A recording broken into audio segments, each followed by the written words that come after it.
甲状态也不是太好啊。卡罗这把又能上，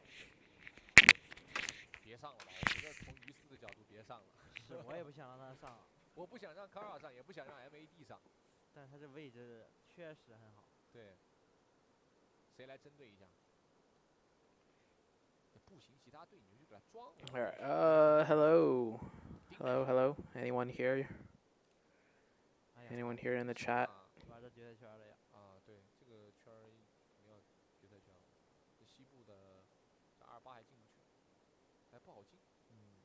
28只能玩加油站，加油站下去还有人，他只能等水场里面打架，然后想办法。 Yo. Okay. I need to test a delay issue that we had yesterday. So I'm gonna count down from 3 to 1, 那个山顶很 and then when you guys hear me say 1, I need you guys to type 他这边压力 your favorite team that you're cheering for in the tournament right now. All right. So 3, 2, and 1.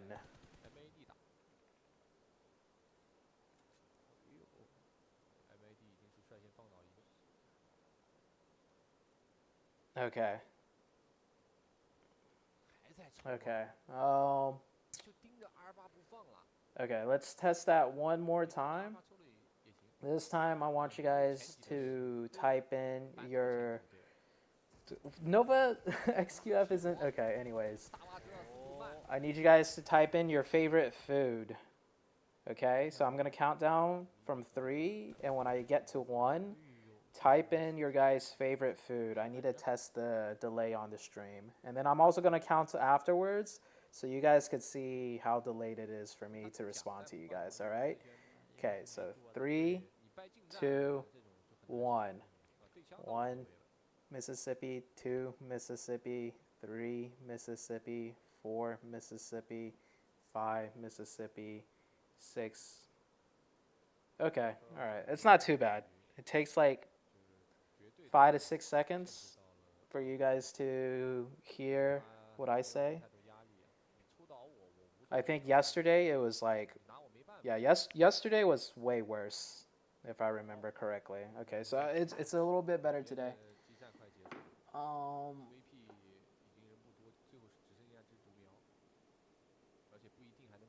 How does the stream look? Does the quality look okay for you guys? Is the audio levels good?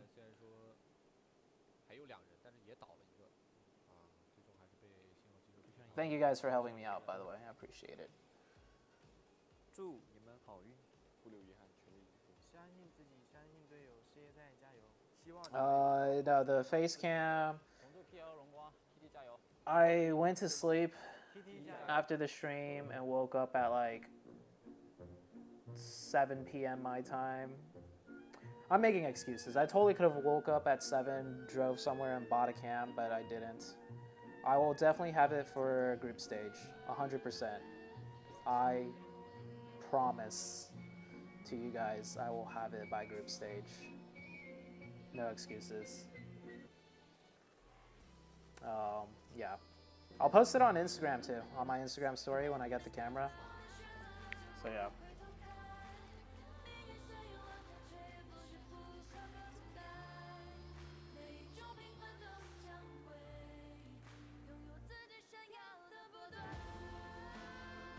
Dang, the Chinese stream's got some nice music playing.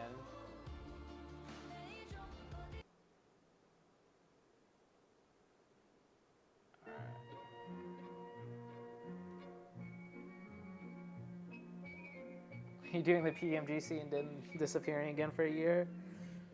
Ideally, no, bro. Ideally,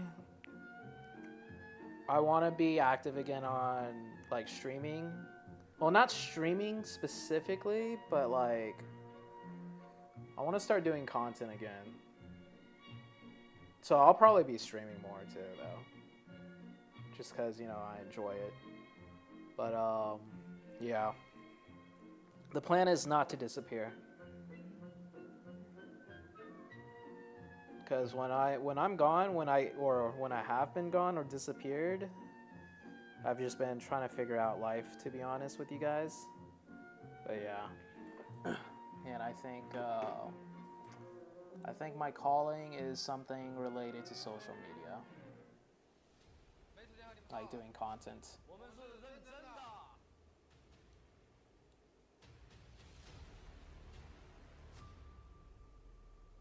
Okay, I need to increase my bit rate. How do I do that? I need to check something on OBS real quick.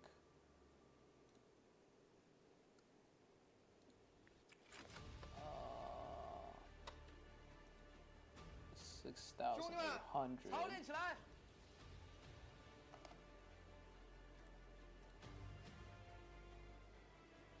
Alright. Last I watched you were starting the game, selling and buying thing. I believe you built a guild too. How's that going? Yeah, so that was like maybe 2 years ago. That was during when like cryptocurrency and gaming were being interconnected, and there was like a lot of opportunities, a lot of hype, and I thought there was a lot of opportunity in there too, but turns out it just wasn't the right time. Like, and honestly, it may never be a thing that would work out, like crypto gaming. So I haven't really looked at it as of recently. I know people are still building games out on like different crypto networks and stuff, but it's not something I'm doing anymore. I mean, you could download phone link from Microsoft and just use your phone camera as face cam. No need to waste money. I thought about that, but I think if I'm gonna get back into streaming, if I'm gonna be committed, it'll be a good like commitment thing for me to do, to buy a new camera or look into a better webcam. Actually, honestly, I think I might need to shop around for a camera, because I was using a camera as a face cam, and I want to do content, like content that could involve camera work more than just using a phone. So, yeah. Mark my word, OG come back strong on day 3. I mean, they're still doing good, right? Aren't they like in the top 7 still?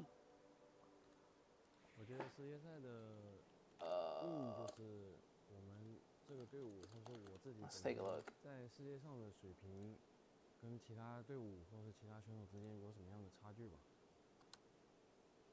They are they're down to 10th, but they're like 3 points away, right? 3 points away from 7th. Honestly, OG could any of these teams could definitely make it. The problem with OG though, from what I've seen, is just they have a very clear lack of skill when it comes to knowing how to take fights. Obviously, there are other teams in this list that also struggle with taking fights, but I don't pay as much attention to those teams, when they mess up in fights as I do with OG, only because, OG is a big thing this year, India coming back into the scene, and they were actually doing really well. So I pay more attention to OG whenever I see them, take a fight of some sort, and it's just very obvious they're not up to par. I would say they're below average. Like, out of the 16 teams, my educated guess is that they're somewhere in the 10th to 16th in terms of skill when it comes to taking fights out of these 16 teams. Like, there are 10 other teams better than them at knowing how to take fights. That's my opinion, because I haven't really broken down each team or whatever, but that's what I think. They're below average for sure as far as skills when it comes to taking fights. And with that being said, when the pressure is on in a tournament, right? Like since I've competed so much, when you're going into the final day and you're so close to qualifying, typically for me, from experience, from what I've seen, from when I've competed, the difference maker on the very final day to clutch up is usually more dependent on how strong your team is at taking fights. Because when the pressure's on, you're going to feel that pressure when, you know, certain, not even a whole, you know, fight situation breaks out, but it's just like you're more needing and reliant on being able to get points via fighting. And with that being said, I don't think OG... I mean, OG could easily make top 7 too, because, you know, the game is kind of luck dependent as far as zones go. So they could still make it, but I'll definitely say I'm not confident in them in making top 7. Latency is better today? That's great. I think, Creep, you were the one that was telling me about the whole the YouTube thing, right? Changing it to low latency? Yeah, I changed it. And I was testing with the stream earlier, and it's like about a 6-second delay issue now. So thanks for... Yeah? Okay, yeah. Thanks for letting me know, man.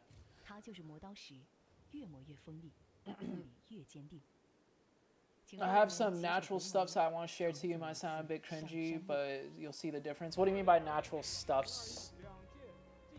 You could always DM me on Discord or Insta, or just share it here too. Am I going for a DSLR cam, or I'm probably gonna, if anything, I'm gonna ask Hot Jukes. He's really knowledgeable about cameras and stuff.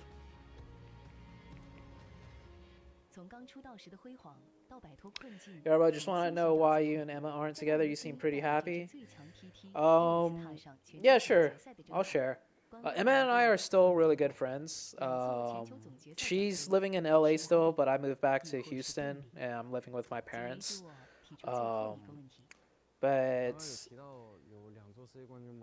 when you saw that we were really happy, that was also when I was mentally happy. And when I was mentally happy, you know, I liked sharing my life with you guys, you know, like streaming, Instagram, everything. But when I disappeared off the face of the earth, when you guys didn't hear from me really much at all, that's because during that whole time, and this isn't even related strictly to Emma, but during that whole time, I was, just put it very simply, like slowly going into depression, and it just got worse over time. But Emma and I, we both struggled during that time too. She had things, like she got let go from her work. She was a developer. And then I was personally struggling with a lot of my own stuff, like, you know, streaming and YouTube. Like, I wasn't even doing it anymore. So we both just kind of got into a very negative mindset, and we tried to help each other out. But, you know, when you guys are both, or when two people are both struggling in a relationship at the same time, one of them has to be super strong to step up and kind of carry both. And neither of us were like really in that position to be able to do that. So we just, you know, it just got worse and worse over time. And then eventually it's like, okay, we're not, it wasn't only just like we're not working out, like between Emma and I, but just like both of us individually as people weren't really fit for a relationship either at that time, because we were both struggling with a lot of personal stuff. You'll just share it here? Yeah, sure. I'm open to anything you guys want to share or talk about. And what's up, Tobia Ka Lemon? And what's up, McDonald's? Good to see you back here.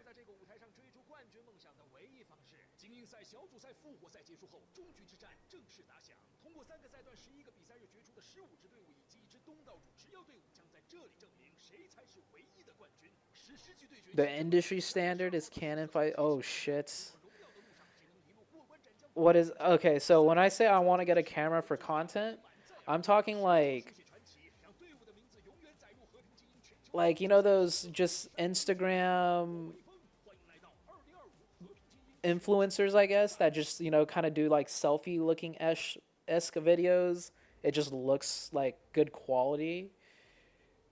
I'm not like wanting to like shoot like cinematic stuff as far as content goes.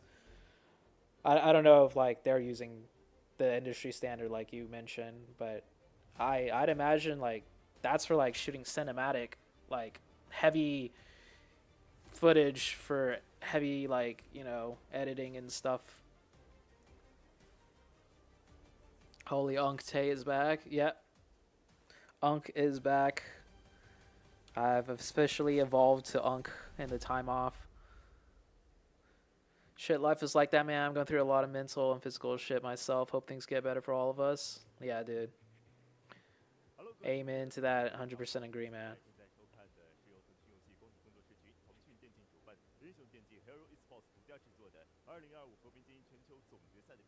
Yeah, I'm currently still struggling with mental stuff and physical stuff. Like, I actually have to leave the stream early. I'll just leave it on, but I have a doctor's appointment for my foot because I've been having a lot of foot issues where I can't even walk, and I'm like bedridden because of it, and it's, you know, not helping with my mental, obviously.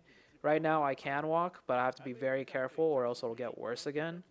But yeah, I have a doctor's appointment at like 9 a.m. and right now it is 4:30 a.m. So I'm probably going to have to leave during match number 5, I think. But I'm going to keep the stream on, and I'll chat with you guys through chat. Like the chat you guys are typing in right now through my phone while I go to the doctors and stuff. When you're doing well again, you could probably visit India. I think seeing the culture here and everything would be different look at life, honestly. You know, you're so right about that too. Like, I understand my life is super blessed. You know, I could live at home with my parents. I don't have to pay rent. You know, like, I have everything. Like, I know, like, I 100% know I have more than enough right now to turn my life around, you know, and be happy again.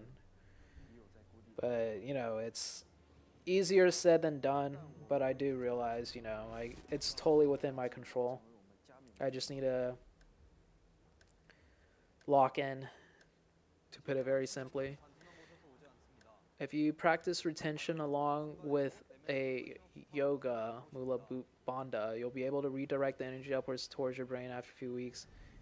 Better test and focus. Okay, I see. I've done... So when I was doing volume, when I was doing a little bit better, like maybe 3 months ago, before my foot injury, like I was doing better. Like, and I'll share with you guys on stream when I get my camera during the group party. I'll show you guys like some things, I guess, you know. But when I was doing better,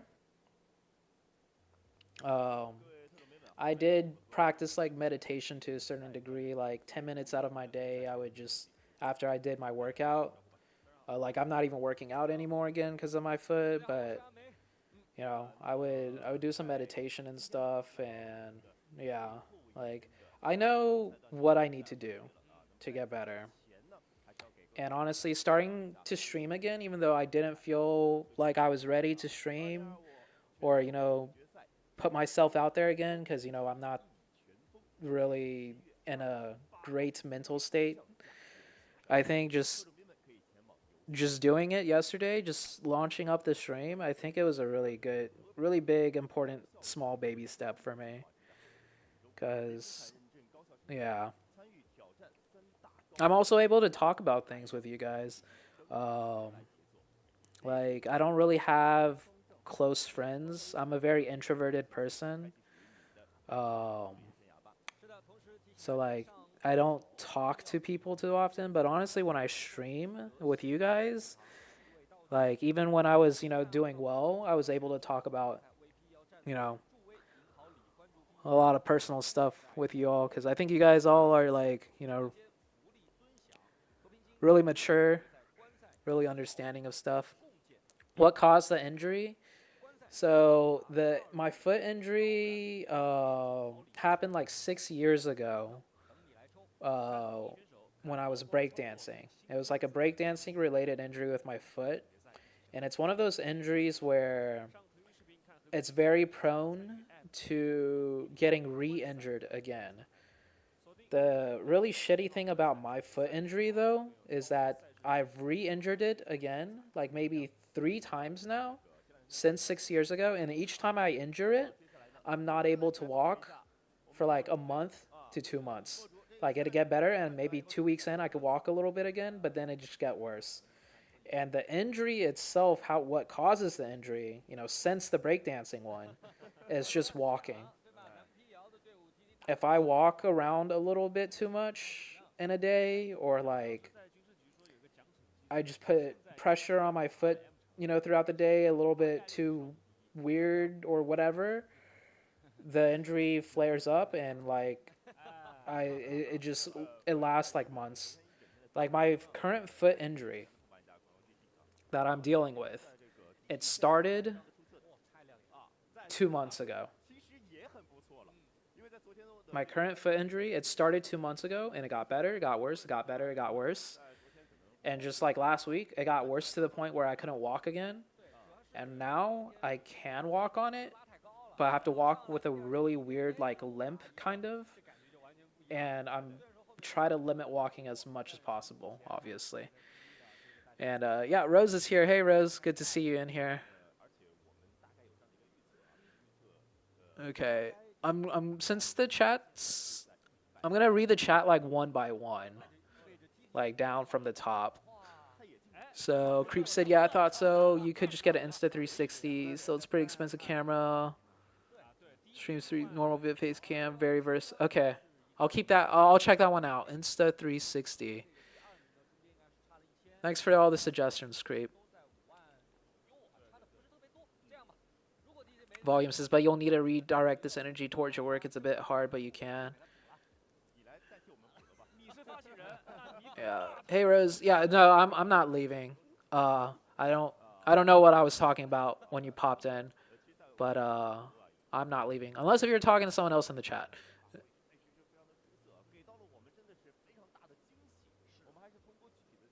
Oh, I meant you would have a really good experience, especially with the food. Oh, okay. I see. Like, just take a vacation, treat myself a little bit. Yeah. It's funny you mentioned that, Roxith, because Hot Jukes invited me to go to Thailand with him. Because he's the host right now, for PMGC, and they're hosting it in Thailand. And when the grand finals come, he's going to be, flown to Thailand to do, casting or to do hosting. And he invited me to go, and I was thinking about going, honestly, to just, take a little vacation. But with my foot, I'm just so paranoid and worried that if I go and, like, because it's going to be a lot of walking around in Thailand, I imagine, and it's my foot issues. It's been going on for like 2 months now, and it is so bad for my mental health when I just can't really move and I have to stay in bed, that I'm worried if I go and my foot gets bad again, like I'm just going to super hate myself. But yeah, same here, very interested. Yes, science says it's placebo difference, especially I control my asthma naturally without meds, but you should try it for some week. Yeah, that's great to hear, Volume, that, like, a lot of people talk about meditation and, like, some sort of meditative work, like, it could even be journaling, like, writing in a journal your thoughts and feelings. I consider that meditation, too. It's just, like, confronting your own inner feelings and thoughts.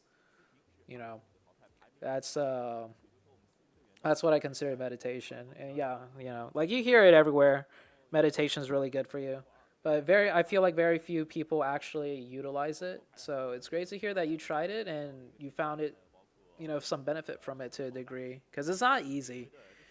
I think meditation, especially in our current day and age, is not easy because there's so much distractions on your phone, like Instagram, all of that stuff. and it's so easy to scroll like good positive stuff too, but you just end up scrolling a bunch of things that make you feel better, like self-help stuff, and you feel like you're getting better because it makes you feel better, but it's still just distractions because like I saw a post somewhere, but when you're scrolling all these self-help things, when they're teaching you good stuff, like it's good content, but what's actually happening is your brain is pretending it's doing those things, or your brain is thinking about doing those things that you're seeing on the reels or on TikTok about self-help, and that's why you're feeling better, because your brain thinks you're doing all the stuff they're saying or whatever it is. But then when you get off your phone, you need to actually do all the things it says, and a lot of people don't manage to get to that step. So great to hear that you actually tried it and it's helping you to a degree. And I want to get back into like what I was doing before too, with a little meditation each day.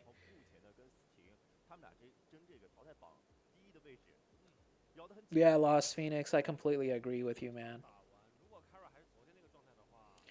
It's hard to make real friends in this day and age. Yeah. What if you get one of those Chinese robot legs? They have AI integrated to help you walk, like they take off the. Oh, I know exactly what you're talking about, Mohammed. It's like a thing that goes around your waist, and it could read like what you're trying to do, like if you're trying to walk or like jog or whatever, and it will assist you. I mean, that would definitely help 100%. It would, but aren't those things are also like very expensive, and I don't think it's specifically for like foot injuries. It's like more of like an augmentation thing. But yeah, like my foot's like in this past 2 months dealing with my foot injury, it's gotten annoying and bad to the point where obviously I'm joking, but it like even if I'm joking, it got to a point where I thought to myself, like, what if I just amputate my foot and just get a bionic foot? Like my foot could totally heal right now and I don't need to amputate it. It's not like my foot is actually that bad, that I need to amputate it. But it's just so annoying because it will get better and then it will get worse, and then it'll get better and then it'll get worse. And this is like the third time it's happened in the past 6 years, right? And over the course of the last 2 months, this is like the fourth time it got worse again, where I ended up not being able to walk again. So it's just so annoying to deal with.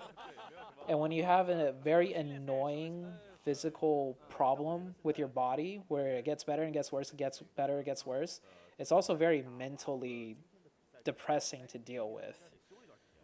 Have I tried any surgeries? No. So, I went to see a specialist, a podiatrist, which, specializes in foot stuff. And I got an MRI done and everything. And basically, it's nothing that surgery can solve or fix. I just have to be more careful. Like, what I'm doing now, after the foot heals, I don't know when it's going to fully heal. Hopefully soon. But I'm doing laser therapy right now to help the healing process. But afterwards, I have to buy like more specialized shoes that help with my walking. I have to get like insoles to help support my foot more when I walk. And then I'm also going to do like specific exercises to help strengthen my foot as well. And like, yeah, there's a lot of things I need to do to make sure it doesn't happen again. Because just walking around normally with just regular shoes, especially since I'm also getting older, it could cause this injury to happen.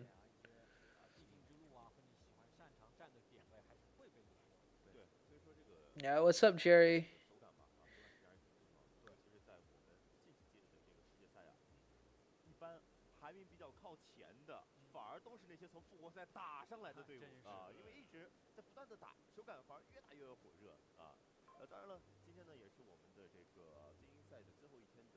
Phoenix says, you've tried meditation also. I tried mindfulness for some time, but I cannot stay consistent.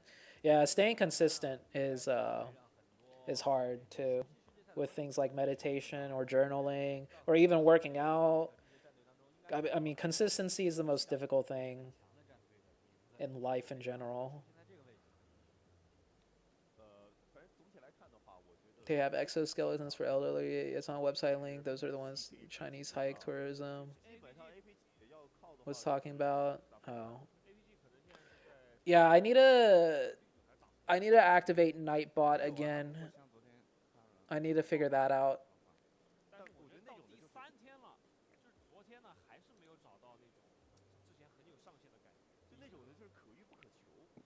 Here's a augmented stuff that Creep just linked.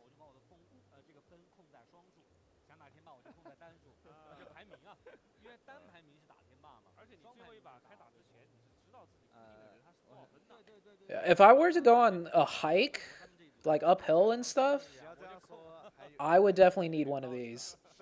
Because obviously my foot is not the strongest. It's very prone to injury. I also have bad knees. I mentioned this yesterday on stream, but like I have flat feet too. That's probably one of the issues too with why my foot is, so prone to this injury just by walking. I have very flat foot. I got like a scan and modeling done of my foot. I'm like, from a scale of 1 to 10, if 5 is the normal human foot, like they have an arch in their foot, okay,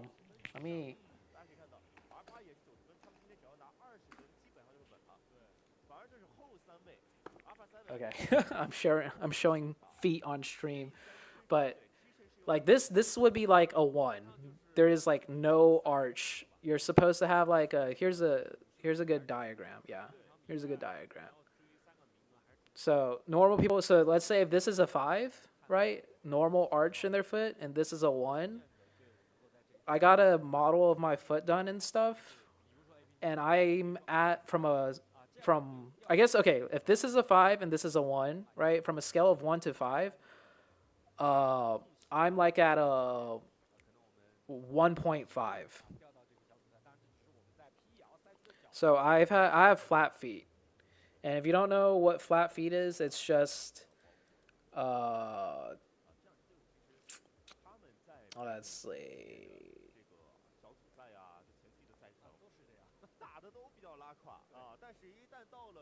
Trouble walking or bearing weight on the feet, pain, swelling. You could experience a lot of this stuff.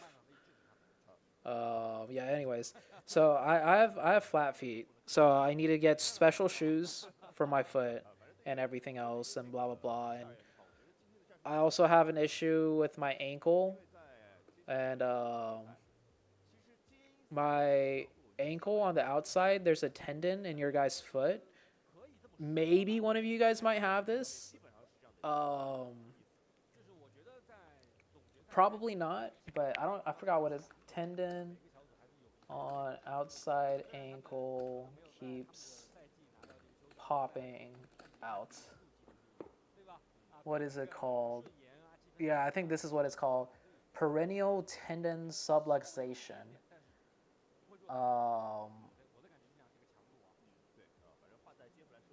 I could show this on stream, right? Yeah, it's just a foot. The body scanner reveals the brutal truth about your body. But I have this issue with both of my feet.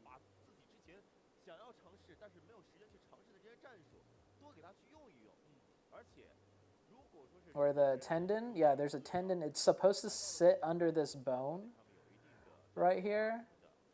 And when I flex my foot upwards, it will pop out and roll on top of the bone here. I'm trying to see if he's going to show us. Oh, yeah. So you see that tendon? Yeah, his tendon right now is on the top of that bone. And see, it just popped back. See, it's rolling to the top. And then it pops back down. So I have this thing with both of my feet, and it kind of, obviously, this is only correctable with surgery, but the doctor said it's not a big issue with what's causing my foot injury, but this also just does not help with my feet's health overall in general.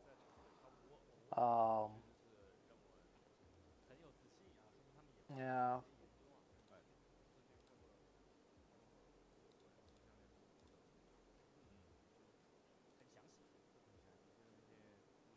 So enough about my foot, but I'm currently dealing with that issue right now. So, yeah. And I mentioned this yesterday too, if you guys weren't here. This foot injury of mine, it caused me to miss a big casting thing too.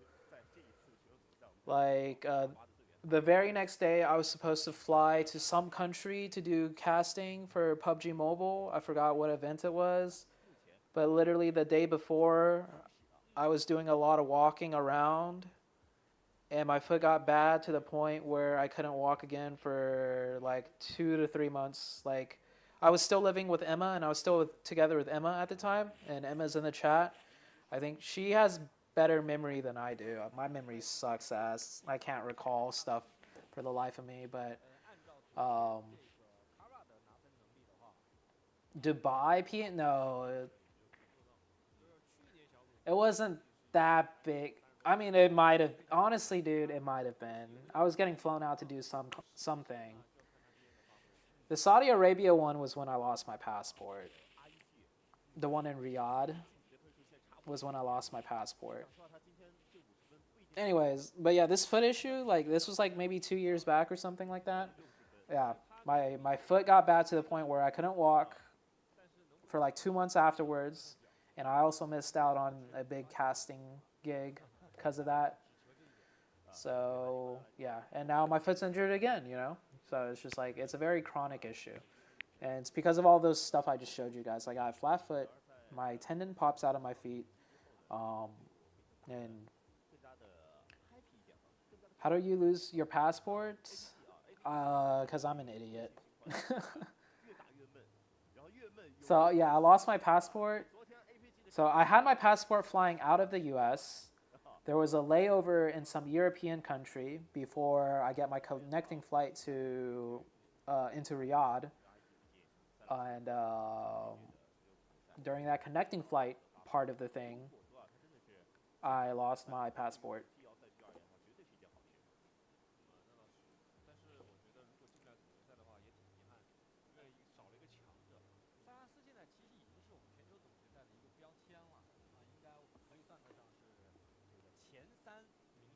And, okay, catching up on the chat again. Glad you didn't judge. A lot of people are like, oh, it does nothing. It's always like, of course, because people don't do it right away. Retention's hard, but you'll feel way better. Yeah, of course not volume. I wouldn't judge, bro.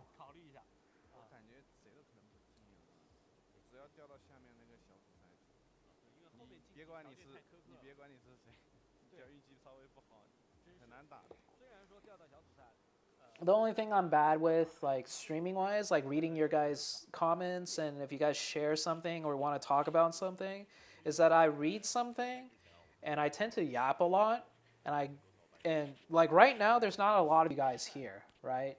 So it's a bit better. I could read something, yap a bunch, and then scroll back up and see if I missed anything that you guys said. But like, when there's obviously more people and the chat's a little faster, I still yap a lot. And you guys might say something, like, that would mean a lot to me, or you guys would say something that I want to talk about, or at least, acknowledge that I read, and I'll miss it, because I yap a lot, and then, the chat just keeps moving and stuff. That's one thing I really don't like about streaming. Like, I feel like personally like bad because I miss some of people's chats that are like saying something that they obviously want me to read and respond to, like it, or it's something that, yeah. But anyways,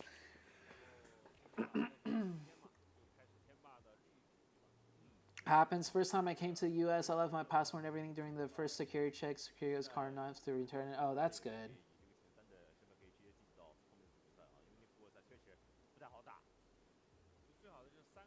I hope you fuel fast, then we can do the Ziz post together. Yeah, your own body failing you is one of the worst feelings. It is, and I'm getting older, so it's like I need to really start taking care of my body.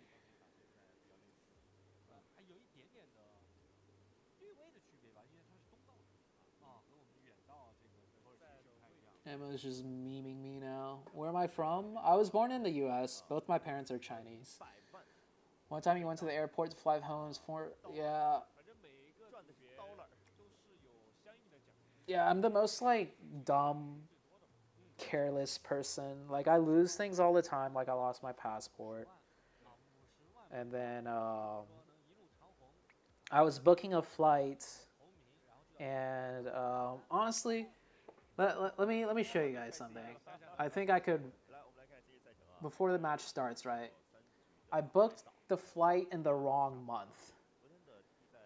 And obviously that's really dumb, and it's a really dumb mistake, and nobody makes a mistake like this, but I kind of want to justify it by, like, so, like, when you go to Google to book, like, a flight,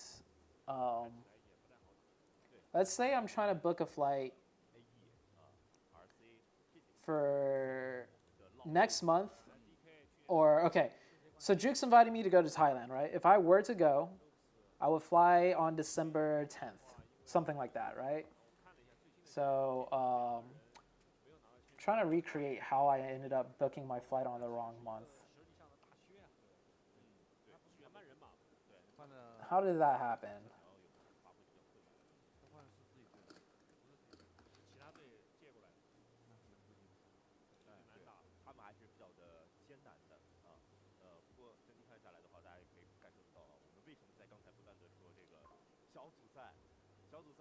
Okay, so when I type in December 10th flight, it puts it on the next month. I don't know. Like, I was getting a flight one time, and oh, you know what it was? I think it was probably in the same month. Like, it was like December, like, 3rd, or no, wait, that doesn't make sense. I don't know what I'm talking about. Okay, let's forget about this. I'm an idiot, and I booked the flight on the wrong month.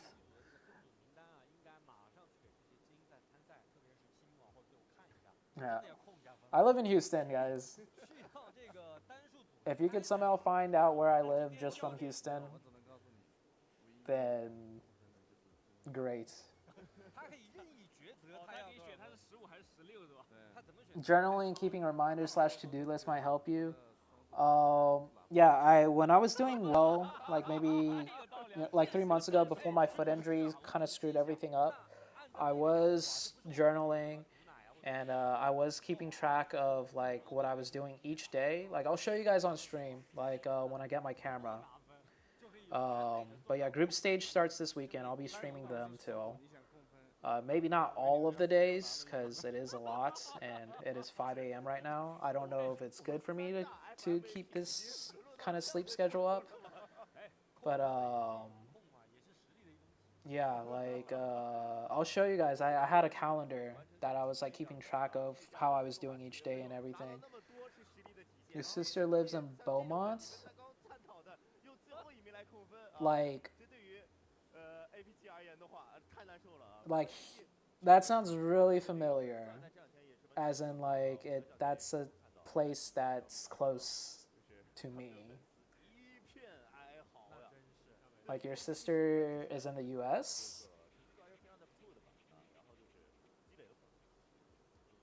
Beaumont? Wait. I could have sworn Beaumont is like a area in Houston as well, but I guess not. Wait, I could have sworn there's... Well, let me look this up real quick.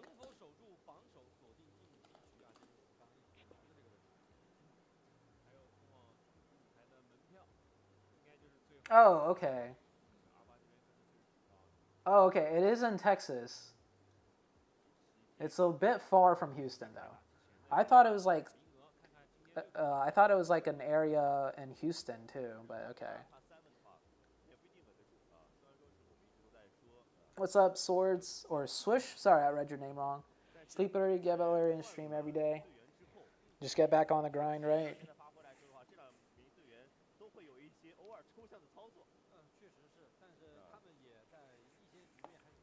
How long has she been in the U.S. for?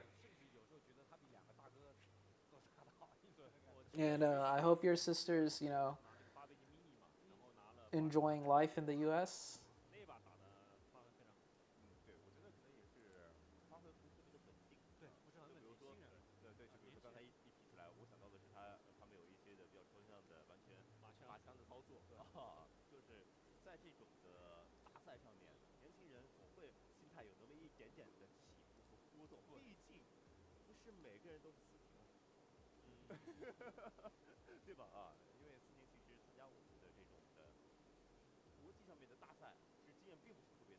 Is Pachinki actually stinky?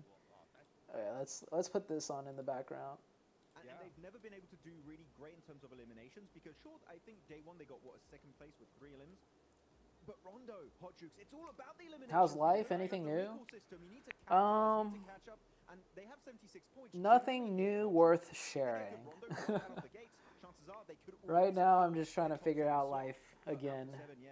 Or not again, just figure out life still. I'm just getting back into kind of streaming again, I guess. Just like putting myself out there again. Oh, absolutely. Are we employed? No. Right now, I'm helping my dad with some real estate things. That's like the only thing that I'm kind of doing-ish right now, but I'll talk, so I want to get back into content creation, but not focus on gaming. And I had a thought in the shower earlier. I want to put out my first content piece about what I want to focus on in the new year and in my new, for like at least the next 10 years of my life, or not at least, but the thing I want to do right now with my life after a lot of introspection the past 3 years and etc. and all of that is I want to do content creation, but I want to focus on telling my life story and sharing my journey and how I'm going to try and basically live a happier life. And that first content piece for that new channel, I don't even know what that new YouTube channel is going to be. I don't know what the new Instagram thing is going to be. Like, is I don't know. But that first piece of content, it's going to like tell my story and where I want to go next in life. I had a thought in the shower earlier today is I want to get that content piece done, like edited. Like it's going to be like a minute long or something. It's going to be short form. I want to get that done by the new year. I just literally had that thought in the shower like an hour ago. But yeah. Top 7 if they have a good game. Again, I know I said Rondo a lot. What's up, Aaron? But it really is in terms of how many potential elims. How do you feel about dark gray charcoal cats? I love dark gray charcoal cats. Okay. Oh, your sister has been there more than a year now. She lives with her husband, but they'll be coming home for Christmas this year. Oh, that's great. Definitely need to pop off, right? Them, pretty much, you know, Alpha Gaming. Rose says, I'm still jealous. How come you have 2 now, but I still have none? Yeah, it took a while for Emma to get the second cat. A story like Beach Banana. Oh yeah, he was doing something similar. I did remember seeing something similar from him. Yeah. They're sending 3 players out to engage on another team. We like talked like maybe a couple months ago, but I never followed up, I think. But yeah. What do you think about some of the squads and this time trying to take advantage of that and pushing as a 4-man? I mean, normally I'm like, okay, cool. Maybe that's an interesting strat. You take them by surprise a little bit. I think it would Good on only you. We're all work here for it. if they're not What made you expecting stream a this hot year? drop. But usually if you're doing the 3-1 split, you don't Honestly, expect a hot drop. so you heard what I was saying earlier. Like, I realized like a couple months ago, Maybe for Rondo, where what there's I want so to do much in life is to still do content for the rest creation, of the day, right? And I realized like too risky for my taste. What are you doing? I'm just not ready yet. Blah blah blah. You know, it's hard to start back up or start something new. Yada yada yada. But it's like if I'm gonna do content creation again, I'm looking at APG in particular, right? the community I want to form for my new content was what I already had in you guys here. Like before, you know, when I was streaming a lot, it was mainly focused on PUBG Mobile. Right, we were always viewer partying PUBG Mobile things. But the vibe of my streams and the person, you know, I was when I was, you know, happy and not depressed and, you know, feeling good is I always like try to push a positive vibe and message to you guys in the stream. And that's kind of the community I created. And that's going to be the community I kind of want to make in the future too for my new content. So like I realized like, you know, I kind of had this community already when I was streaming, but it was just, you know, the streaming was focused on gaming though. But yeah, like you guys are kind of what I want to build a community of anyways. So it's like I should start streaming again with that thought in mind. So this year, you know, it's PMGC. You know, if I want to get back into content, the easiest first baby step is to put myself out there again, start talking to you guys, let you guys know what I've been up to, and so that's what made me start this stream again. Yeah. Well, let's go ahead and get this first match going, guys. It's the final day of the Gauntlet. We're heading into Rondo. Oh, you've been trying to convince your mom for months to get a cat? Oh. Take it on over to John Allen and Blake to get us started here. Probably better if you upload to this channel, better chance of connecting with your old audience. Yeah, so that content piece, I'm gonna put it on my Instagram, you know, my ZooTay Instagram. I'm gonna make a post in this YouTube channel too. Like, yeah, I'm gonna put it like everywhere. For sure. Hot drops have not been favorable for quite a few teams, but we've seen some big earners, maybe. And do you think we will let you leave us like that? No. No, think again. I appreciate that, Rose. Yeah, a lot of you guys also like have messaged me over the years. Like I was gone from social media and streaming for like 3 years. And Rose is one of the people that messaged me every now and then to check in on me. And some of you guys that messaged me, like, I didn't even reply to because I just was not feeling good, like, mentally. And I felt ashamed, you know, to even reply because you guys were like, hope you're doing well. And I just felt so disappointed in myself and stuff. But I did read those messages, and it did help. And I do appreciate it.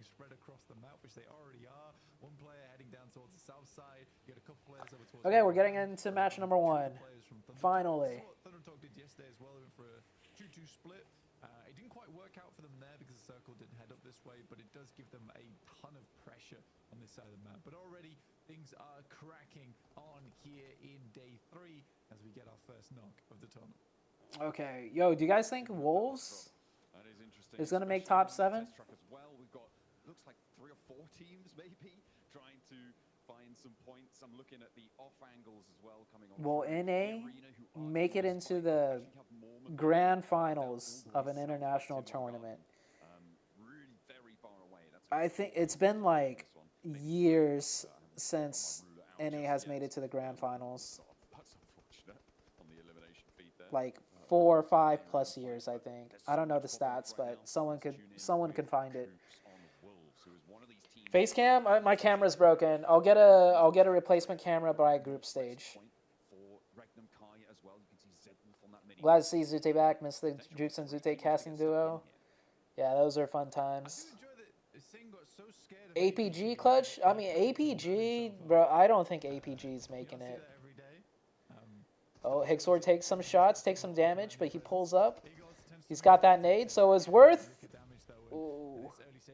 Good damage, no too knock though. too quickly. Oh my god, who threw that Very nade? low, similarly does not have any Bro, nades on board, but quite that lot was a of nades wasted here nade. coming through for the Wolves at only 2 minutes into the match.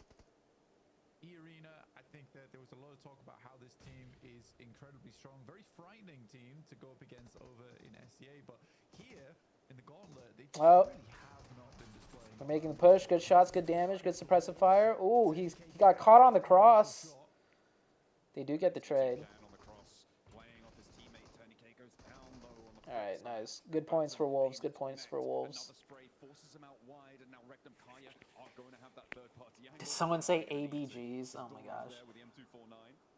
That is 2 players down, but they've got those recalls down on the south side. Yo, what a coincidence. I stopped keeping up with PUBG and playing around 2022, but I was wondering what happened to you. Good to know you're good. Randomly saw PMGC happening. Here we are. Yeah, that is a big They coincidence. get the res onto AKOP. The difficulty here, though, is that it's 4 players. Mohammed. This is a full squad. Oh, Emma will teach you all about the ABGs. It's an American slang term for Asian baby girl. That's a nice start for them, but they are up against Marth, who is a pretty mean fella. When the matches slow down, Mohammed, I will show you what ABGs are. Oh man, OG, yeah, dude. Down like a bowling ball to Skittles. They fly and Wait, did OG get 2 kills? Because I see R8 is down 2 players, but there is a third team here, so I don't know if OG picked up any kill points here. But yeah, OG struggle when it comes to fighting, man. they're off angles, looking to get those recalls going. Kara, they sidle on into the fight and they show that terrifying presence that we've seen from them yesterday. Well, Tanky goes down. Prestige already sending away for R8 to get the res. Oh, I could have just looked at the top left to see if they got any There's kills. only 3 players there for OG. Oh, here comes APG. There's 3 on the leaderboard. And wow. I was really low HP on Wow. It always gets Damn, dude. APG is not doing it, bro. be there anymore. They do get the recalls, and actually not too far away. So APG is not. I would call If you guys aren't familiar with APG, they are the Mongolian super team. Actually, for APG, They're like what FaZe did in CSGO a couple years back when they literally got the best players and put them all on one team. over on that building. But in all realness, it does immediately get them res into Yulin. I think they'd rather go down as quick as possible so they get the. And yo, KL8, you probably don't understand what's going on because you've been out of the scene, but this map in particular in competitive, there's recall stations, which means each player, once they die, you could recall them at a recall station one time. And the recall station works up to like zone 4 or 5 or something like that. So on this map, they only play it once a day. Everyone hot drops with like 3 players in one spot to take the fights, and if those 3 players die or whatever, the one player on the team drops somewhere more safe, and they just recall them back. But they make it work. Levin putting a sour taste in Jafar's mouth there with a little shot down on the position. But again, these recall beacons just so game changing, and it's really what's allowing things to happen here. What's my favorite CS2 team? Already moved. Is that everybody else is busy fighting, earning a couple So it was Vitality before they absolutely dominated everybody. It was Vitality when ZywOo was just entering the scene. Like, I was a fan of ZywOo very early on. Like, he was already cracked. But like before Vitality started winning everything, you know, like I really liked Vitality because of ZywOo.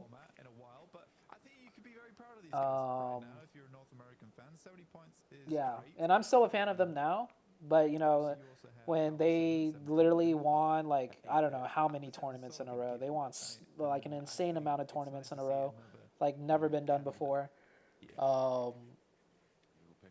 I still like them a lot, obviously, but it's hard to have your favorite team be the team that always wins, you know, because I like the underdog story. So after Vitality, I guess it would be Team Spirit, 'cause of Donk.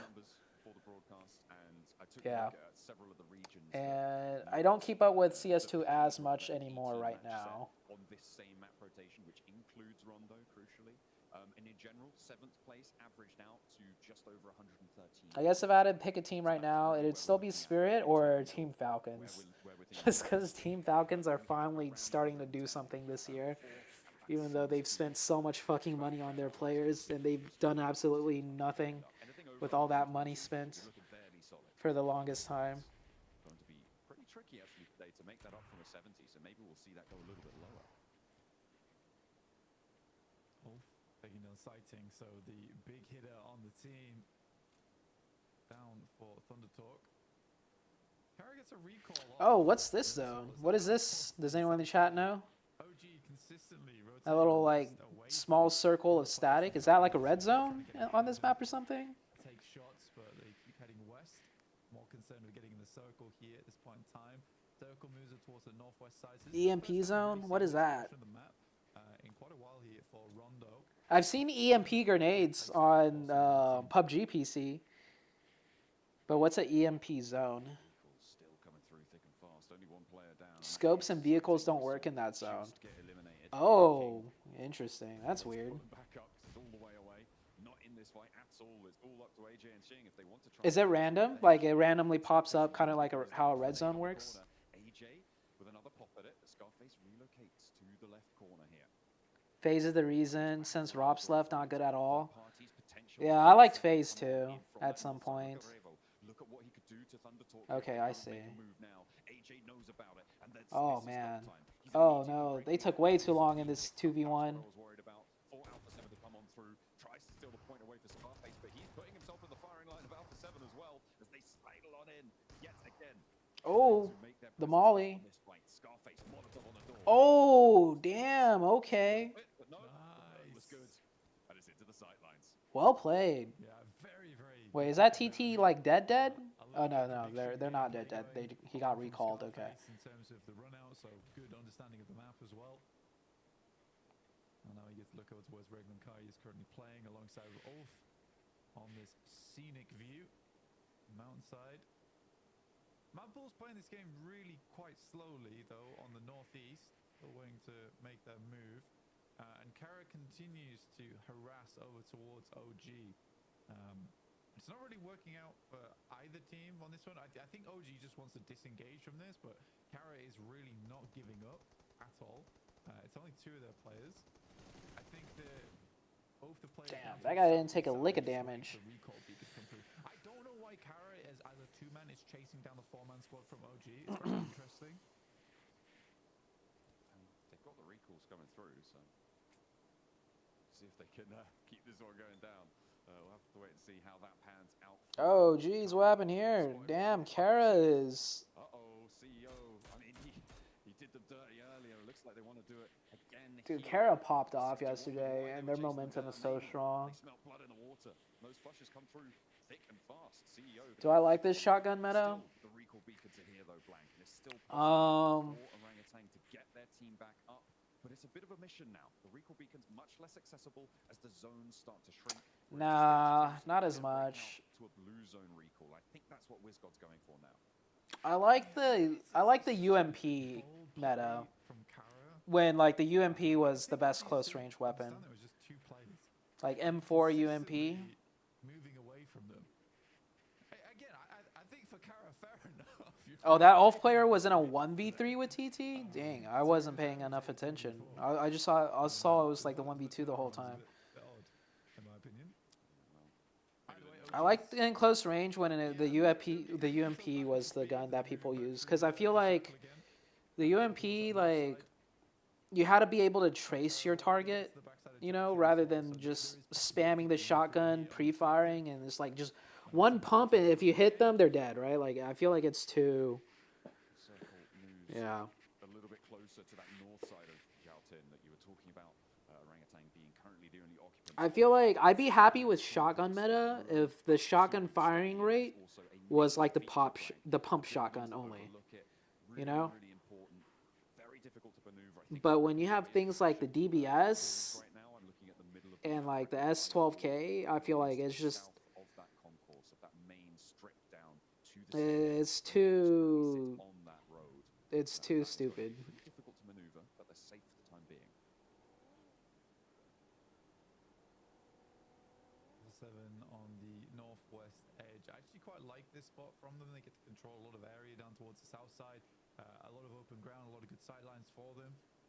Equally moving across from the east side. The cooldown should be higher. Alpha 7. Yeah. So it's not a terrible spot. Obviously, it's not direct. Like DBS, I'm okay with it shooting twice really fast. If there wasn't as much bullets in the magazine, I'll get that kill point. I don't think he realizes that there is a whole assault squad coming through with PMG3 no less on Aragon.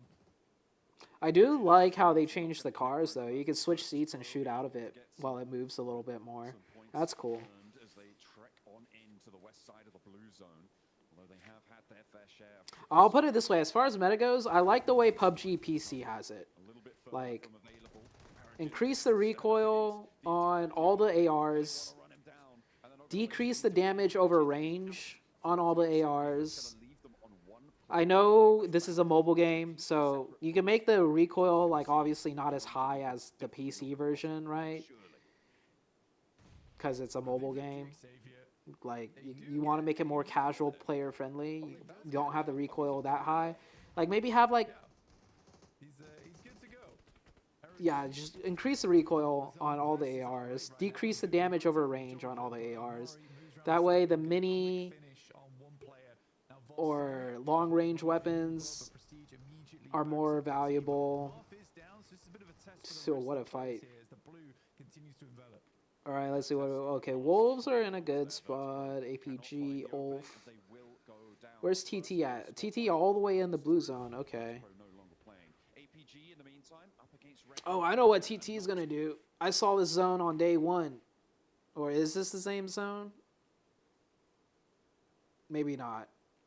I don't know this map. What am I talking about? Pro no longer playing. APG in the But hold on.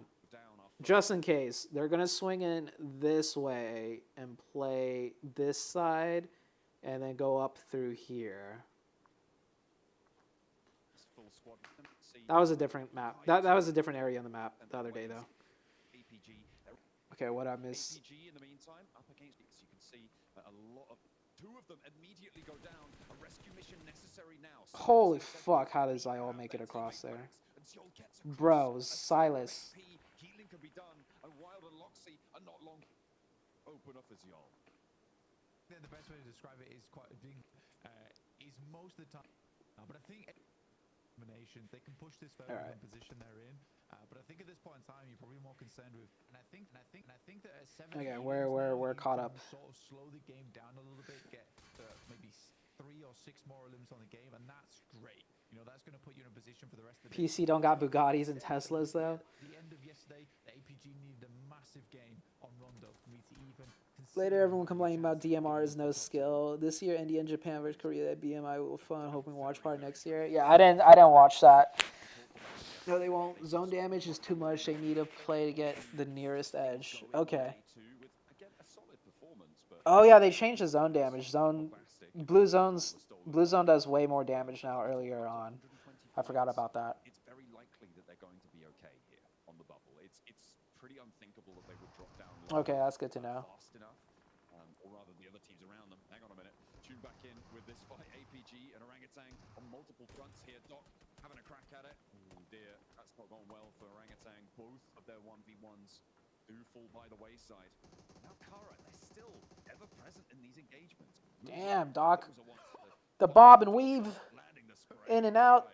Oh my god, this guy's the Matrix, man. I swear. It's Neo. Oh, holy Neo shit. on time, Doc he's is. still taking shots, gets Oh the my shot god. towards Poser, and he Someone stop that man. down. Okay, there we go. And right, a nade Oh, finally what a goes nade to from Rick Marceau. from the From all the sidelines. way back Will there. Put the final nail in the coffin there for Doc. Another nade through over towards Top as Top consistently tries to nade out a tanky. Last player for OG. Another nade connects. He's still got more. Dude, Kara is popping off, dude. I think Kara have smelt. Kara looking to take number 1 from TT, that's for sure. What's going on? Must be What's up, Deceptive Soul? Good to see you back here. mind. He'll take a point. Doesn't matter who it comes from. Again, Kara just racking up these elim. 8 already blank. They are level now with Thunder talk. Yeah, I mean, for What Kara, kind of content am I preferring to make in the future? right there that, for Kara, they should assume that if they're nading that building, there's got to be a player inside of it. So Marso is quick on the uptake. Will send the nade across himself. So it's a mouthful to describe, It's really good. Yeah, but it's he's able to essentially get like a his motivational content focus on removing him. Considering he's on the north focused side, on like get him out of the picture. how to. There's E-Arena, though, getting far into this game. So here's the name, or the name of the channel, the idea I have anyways. It's called Finding the Pursuit to Happiness. So there's a very popular movie in the US called The Pursuit, or Pursuit of Happiness. And I think once someone has their pursuit to happiness, it's not easy per se, but like I think the hardest thing for a lot of people struggling with trying to be happy in life is finding how to be happy, like finding their own path, like what it is that they need to do or whatever to be happy. And so my channel idea or my content idea is going to be based around like how to find your pursuit to happiness, if that makes sense.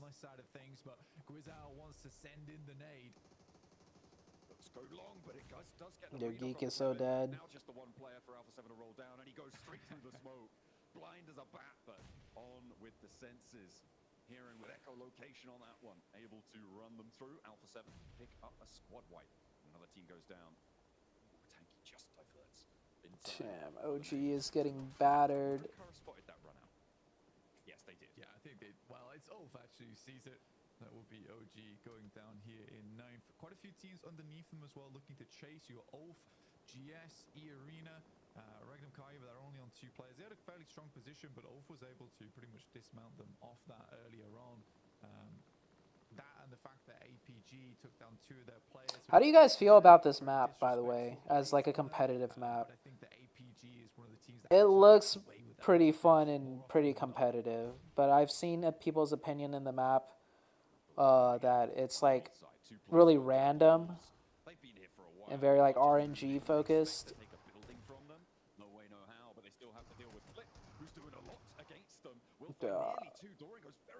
Nice. Okay, Wolves are doing good. They have been shut off a little bit earlier. That's brilliant for the Wolves to stay as 4, and now they're up to 7 Elans. Yeah, I think for Wolves that was a big test, right? Versus Mad Bulls, and it's gone very well. They tried to assault the building, sure, so they had the defender's advantage, but still, I think for Wolves, that's a very, very nice thing to see. And again, I think for a team like Wolves, who maybe worries about their performance, and I think particularly those types of teams from North America do get a little bit stressed at the start of the day. Getting that motivation, getting that clear vision at the beginning of things as you head into those final 6 matches is actually a massive positive marker for them. And I think for Wolves, this could be a huge deal getting in towards the top 7.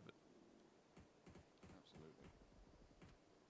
We are champing at the bit for that opportunity. A direct qualification spot would be monumental.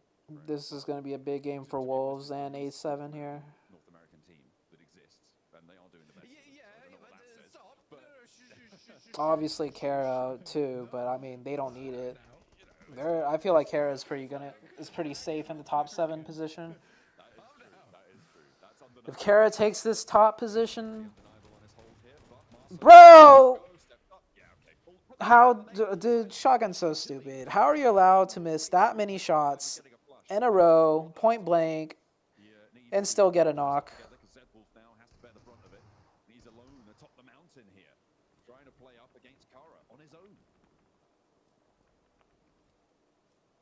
Sends the Molotov down, just to burn out a player underneath him.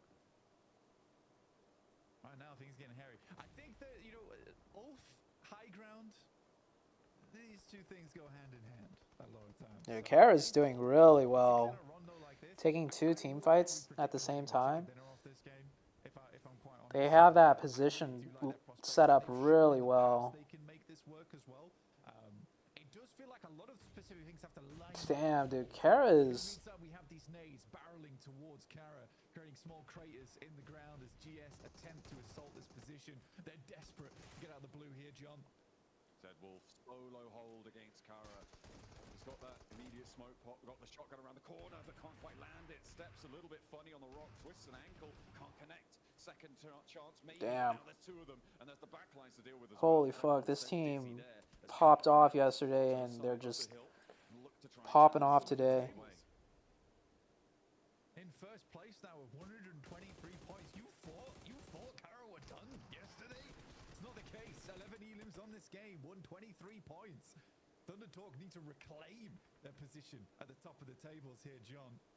But the Wolves are struggling now. They would have loved to have gone a little bit further. GS disengages. Damn, Kara's farming up there. Doesn't matter. Marcel's not done with you yet. Oh my goodness. Sheesh. 17 elims found for Kara. It is 13 elims already. It's not stopping. And there's 10 elims for Ulf. The two wolf logos from Turkey. Look at her try and go head to head, mountain to mountain.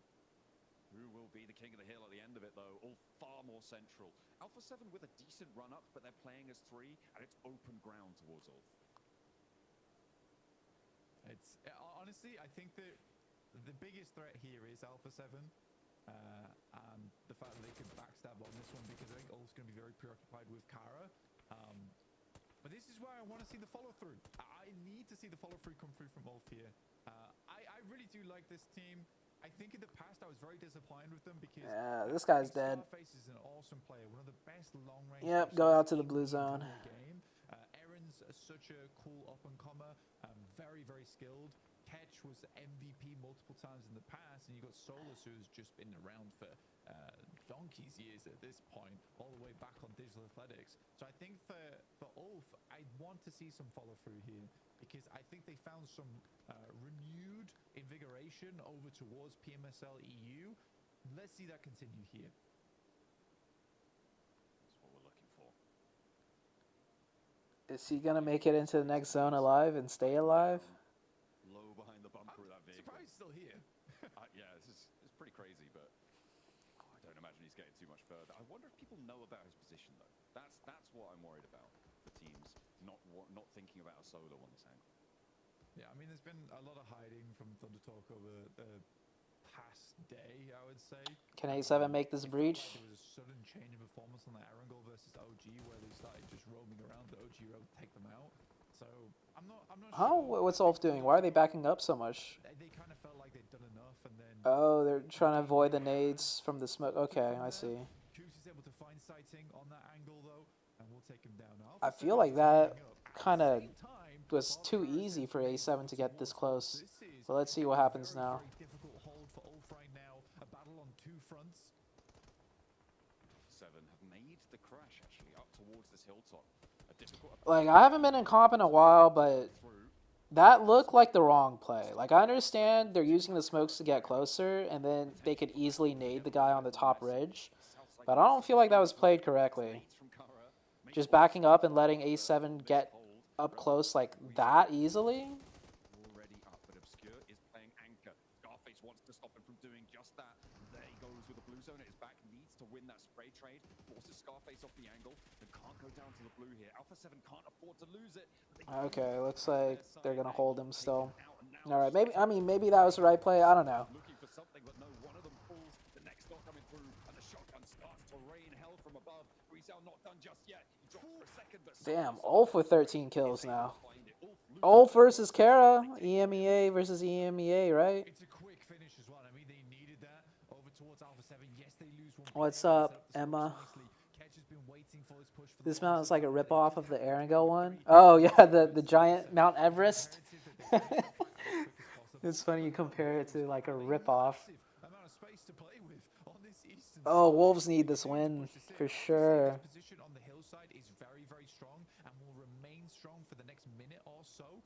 But I do think for Ulf, it needs to be consideration of dealing with Kara. What is this, 4v4v4? It is. No, wait, Ulf only has 3. Never mind. High ground, just looking over to where Wolves is playing. What Kara likes needs to do a lot here, what we've seen a lot of times with him, is get an initial knock onto the other team inside the lobby, and then full. How's this gonna play out? Whilst they know the other team's preoccupied. It's quite a smart maneuver. Doesn't Wolves have the only cover in the zone on this new circle? Right now, that's what they are. Or no, Ulf could stay up here, but oof. Ouch. Oh no, Baton, is he resable? Yeah, he's resable. Okay. Finding that opening knock. Playing up on the wall though, that should be resable by Coops. I mean, look at the number of smokes they've got. They should be able to play that one. Marso does take a tick of damage. Oh, Higor is not in zone. I think he has a car though. He has a car next to him. He should be able to cross. Unless if all teams just focus on him and beam him the fuck up. Try and get rid of this thorn in their side, but Courage, he takes a 2-2 on this one. No, he couldn't make it over. The circle is going to pull down over towards Wolves, and I feel like if Wolves played it a little bit better with their timing and understanding of the situation, they could have kept all four alive at this point. Coming off from the hillside, Wolves 3, it's still doable. What is there one more circle after this, or does it just go to the middle? I think it just goes to the middle now, right? It does. Oh yeah, Wolves definitely still has the advantage here, because the two teams on the mountain is going to be pushed off this circle first, or the zone first. Here it comes. This should be a Wolves win.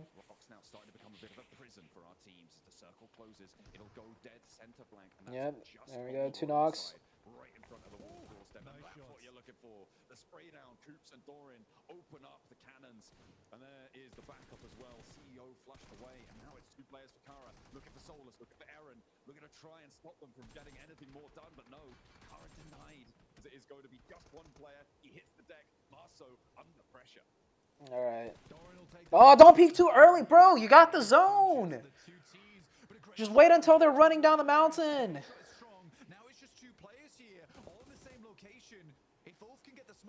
You don't gotta peek when they still got like the tight angle peaks. Peek when they're like running in the open. All right, 2v2. Yeah, now you peek. Now it's good to peek. There you go. There you go. Bro. Who was it that peeked early from Wolves?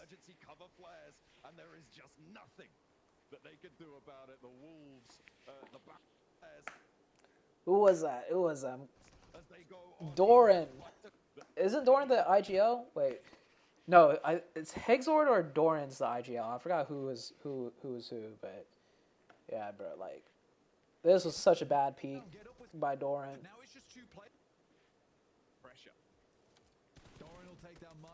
Yeah, like they're not pressured yet by blue. They're just watching angles still. Yeah, there's peeking here was like Wolves could have lost because of that.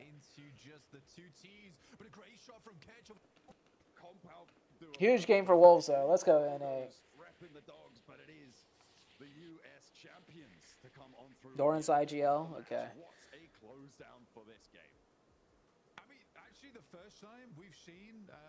Do the players get knocked if the thing from the sky falls on them? I don't think so. I think if they do get knocked because of that, they'd be too troll for PUBG to have that be a thing. Very happy. Was that slight mistake in those situations? Still for Kara and Ulf, despite both those teams going down in 2nd and 3rd place, I think they both had like high double-digit games. Great game. Great game for NA.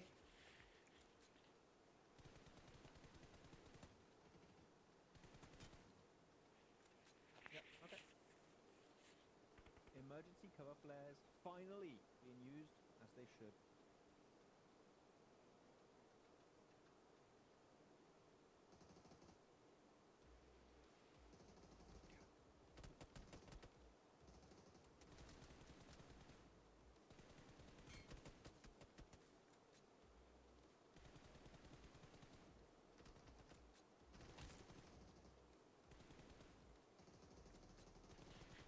Nice. Nice. Somewhere out there, a bald eagle sheds a tear of joy, baby. The Wolves get a chicken dinner right when they needed it the most. That was one of the best rondos we have seen all tournament long here, Max. Finally, a non-Eastern Rondo finish. Yes, Right? finally. And a near stadium finish too, which is always very to see. Wolves, very, very early fights they took in Neox Factory, right? Able to hold off that position. Is Sixes still active? I'm not sure. Early on, they're moving behind I'm the not side sure. into the city portion of stadium. And as Blank said at the end of that casting there, Niptura, finally using good emergency cover flares, which is so rare to see, it feels like. Finally, salvation is real. The cover flare meta is now real. Let's go. Yes, it took them a little bit of time to kind of figure out how to best use them, but it really felt like they got their own. They got into the mojo of things right with this game. Really, really nice cover flares coming on through from lots of different teams as well. So very excited, but man, Wolves finally. We've been wanting to see it all 3 days. We finally see it now, just when they needed it. And honestly, it was a really well played. I mean, okay, it was a little bit messy. It was a little messy. It was slightly at the very end there. But the way they held off, the way they were able to just control, and go forward was great. Yeah, I mean, it was. Yeah, I think Sixes was like, last I saw Sixes, I don't remember how long ago it was, but he was like streaming or playing PC games. Top the leaderboards, right? Kara, genuinely, it's not just they are a team that's great at team fighting at this point, Hot Juice. The way they execute fights and rotate to initiate those fights is a thing of absolute beauty. Not what APG did in those replays. That was horrible. That was a horror movie right there. But Kara genuinely have such a good idea of how teams adapt to certain scenarios, and they just try and find the perfect counter to it, especially in that fight versus, I think it was Orangutan and Alpha Gaming fighting in that little container compound. And they just understand instantly the weakness, right, Niptura, of that position. Well, you're all going to be very spread if you want to hold down the containers, so guess what? We're just going to fight all your players one by one, use all of the man advantage to successfully take the fight while taking very minimal risk, exactly in the replays here. Kara, this is 10 out of 10 gameplay we witnessed yesterday, and now already in this Rondo game. Yeah, because we've seen them win games and do really, really well with their edge play strategy, but now we got to see a glimpse of them in their CQC. When they actually try and push somebody, when they try and third party somebody that isn't on the edge, we actually saw what their team synergy is like, and it's really, really good. So it's really Oh, nice to see damn, that competitive synergy deadlock? right here in Rondo, and it just works so well in their favor. Was it a big tournament? Fans, right? I know Deadlock had a lot of hype, They became Kara fans, right? and it is a game by Valve, so like, if Valve really wanted to promote it and push it. And then immediately after, we're like, okay, Kara, stop. But last I heard, like, Deadlock kind of just fell off the radar. I love seeing that reaction because, I mean, you couldn't have asked for it at a better moment in time. 24 points on the board. But Huge needed game for Wolves. Wolf with 20, Kara pull up 19, Alpha 7 with 13. This was a wild game, Max. Yeah, I want to talk about Ulf. Finally, 3K tournament? Oh, okay, so it was like a smaller tournament. Central Hilltop. He plays Arc Raiders and just stream snipes the burnt peanut. Oh, that's funny. Bloody eliminations on board for Ulf. Has there been any, like, clips, like a big clip of burnt peanut and Sixless I interaction? wanted the same thing for Ulf, and they finally delivered here on the first game of the day. And it's not too late. Top 7 with games like this is definitely still doable for this squad. No, 100%.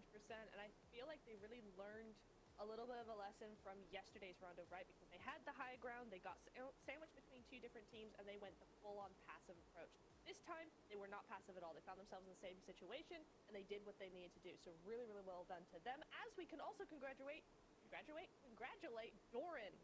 Because 5 elims, he's going to be the MVP of this match. Love this for him. We need to let Hodrix pop off here with an MVP of Doran. Go for it, Hodrix. MVP, let's go, baby. I'll take that all day long. Let's take a look at the leaderboards, though. Kara have now passed. All right, Wolves 5th, 91. They are just on a tear at this point. Looking down later on the leaderboards, though, look at that. No, OG is dropping down, man. After that performance. Man. Yeah, I was going to say Ulf from 13th position up to 8th. Again, we said it multiple times. 13th to 8th. I feel like DRX has a chance to break into top 7. One good game like this from Ulf. Don't even need VP has a decent chance. So does Reg. Obviously Ulf if they get another good game. But if I had to pick only 2 teams, like my top 2 teams to make it into top 7 that aren't in the top 7 right now, it'd be DRX, and they need to do something. Literally, this next game, I would otherwise pick they might Reg be or conversation at the halfway Reg point. probably.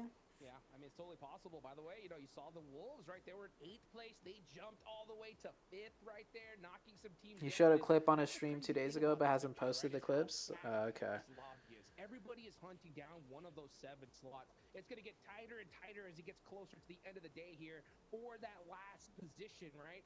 With Wolves passing up so many teams. We got Virtus Pro knocked down. DRX, right? I want to talk about this team because when it comes to emergency cover flare usage, these guys put like a 3-bedroom, 2-bath on the market in this last game. It was wild to see. Yeah, Dick Xavier really just deciding to go all in. Wait, Dick Xavier, was it DRX? DRX. DRX? Yeah. Okay, so DRX coming on through here. I mean, they did what they need to do, really. I mean, we were so concentrating on all the chaos going on that zone was actually really tough. You had one massive high ground, you had one city held by wolves, and the rest was pretty open. So DRX did exactly what they needed to do. They had one shack and went, well, we can't fit us all in here, so let's build, let's construct, let's get some cover flares going. It worked really, really well. It actually helped them survive a lot longer. Have I seen Peanut streams? I saw some of his stuff. Like before he got really big on Arc Raiders. I saw like some clips of his and Tarkov and stuff. And obviously I've seen the Arc Raider clips of him too. Do you think Ulf is going to break the shackle? Is Kara an underdog team? I mean, Kara came out of nowhere yesterday, man, and they're keeping it strong. Inconsistent, not what you want to see from that South Korean team that we know can do great stuff, especially during PMIC where they just dominated that. If I can only pick one team to move in the top 7 right now that's not in the top 7, it'd have to be DRX. They're just so experienced. I feel like DRX could do it. After that game 1 with OG, like before the first match, I would have gave OG like a 30 to 40% chance of making it. Now after the first map's done, I'd say like 20% chance at best. What do you think about that? I mean, Thunder Talk did not want a hot drop. They just like, no, we're not dealing with this. We're getting the hell out of here. Which I like from Thunder Talk. They're like, we don't want to risk our first position, which I do respect to some extent. But no, here they instantly, as you said, sent it on. But truth be told, guys, I mean, OG is doing pretty well for their first time ever at an international stage, like for a region, right? Like India. To be at the international stage for the first time in like 3 years, I think is what people have been saying.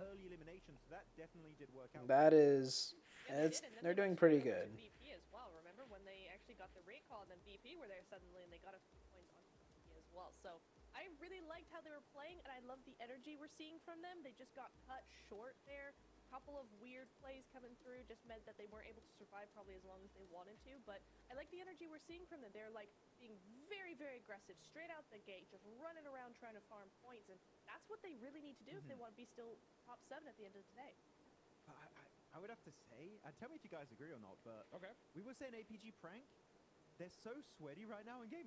I don't think they're pranking anymore. I think this is APG serious mode, and it's just not working. No, stop that talk, Max. Yesterday, you said they were washed, and now they're performing. You've studied Peanut so vigorously. You're the only person who knows exactly how he does all of his tech on his stream. I wouldn't say this was great. Really, wow. Yo, Creep, you know a lot about various random things. Like you told me about the low latency thing on YouTube and that fixed it. You told me about the cameras. What else have you said? Yeah, I think you mentioned something else random that you were knowledgeable about. And now you know about Peanut's tech setup. I can't wait to see these matches coming up. We got Erangel up next, though, right? Kara is one of the finest teams from EUs. Kara are underdogs, everyone. We're hyped for Ulf and Regnum, I see.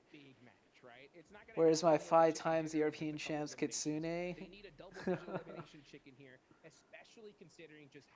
EU split was a 2-way race between Ulf and Regnum. Okay, gotcha. So I'm gonna ask see this Nip turret, right? We saw them try to go for Thunder Talk. What do you think Alpha Game is going to do here? They're going to go for their tried and true, location in military, or you think they're going to mix it up at all? Oh, that's a great question. Honestly, the way they're playing, I could see them doing either of those things, to be completely honest. Because they went for it in Rondo, and maybe they just went for it because you do have that recall system in place. There's that little bit of buffer.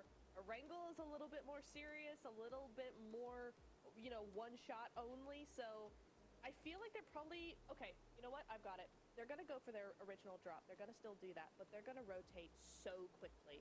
They're not going to linger as long. They're going to try and get into the match as soon as possible. That's my take. What do you think, Max? Yeah, it's going to be that. I agree. I was looking at numbers. Which team we're talking about? We're talking about Alpha Gaming. Okay, Alpha Gaming. No, I think they're going to go for their original drop then. Play C block. Oh, of course, that's dependent. The thing that annoys me with Alpha Gaming on Erangel is that they only drop in military base, like C block in particular. If we have a northern plane path, it really ruins them. I've seen them so many times in CSA hot troops where they would just try and stretch their drop, and here we have wolves on the You way. sent a clip from my test stream on Discord. You're like you're trying to emulate Peanut's setup. Literally fix 99% of their problems, and they just Okay, this is cool. Can I show the stream? You mind if I show the stream, Creep? Your test setup? That's funny. You made a pickle to compete with the Peanut? That's actually a hilarious idea. When we see them mix up a drop spot in Rondo, you got to bring up the topic, right? Especially considering that these guys have 31 points they have to cross in order Not emulate, it's the same? to get into Okay. that 7th place position, right? That ain't going to happen by just doing the same thing you've been doing, right? So it's going to be a crazy, like an absolute Cinderella story if Alpha Gaming do somehow make it. Mute this one real quick. Look, I'm in a new studio, and then I switch to my game scene when I'm gaming. This is just when I'm like talking to people, and this is when I'm in the game. Oh. Look. That's cool. That's a cool setup. Okay, I see. I'm in a new studio, and then I switch to my game scene when I'm gaming. This is just when I'm like talking to people. Okay. Maybe you should start streaming, Creep. I mean, you got all this figured out and set up. It's pretty funny. That's cool. When did I finally end the stream yesterday, Zoo? The stream lasted 8 hours. I fell asleep. And the stream went on a bit longer after it ended. Like, after the games ended. At some points, by, like, internet died or something. I don't know, because the stream ended itself. And the stream runtime in total, I took a look, was 8 hours. Waiting to see that from Regnan. They got the win. We know what they can do. The rotator on top? That's Yeah. in the mood to win some more, and maybe today we'll just see that from them. I have different outfits and chat can change them just like Peanut. Oh. But like the thing is, Hodrich, this lobby is so stacked, right? That's dope that you got all that set up and figured out. That's cool, man. These teams have potential to perform on the global stage, so it's a tough one, man. It really is.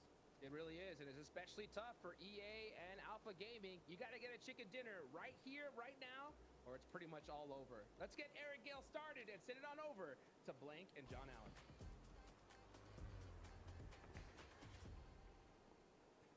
Wait, Creep, what do you do? Like, are you into tech, like just out of interest and for fun, or do you do something around tech as well, like for work or whatever it might be? The 3 Erangel stretch that sits ahead of our teams now as we head in from North George down towards Novo. We're cutting straight across the middle of the island, nice and easy for all our teams. A big profiteering off that game 1, which is always great to see for a lot of our squads, particularly for Wolves. They were able to put up a big scoreline there, which should really assist them in the rest of the day in terms of getting over towards that top 7. And for a North American team, will be a hell of a result to go straight towards those finals.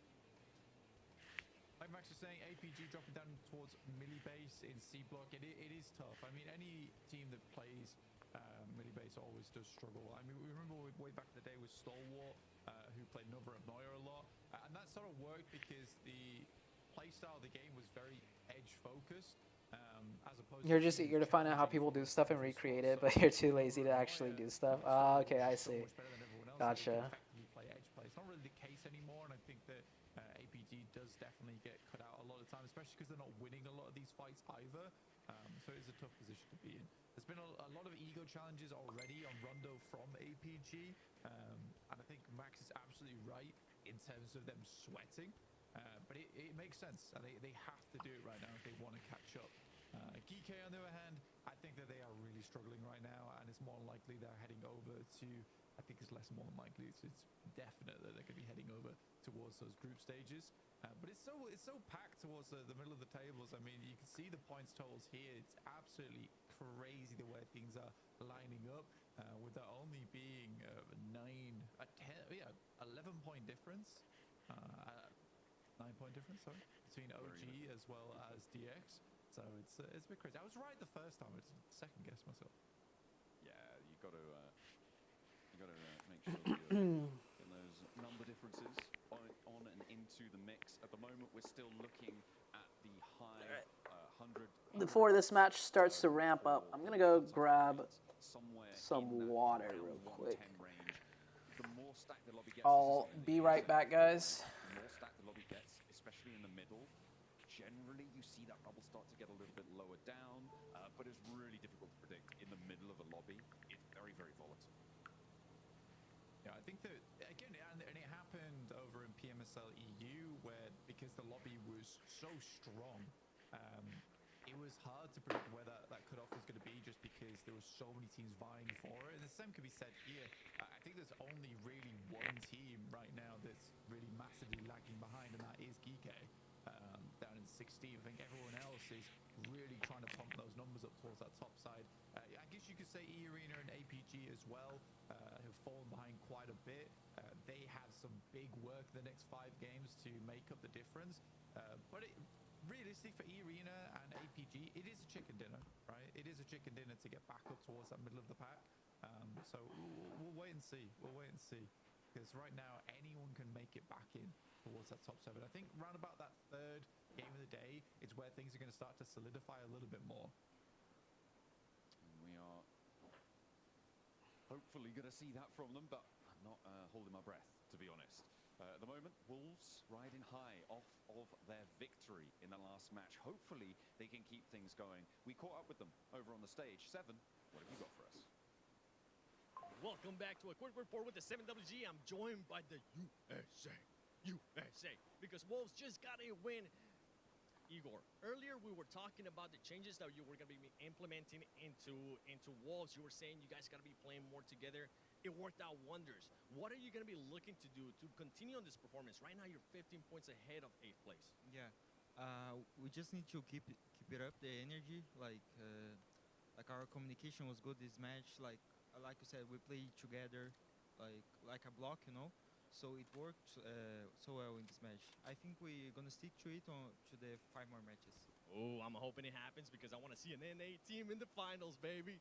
Back to y'all. There we go, keeping that energy up. It's exactly what they need. But over a 6-match day, for the remainder of this tournament, Blank, that is a tall order to keep the energy flowing the entire time. Yeah, I enjoy what they say. You know, play like a block. I was like, yeah, you guys did. You absolutely played like a block there. Rules squared out team, squared away. Thunder Talk here versus E-Arena. Early engagement for them. Already finding 1 pick-off over towards E-Arena as well, which is very bad for their prospects. Made over. Not going to find anything. Yasnaya currently stilled slightly, but there is tension in there. I'm sure it'll be tricky. This is a replay of the elimination. Yeah, Thunder Talk, they found 1 player. Did give it a good go. A good crack, actually a really good crack around the staircase there. Getting those 2, getting that knock and doing a lot of damage. But yeah, if you're isolated at a building with 4 players from Thunder Talk, it's not likely you're walking out of there. Yeah, it's always a case where, I mean, in that situation, it's very clear to me what Thunder Talk's strengths are as well, which is the fact that they're able to work together as as a team so well. And I mean, you do see a lot of times players will just run up those stairs solo and give multiple 1v1s, but that's not the case. You have one player peek close and then one player jump far, and it's almost guaranteed that you're going to get that elim as long as you are keeping things tight and coordinated. But I think for Thunder Talk, that's nice to see. All right, I'm back. The difference between right now Thunder Talk and Kara is that Kara has good teamwork, but they also have a lot of firepower to back that up as well.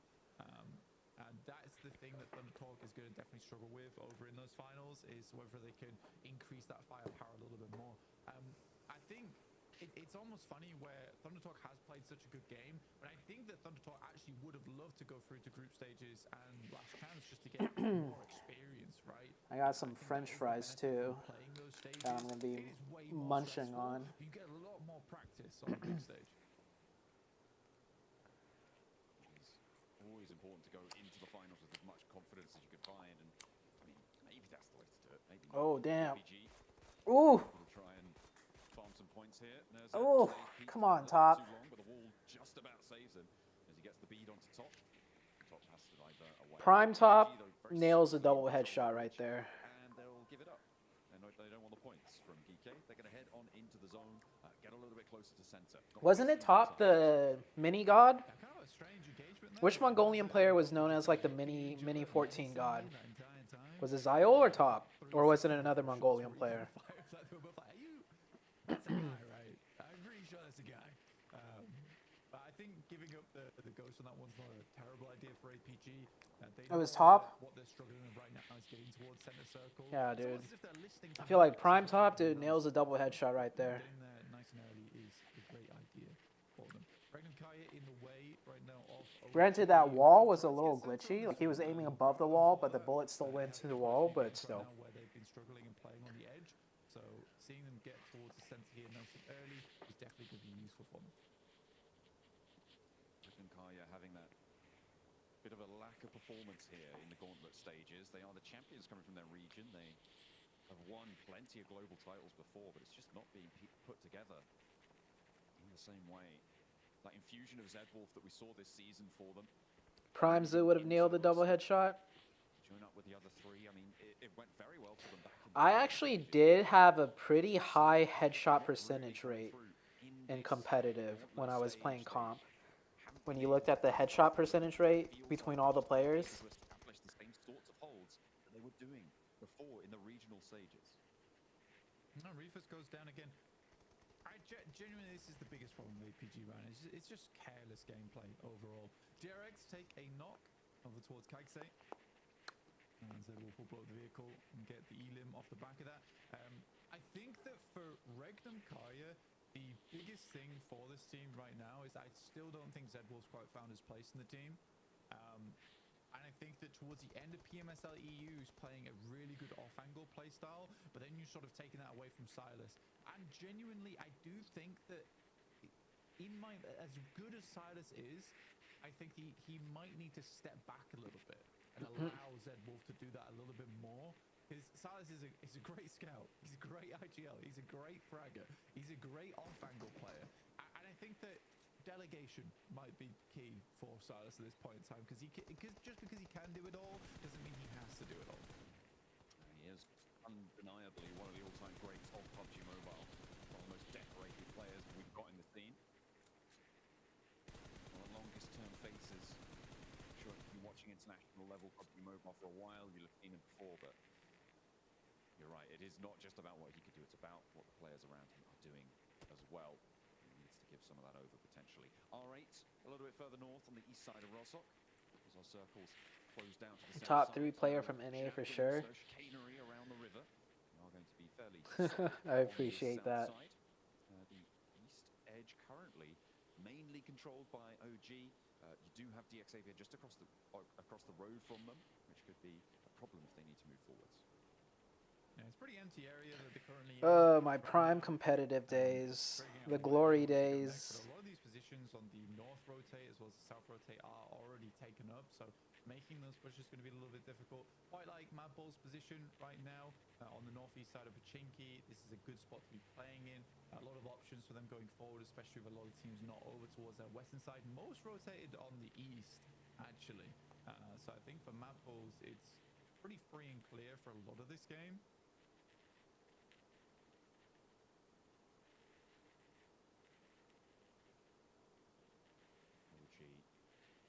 With an outpost on the south side, close to Aragon for Virtus Pro. With the buggy there, I mean, the runner is possible, but it's towards the opponent. If you get pressured, I feel like that buggy might just be a little bit of a bait to try and go for. Maybe a run out the back would be better. And yeah, I think this is a wise reposition coming through from WizGod. Already there are shots ringing out through it. Aragon gets spotted as well. A tank actually being borne down upon. No, Milky Way not going to go in for that fight. Oh, I missed that message earlier. Do you guys think Rondo's better than Sandhawk? Yeah, I think so.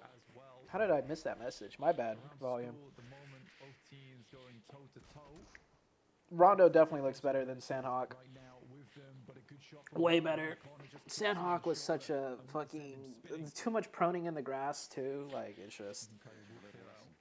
And then you have those islands where it's like, oh, if it's not... It goes to the other island. Good luck, you know. Rondo's way better.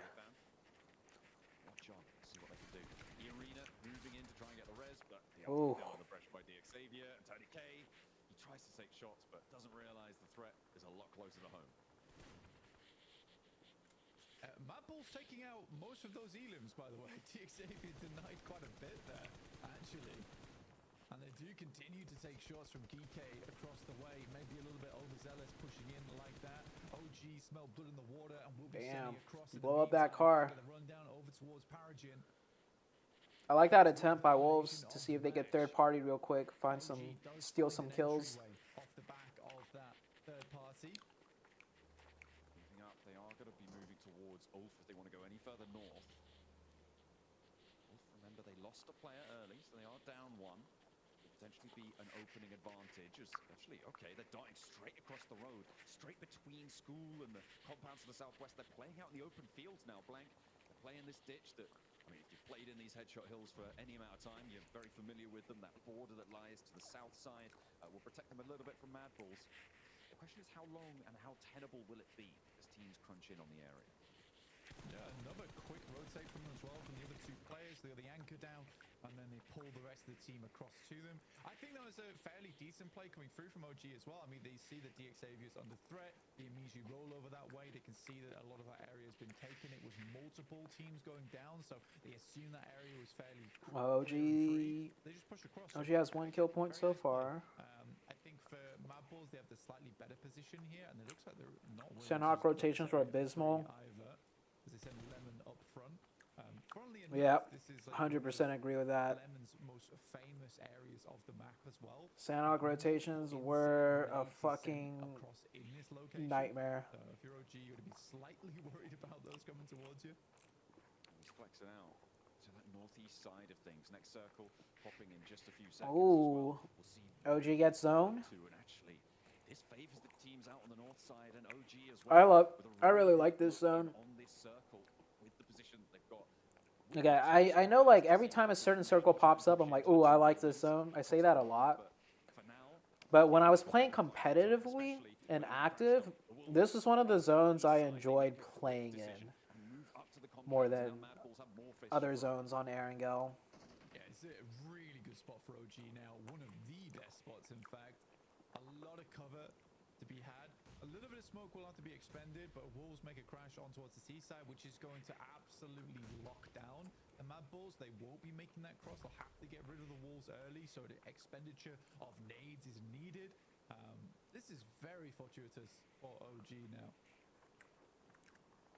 They're having a great time on the north side. Can they get a couple? You love this circle too? They can steal 1 or 2 away from the fight, or maybe even claim 1 for themselves. Great news for their points tally. That fight around the bubble is really important. I feel like this circle just allows for so many different play options, and it's pretty like dynamic too. Like to spectate it as a viewer, you get like, you know, the dips. You got compounds. You still got hills in here. A lot of different power positions. A lot of open areas, but it's not like taking the Just fights, they've taken no the fights from cover, players, all open. and every time we saw APG fighting that, it was a solo, right? A solo trying to make a solo play, the hero play. It's also one of those circles where, as a spectator, it's easy to keep track of the action. Even though there's like action happening everywhere, it's like, Expect it to be though, right? yeah. Like, this is a team of veterans. You think the graphic of Sandhawk was better than Rondo? They should be playing better, all things considered. Yeah, I mean, I could see why you would argue that. from the man on your screen on the right, at least. Yeah, well, maybe they all want a little bit of limelight. Now nobody gets it. It's a not very lustrous performance from APG so far, and they got GS just over the ridgeline to the front. It's difficult to crest over and take shots down. You expose yourself to so many angles. If you're GS, you can't risk going too far forward. See what more they can do. Two of Wolves knocked. Okay, they finally That's close range fight too. They're in the compounds next to each other. well. The Wolves crashed in. They've been Yo, change the okay for a camera. while now, but now Change the camera. There's that first flush coming through. Oh, it's over. Like I said, Lemon with the nades, man. In this area of the map, he is good with it. Now there's one player remaining in Coops. Nade does quite a bit of damage on it. Wow, Lemon goes in by himself. At 4 players, and what a jump out coming through from Jesus, Lemon. Okay. Third party. Kara moving in. They're already on this roadside and blank. They might not have their full squad, but they're still going to be able to do damage. And the Mad Bulls have to worry now more. I mean, they do find Poser right off the rip there. OG though. That sucks for Wolves. Damage over towards Pusher. Need to pick him back up off his feet. Oh, Rondo's still beta version, so that's why. Oh, okay. I didn't know that. Well, love the zone. Love the zone. It's like the same zone still, but like, love watching this zone and competing in a zone like this. Are struggling to find those eliminations. It's been a tough time for them to do that, and you're right, with Ulf moving in to their route out into the open, that's going to make things harder, and it means they do need to... Wait, Creep, I didn't know you played competitively. Like, you did scrims and, like, join, like, some open tournaments and stuff? Maybe I did know that, but I just don't remember. Sorry. But... to go a little bit further south. The move is easier for them, but it is definitely tougher for Thunderbolt right now. I mean, Alpha 7's first protocol here is to get rid of Thundertalk on the crossing on the road, which is why they have this massive smoke train lined up. It's a great nade thrown down, but no massive value. But based on what you just said, yeah, you seem pretty knowledgeable about a zone like this. Beyond just, like, you know, a casual viewer. Holy shit. Well, there goes TT.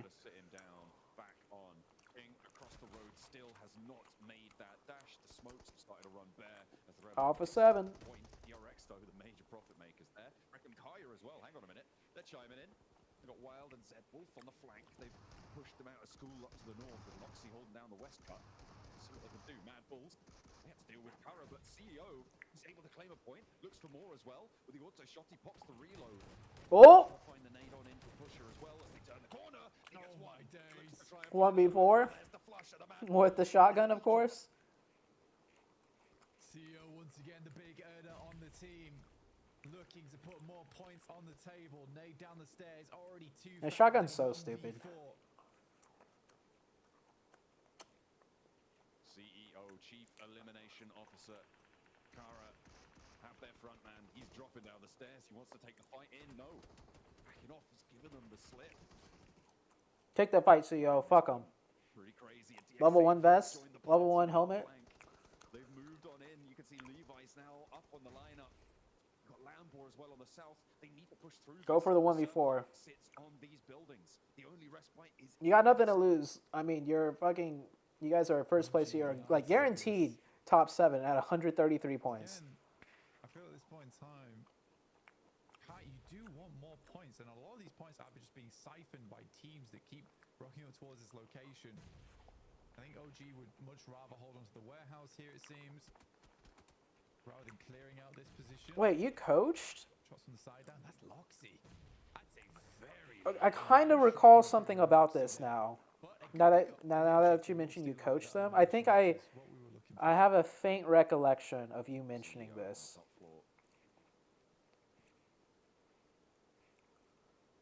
In the C-suite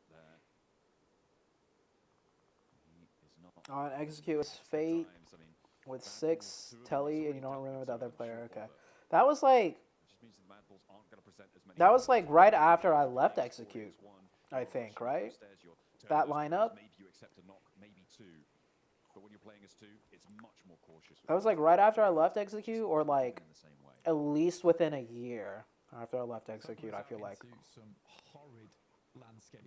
What am I doing back, man? This feels random. It's kind of random. I want to get back into streaming and content creation, like YouTube and stuff. And I figured I might as well, you know, start with streaming again. So I'm back, kind of. Caution that's needed whilst rotating in towards the circle is very high. You see that absolutely no team wants to play in the center of the map right now, and it makes massive So before coaching creep, did you like try your hand at playing competitively too? Alpha 7 trying to crest the ridgeline. CEO, we got one, but he wasn't quite good enough for the full 4-piece, unfortunately. Zedwolf is going to be swarmed on as DRX descend from the high ground as well. He's an outpost for Regnum Kaya. They aren't going to be able to pick him back up. That's Regnum Kaya down to one player. Try to extract value from this game and spread themselves too thin. R8 as well, moving into the hills. Alpha 7 making that dash. Everything is popping off now, Blank, as the Mad Bulls of the south are suffering from the blue zone. Revel. What is Marth doing? Over the back of the buggy, up straight back into the front seat, tries to get away, but there's too many Alpha 7 players littering around him. Yeah, very concerned about that push from Marth there. I think he's getting a little bit too big for his boots, as APG also will chime in over towards RA as they attempted to disengage away from Alpha 7. And I do think Alpha 7 is the big story. You did play as a sub for 6, I see. They were able to dismount DRX from that top side. DRX opts to head down towards school. If I go into my new content, would I no? So I mean, I'm gonna see what happens, right? Like my new content idea channel, it's a whole new endeavor. As far as content and streaming goes and stuff, this is like my comfort zone, you know, like this is something I've done that I'm comfortable with, that, you know, I enjoy doing. So I imagine I'd be streaming still. I'd still be doing stuff on this ZooTay channel, but my focus isn't to grow a gaming YouTube channel. Heading back into content again.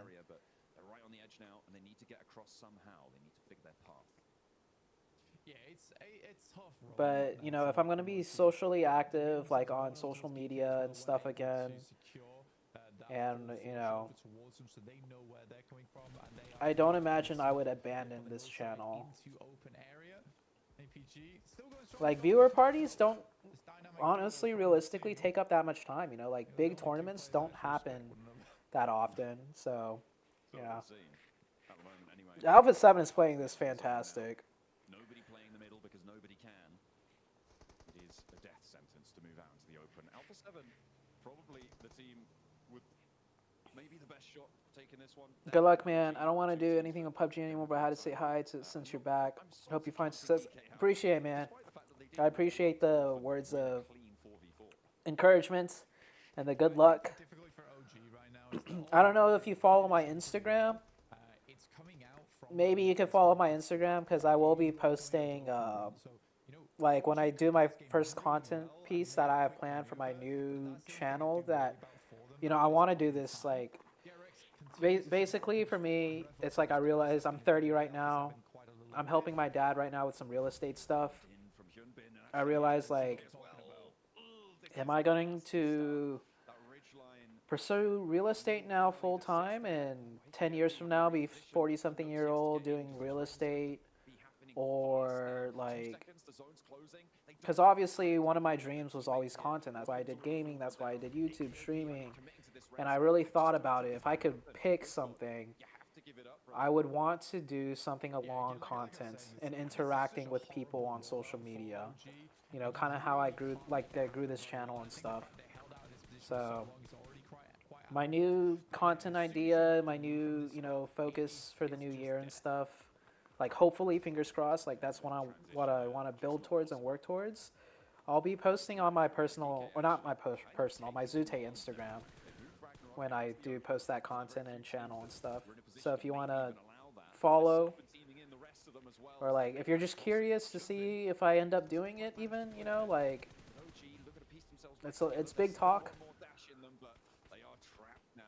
A lot of people, you know, you see it on social media a lot. They want to do influencer stuff and etc. But yeah,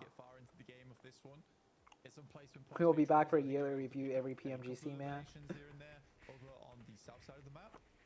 DRX trapped on the silver side. And this is what I'm talking about. The fact that Geeke's got here, I don't know how it's possible. OG's taken no shots their way.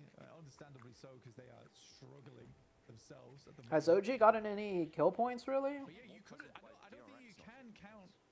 I don't think you can count Geeke out on this game. I think they had a pretty decent transition from where they were on the western side. 3 elims. Yeah. They're going to get 3 elims and 4th here. DRX maybe might die before them, but that shouldn't be the case. Treacherous for Geeke in the coming moments. They've got literally nothing to play with on that south side. Let's see what they've got here. DRX as well. They don't have any nades, which is pretty important here. Means Geeke are a little bit safer. Alpha 7. Alpha 7 definitely has the advantage, but oh, if Geeke go for the push here right now, this is when if OG knew how to fight and they have good situational awareness, if Geeke go in for the push. Oh no, they're trading back and forth. Never mind. Nice, good kill, good steal, really good steal. All right. That's the best OG could do. That was good. That was good from OG, I guess. Obviously, they had 4 up at the warehouse. We didn't see the fight, or I wasn't really paying attention. They could have done better there and and did way better, but.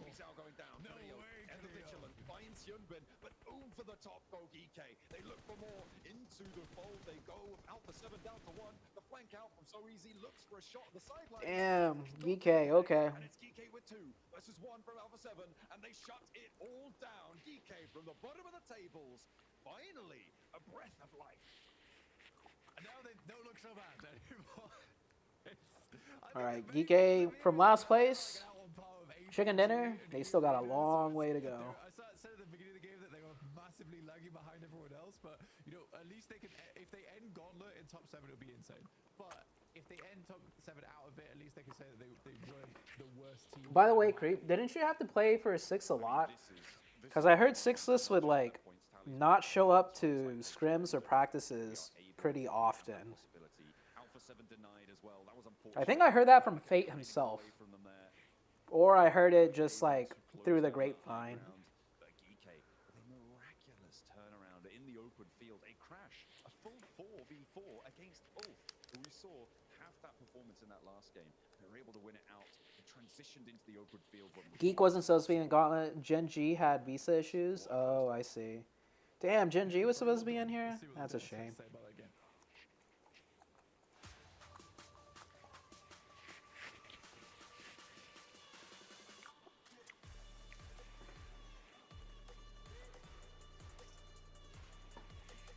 Oh, Nerzed? I recognize that name. Wasn't Nerzed like in some other really big team before? Nerzed. That name is super familiar. EK get the chicken dinner all the way from the bottom of the leaderboards. We're talking about how those teams at the bottom needed a chicken right here, right now, Max. The question is just too little, too late. Huh. I don't know why I thought that then about 6less. The end of the tunnel here coming out from Geeke. A win when they desperately needed it, and they finally secure it. And you know what?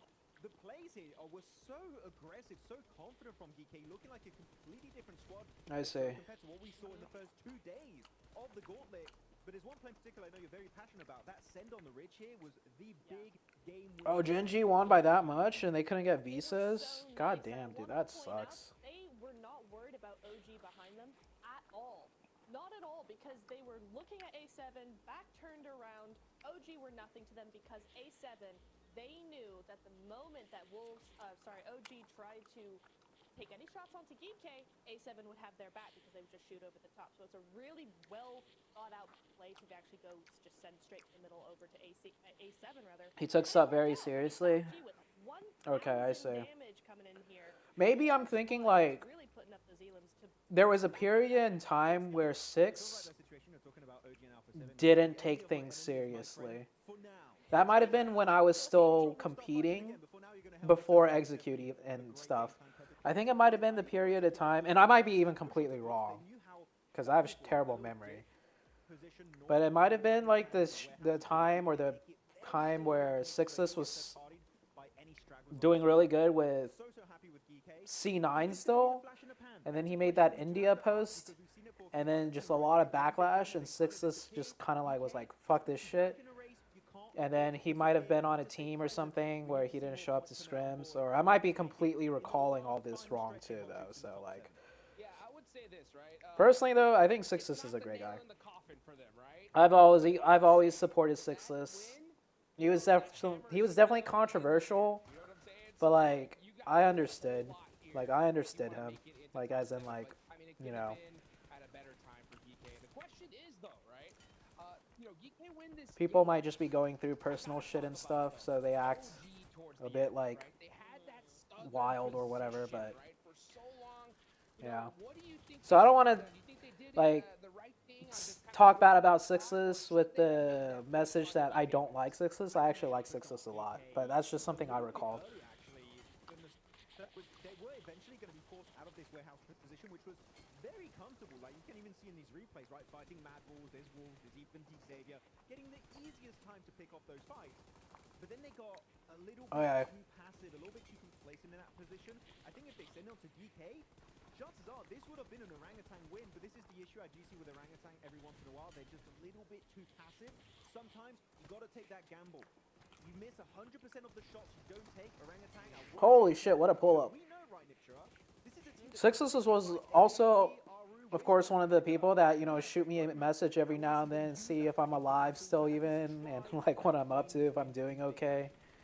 So yeah, Sixus and I were, as far as my relationship with other people, like within PUBG Mobile, like Sixus was definitely one of the closer people I was with. Normally, just being able to spread out and take all those fights, and they just weren't doing it. But now we see top 4. These rotations, they got to be something else, right? Like, how did they win from there? Exactly. I was waiting for this graphic. This is a Novo team. If whoever says in chat they got gifted circle, I'll find your address, okay? We're going to have a little conversation, okay? Because these guys were rotating all over the place, entering the southern side, Milta, going into farm, around Pachinki. And you can see the way they were going for, the positions they were aiming for, every single circle shift. The scouting was so well executed. I mean, Geekay kind of got lucky with that pull-up, though. Actually, I can't say they got lucky. I think there's a vantage point they have there that they got an opening knock. Oh, yeah, they probably got an opening knock. Never mind. That's actually really well done by Geekay. The hopping from one position to another, giving you like power position after power position to control another power position. That was pretty well done. That was like textbook, actually, what Geek did there. 14 eliminations. So again, love what we're seeing here from DRX. It's controlling, it's aggressive without going overboard. So it's really nice to see that from them too.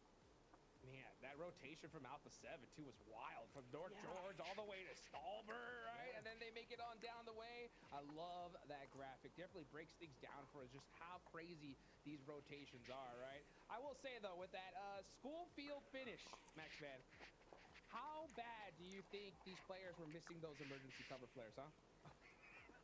I keep saying it, PUBG Mobile Esport, please, can we add emergency cover flares on all the maps? It would be literally so fun to see. But yeah, they would have loved it to bits, man. Imagine you give that to Alpha 7 and they can actually hold that little plateau with 2-3 emergency cover flares. Man, that would have been game-changing on this match.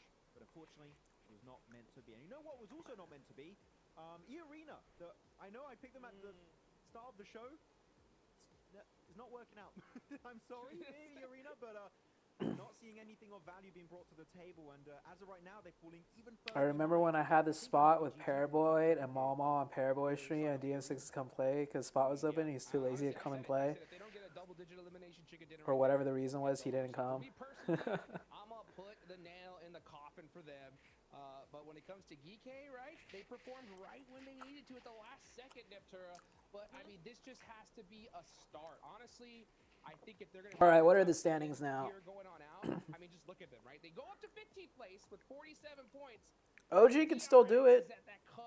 OG could still do it, but man, as the matches go on, I think that's almost impossible. it's going to be more reliant on elimination points because the pressure is going to be on. I think the way they've been playing, I don't think that's really in the cards. They might have a really good day. I'm not going to put it past them. You know, a win is sometimes what a team needs. We've seen it with DRX. And look at that, DRX top 7 now. I said if I had to pick one team after the first game earlier to pop into top 7, it'd be DRX. Top 7. I think it's Wolf DRX. I think Alpha 7 and above seem pretty locked in. Like, there's not 100%, but with the tendency we've been seeing so far from these teams, I think there's only 2 slots left, maybe 2.5. Maybe Alpha 7 could slip up if they get a terrible day here, Hodrix. But no, Alpha 7, I don't think that's going to happen. So, man, those slots for the grand final. APG just trolling. Every single game. Coop's still better than Sixless. Here, but I think with just how crazy this lobby is, I'm going to go with 4. Okay, that's just my opinion, right? I think R8 at 105. Wolves are doing. They're hanging in there. They're hanging in there. They won the first match of the day with a lot of points. Then they got a big 0. So, but they only got a 0 because they won or they lost a big team fight, which would have otherwise, you know, really changed their outcome. But yeah, they're hanging in there. Popped off in the last game. Not so much this game. They went out a little bit earlier, but they were still looking to have a good game. They just got cut off early. So, you know, there are a couple of teams here that I think the generational. So on the topic, Coop's still better than Sixless. I think the all-time best NA player would be Coops. And not just because he's the best right now, in my opinion. But, like, I think... Okay, let's first let's talk about, in my opinion, who are the best NA players over the years of PUBG Mobile, right? I feel like I gotta throw Sixless's name in there. I think there was a period of time where Sixless was just a level above everyone else in terms of just knowing how to play the game as an individual player. This was before, like, team synergy really developed in NA and knowing how to play as a complete team. So solo plays were more of a thing because team synergy just, you know, how to play the game correctly as a 4-man team or down to a 3-man team wasn't as established yet. And this was obviously early on in the PUBG Mobile days, like the first 2-3 years, I would even say. But Sixless, of course, was known as the best Snake player. Because individually, as a solo player, he was better than anyone else, you know? And early on in PUBG Mobile, solo plays had more weight behind it. Because team play just wasn't as developed yet, you know what I'm saying?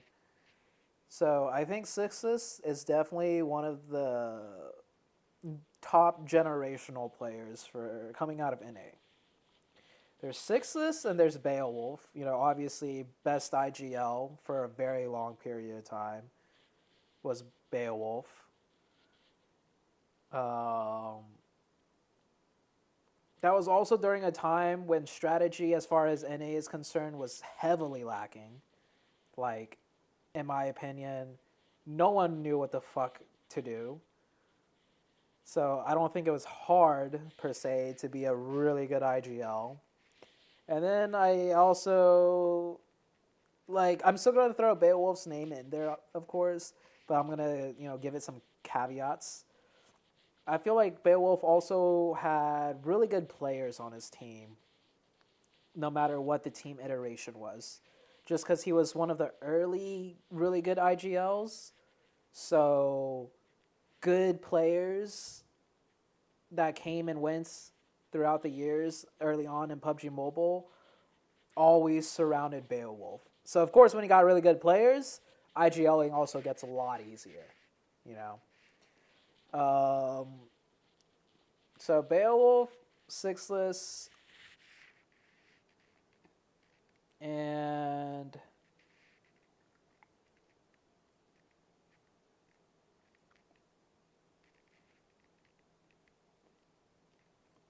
Coops.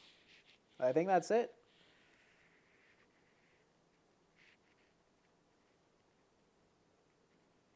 I think those are like the top 3 like generational talent players out of NA. You never heard of Beowulf? I think in the first 2 to 3 years, maybe 4 of PUBG Mobile Comp, he was the IGL for C9 when Cloud9 came into the scene early on in the days.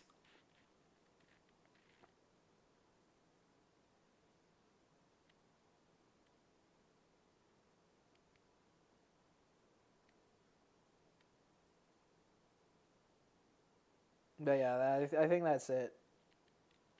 What about Pyra? I mean, of course you have really good players too, right? Like Pyra, I'd throw Pyra in there, I guess. I feel like Pyra is just an all-around good player. You have so many all-around good players, you know, like Pyra. There's so many names to throw in there if we're talking about just good players. But I'm talking about players that stood out above the rest, that was like special in some way, that was a step above everyone else for their time, right?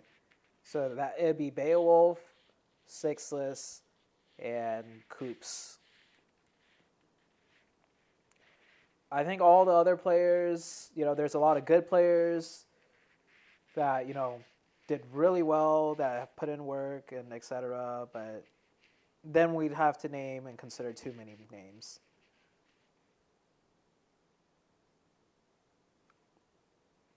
And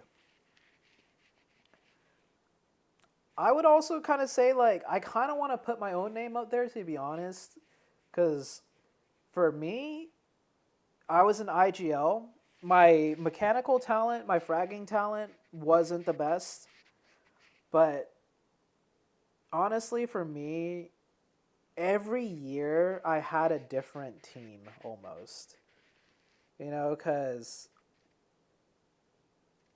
with just the way things happened, I had to rebuild a team of different players almost every year.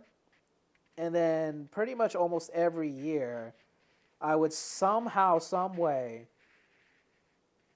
get a team together, you know, and make it to the global stage. Yeah, and I always managed to reach international. After this match, I'm going to take a look at my Liquipedia and really see if I had different players on my team every year. Because the reason why I had different players on my team each year too is because, like, I wasn't known as like a super good player, like mechanically and stuff. So I feel like I couldn't hold on to the best fraggers, right, on my team.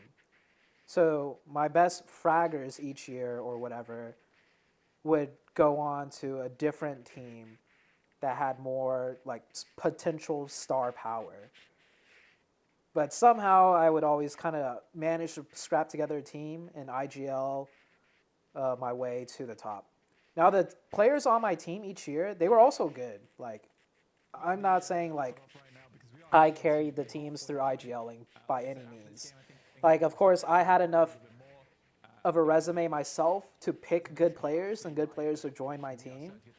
But I never had, like, a consistent roster of, like, insane players. Like some other rosters managed to do, but they would, for whatever reason, not make it to the finals. interchangeable. Does that make sense? Going to get a little bit more clear. You're right. The mists will start to lift. Like, for example, I feel like Beowulf. Yeah, like Beowulf. Yeah, I feel like Beowulf always, man, had the chance to pick the best players in NA, and they would all play under him. I think Tempo Storm at the time was also able to do the same. They always had the best fraggers. Like players like Tensa, and like I never had like the super big, hard-hitting NA players under my roster together. Like Tensa, HH, a lot of other really top players. Like I never got to keep 3 under my own team roster and hold them for more than a year to like really develop strategy and synergy. Yeah, Ghost Gaming had like the top fraggers and stuff too. I just never had like a full 4-man star lineup potential, but I always had like the second best potential lineup in a sense. But I was the most consistent as far as new roster each year and making it to the international stage. You're going to have Mansion, particularly a very, very strong position to play in. Also, you have Heaven that you can head over towards too. So those areas with this western playing path, you're going to be quick to get. Yeah, I agree. Your special abilities have good synergy no matter what the circumstance. Yeah, we are going to still be. Players from NA always had joining C9 as their final target. Yeah, I mean, because like Cloud9 was like the biggest esports. I mean, Cloud9 is one of the biggest esports organizations in the world, right? So obviously, you know, PUBG Mobile, where we didn't have too many orgs come in for North America, being able to be in C9 was like hype as fuck. Welcome to a quick report with the 7WG. I don't have any players with me, but I do have some information. Earlier in the day, I got to talk to Aro from OG, and I asked him, what is the expected benchmark that you have to hit every single match? He said between 6 to 7 points. HH is heavy into Valorant Mobile. I haven't yet to even really try. So what's happening with Valorant Mobile right now? Is it coming out globally yet, or is it still like is it going to be a big thing? Is Riot or Valve, or I mean, not Valve, Riot, which is partly or majority owned by Tencent anyways, is it going to be like a big push esports-wise, or?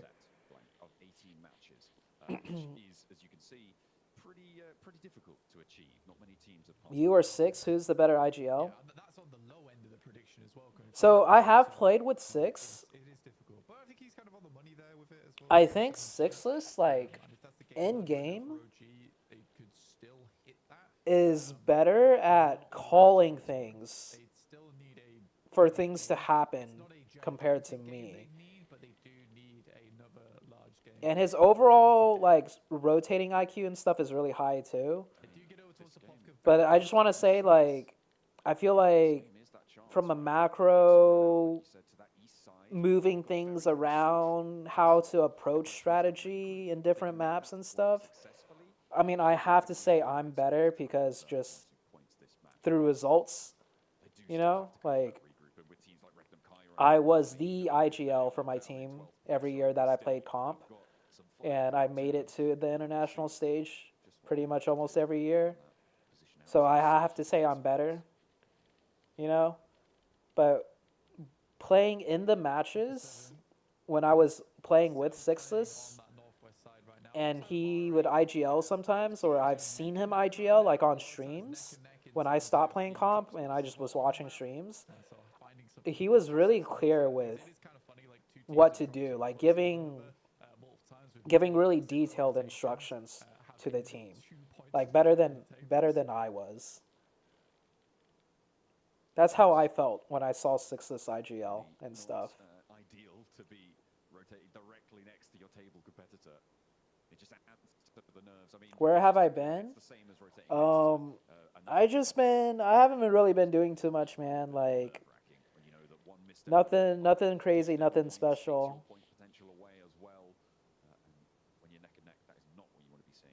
DRX right now.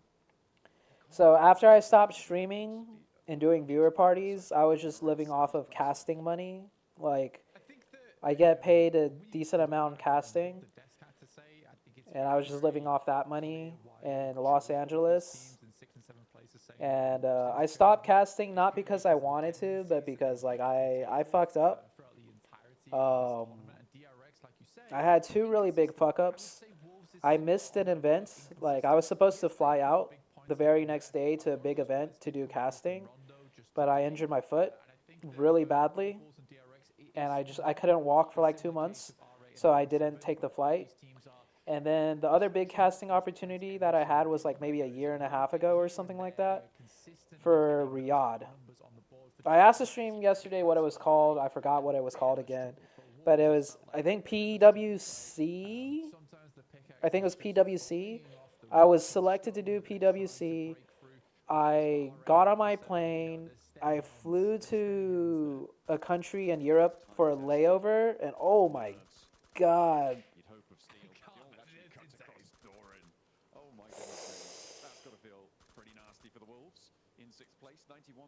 Oh, that sucks for Wolves, man. Come on. Losing a player that early. Now APG decides to, start hitting their shots. That was insane. Insane shots right there. But I lost my passport. Like, I landed in Europe, and I had to take another plane to Riyadh, and my dumbass lost my passport. So I had to be deported, literally deported, because that's what happens when you lose your passport. I had to be deported out of the country back to the U.S. Zol's experience in the game over the multiple years and the multiple achievements he's been able to garner. Yeah, well played. And so that just was not good, for my fucking...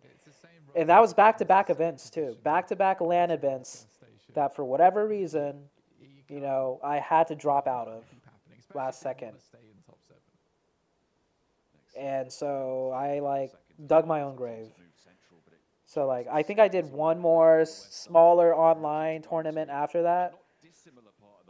But after that, I didn't get any more offers to do casting, and, I completely understood why. I mean, we just saw Ulf taking up one of them right around that road junction.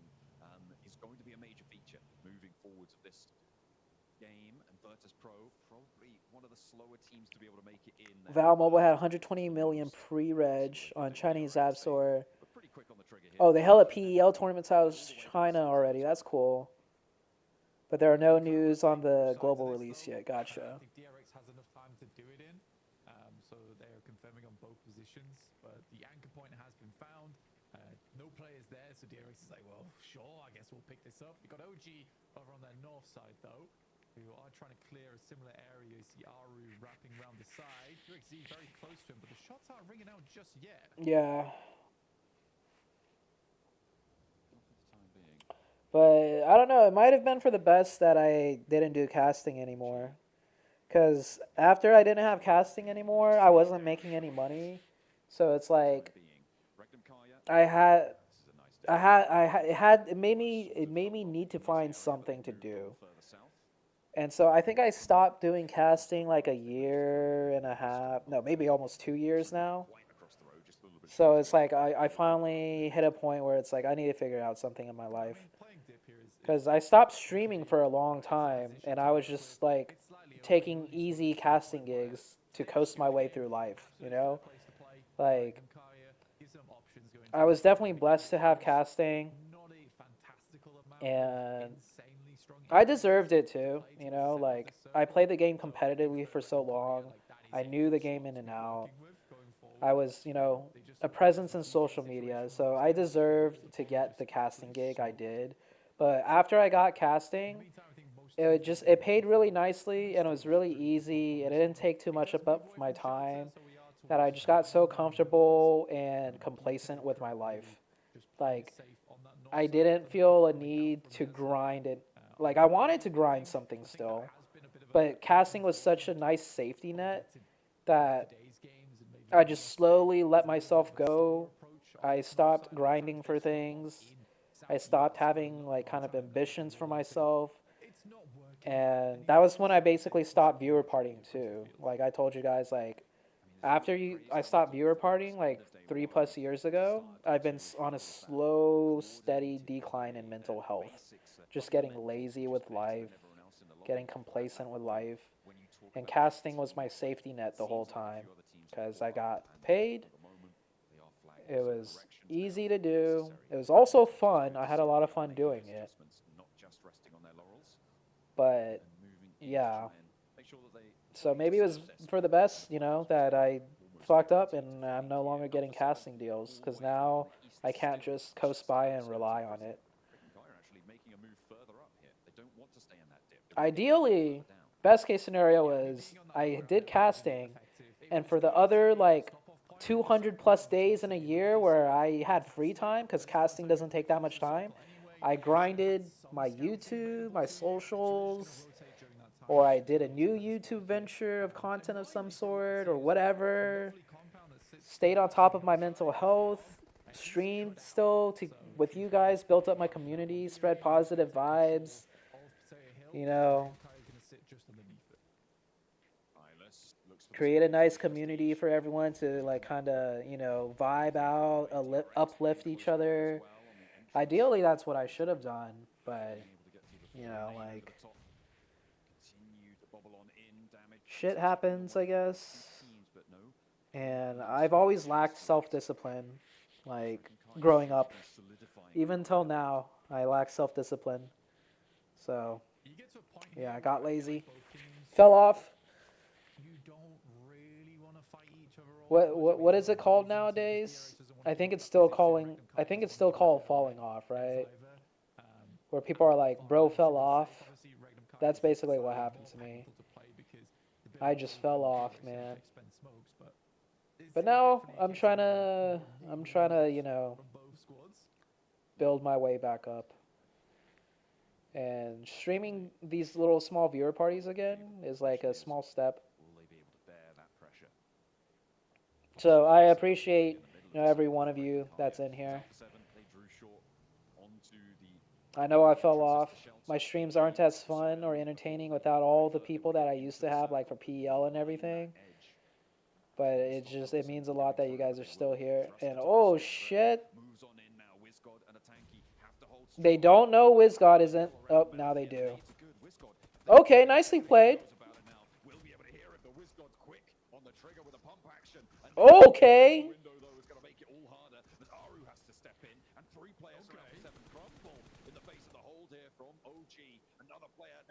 All right, shit. OG taking it to Alpha 7.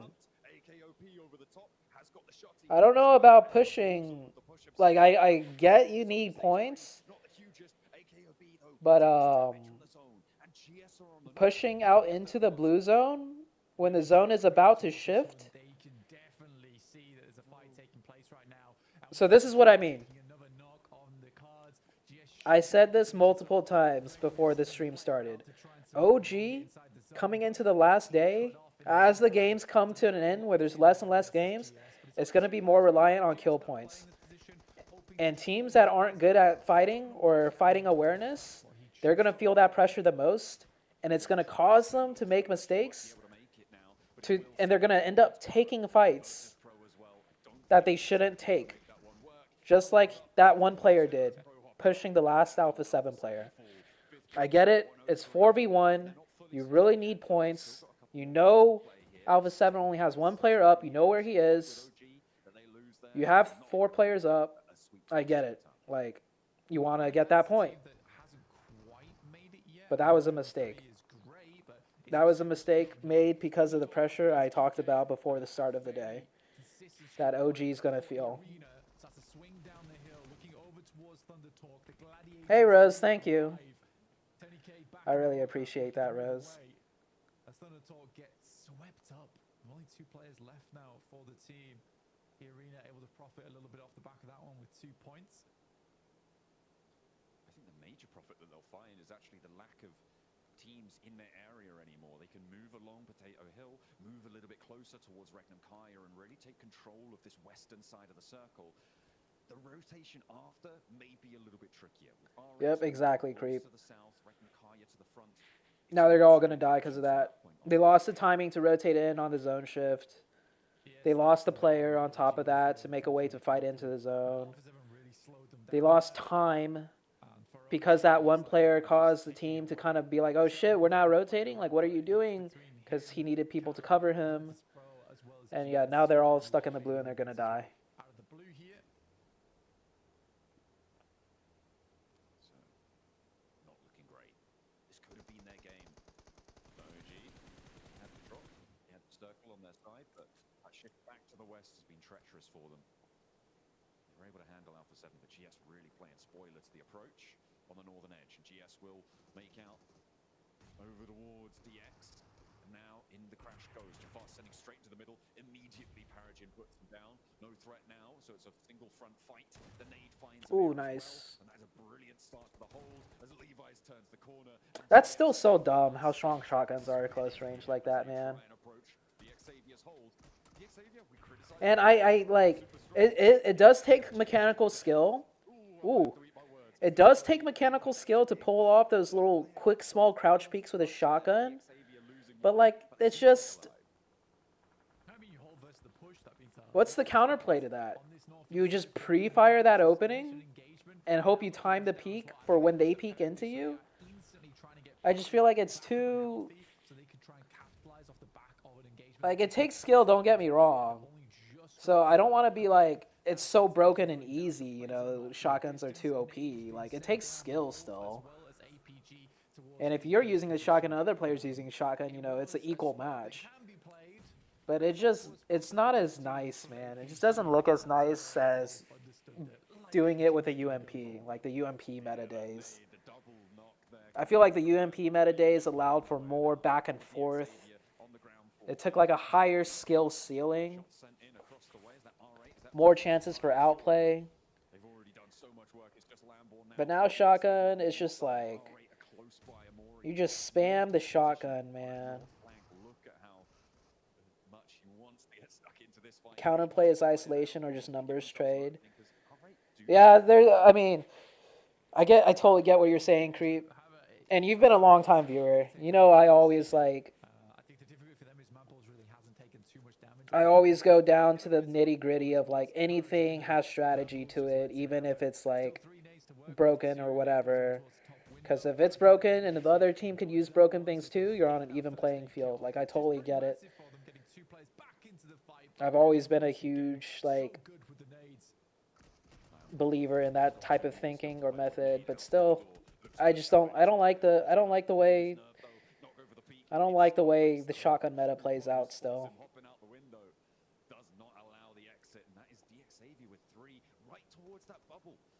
News for the teams looking to try and chase up towards it. Feel like Rekman Kaya may be on for a bit of a mad one here if they can capitalize on the west side position.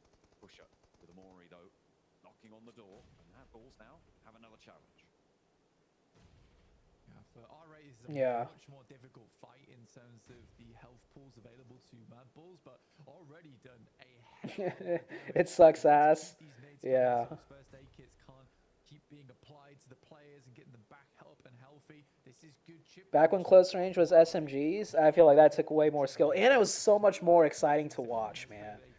Because it'd be a game of like inches, you know. Like, you can't pre-fire a corner and one-shot someone with a UMP like you can with a shotgun. So you'd have to like just get that little bit of damage in and then quickly reposition and back and forth with the SMGs and stuff. Like, that was so much more fun to watch. And I think for players, it's probably more fun to play that way too. Whereas with a shotgun, it's just like, you know, it's probably just not as even fun to play, even if you're the one winning with a shotgun. Insanely good when it comes to those long-range shots, and even more shots going down over towards R8.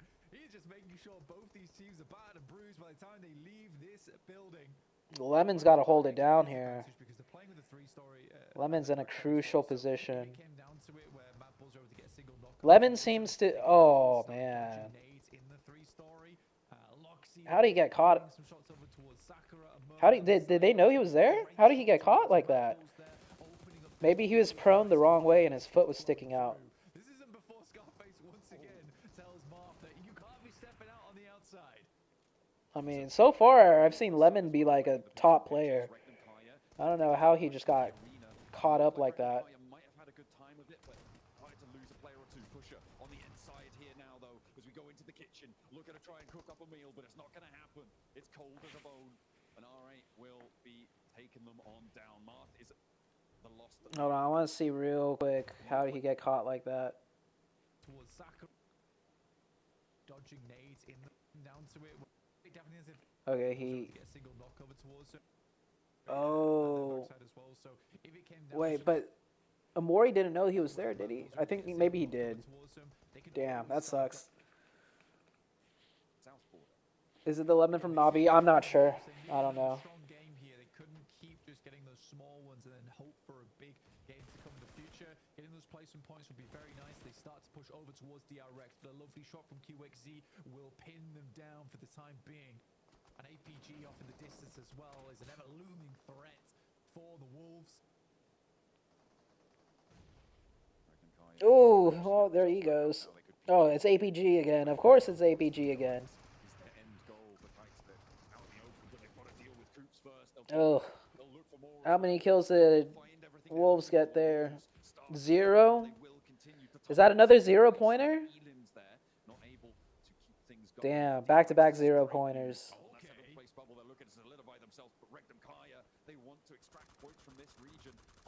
Dude, APG? Okay, from this position, APG can win the game. And honestly, there's a lot of, like, the team on the very far east, from that position, they can win the game too. Like, so I'm not saying APG's like in an insane position, but it's definitely doable, especially with 4 players here.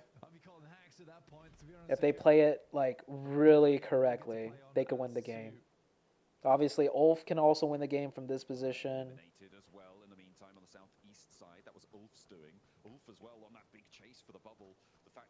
But APG, are they popping off? Are they finally done pranking? So top 7 right now is 30 points away from APG. If they get a big game here, they could totally do it. They're still match 16, 17, and 18. If they get a big game here, APG could do it. We'll push a little further up here to get some information off the back of it. Doc will pick a player out the back of the buggy, immediately steps back down again. Again, this is where I want to see Doc respect this angle a little bit more. Needs to potentially leave. This could be a decent Molotov. There's no smoke blocking the window either, so he has a clear sightline towards it. Damn, if that molly hit better.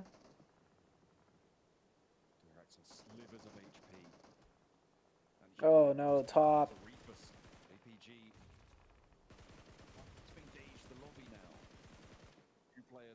Yeah, top's not getting revived. Oh no, they're coming back for the revive? Really?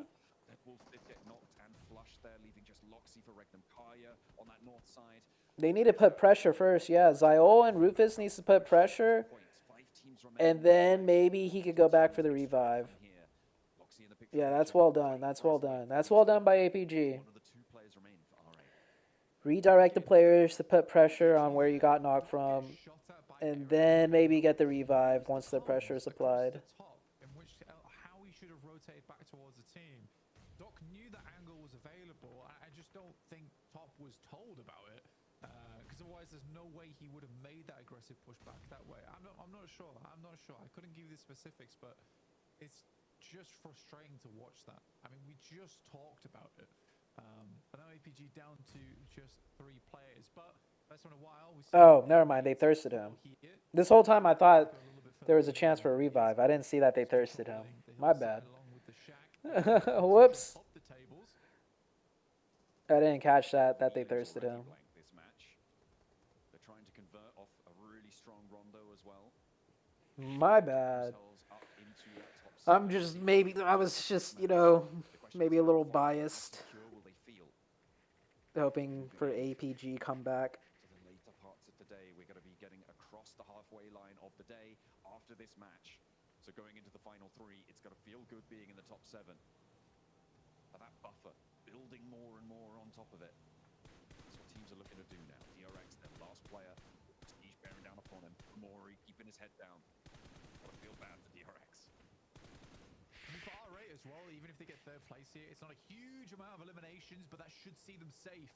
Eren finding Reefus. 13 elims on the game. Another massive match for them. Up to top 3 for R8. It certainly sees them making it through here in the top 7, I would say, at this point in time.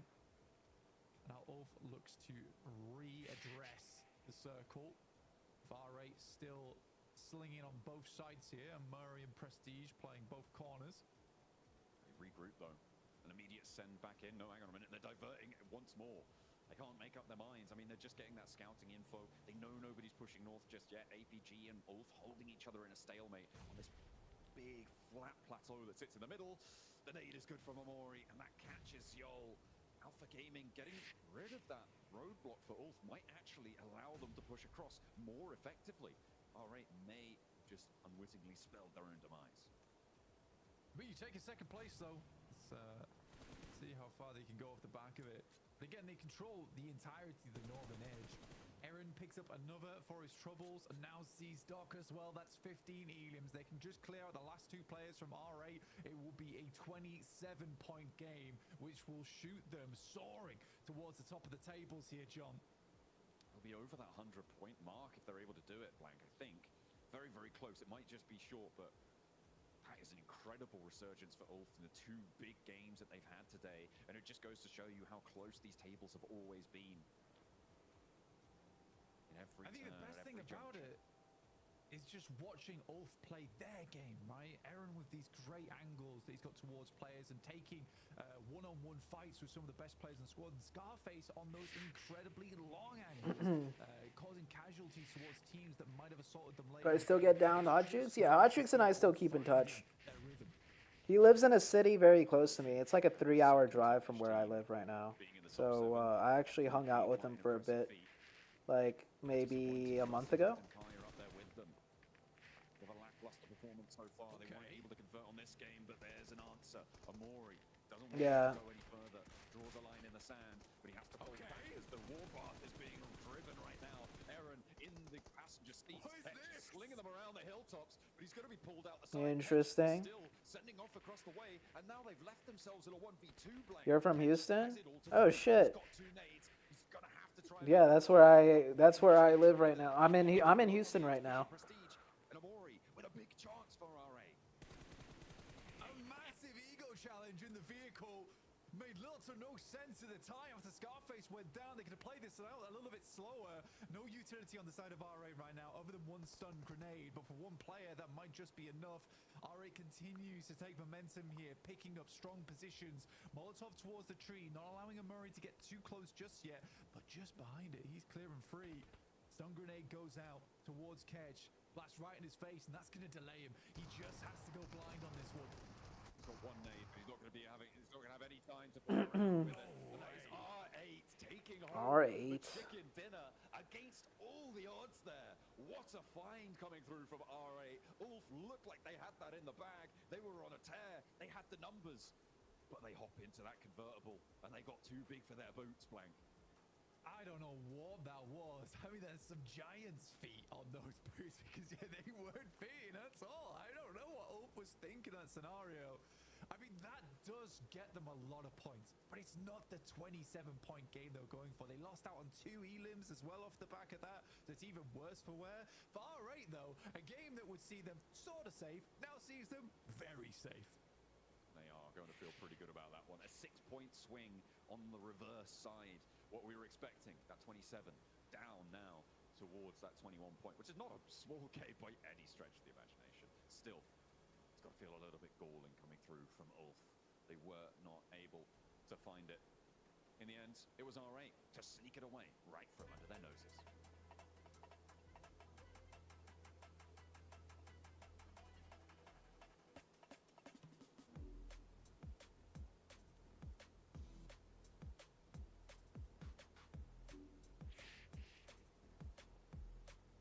Oh, nice. Okay.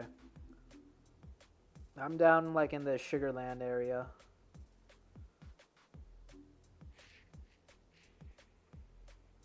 All right, we got 3 more matches.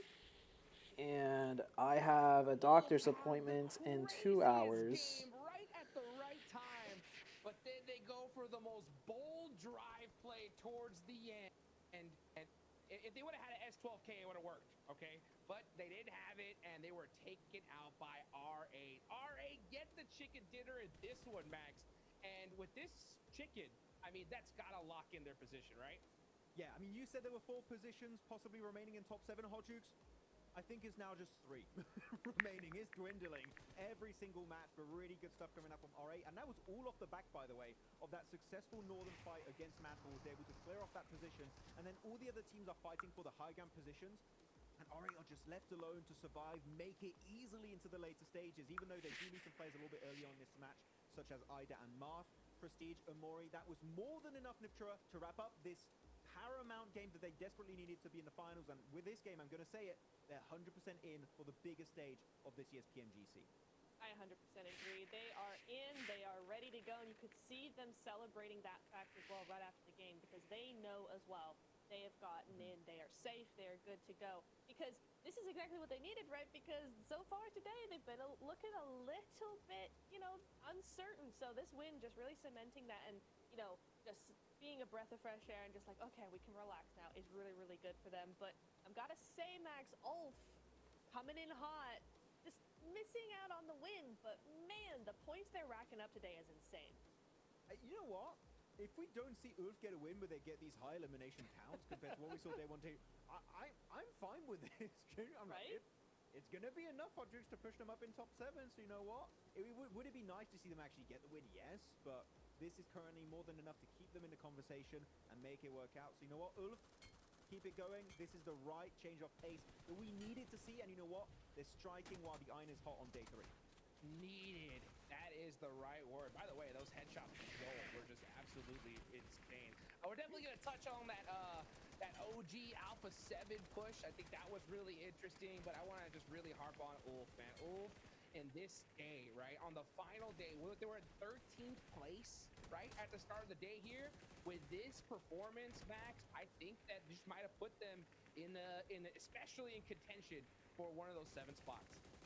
I'm going to go even further. When you look at day 1 and day 2 combined, their highest elimination. Damn, dude, that guy was just beaming out there. That was their best performance. Today, they already got a 14 elimination game on Rondo, and now a 15 elimination game on this last Durango match. Combined, they're completely out, eclipsing even, I would say, their day 1, day 2 performance. Dang, that's how you got that knock. Right now, is this more in line with what you expected from Ulf? Because for me, that is definitely the case. Oh, let's go. UMP long range. These guys for years, we know what they can do. 110, yes, I'm certain I'm going over 100% on this. Because, yes, we knew that their gameplay was a little bit more passive this time around than a few years ago, but I didn't expect to see the first and second day performances come out of them. This is much more like it. I'm so happy that they've adjusted. Oh my goodness, look at the pop-off there from R8. Yeah, because they have locked it in. We're going to see them in the finals. But let's take a look at these rotations, Max, man. And look at that. Alpha Gaming all the way down there in military base, making that travel on over to the east. Yeah, this is the 8-man Turkish rotation from Ulf and Regnum. Like, you know what, we're homies from the same region. Let's move in this similar rotation path and see how it's going to work out. Of course, they're going to be pretty accustomed to as they played against each other going into Finacell Europe earlier. Yeji from the southern side, right, Nipchura going in. And finally, we were talking about it this entire game. It's not just a good rotation. They avoid early skirmishes to keep 4 players alive until the very later stage to actually have an opportunity to go for the win. Sure, they don't quite secure it, but this makes me at least more hopeful that APG can initiate that comeback because, again, no early casualties happened here on this Erangel game. Yep. Yeah, it was so nice. I mean, we saw some nades being thrown over to VP earlier on in the game, but still no full send, just trying to, you know, pick up an elimination here or there maybe, but really it's all about control, and it was really, really nice to see this different side to APG, the one that we're used to seeing, and it gets them 11 points. Is it enough? No, but is it a start? Yes. Oh, man.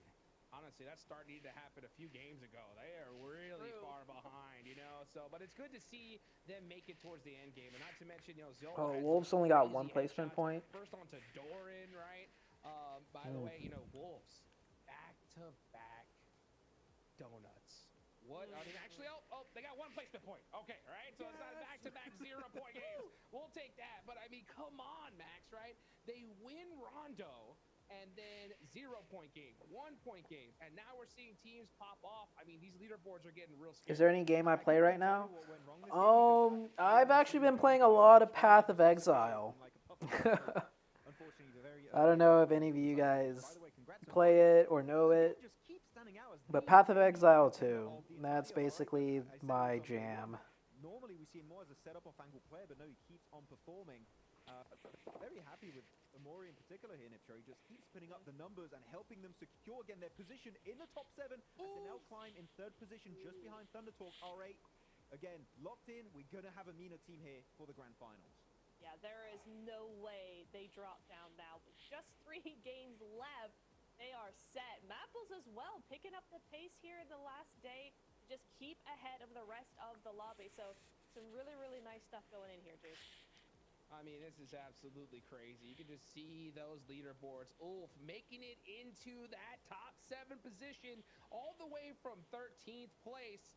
But, man, we got a whole bunch more action to go here in just a minute, guys. Man, it is getting close. It is getting close.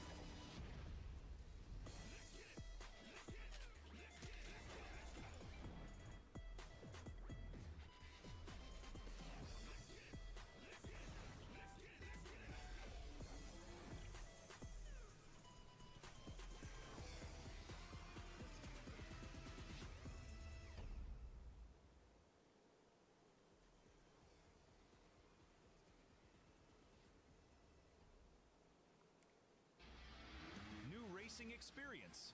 Wow, racing maps await you. The new racing template is online. Create your racetrack gameplay. Racing template. Navigate the forest racetrack. Unleash your racing passion. That's kind of cool. Surpass your opponents. Become the king of speed. Unlimited speed. Ignite your passion for speed. Play WoW now. That's cool.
Is there any games that you guys are playing right now? Anyone here like actively playing PUBG Mobile still, or what games are you guys up to? Or what games what games are you guys up to? What games are you guys playing nowadays? You can't hear me? Turn your mic volume up. It should be good. My mic volume should be good. Looking at my OBS, it's coming through well.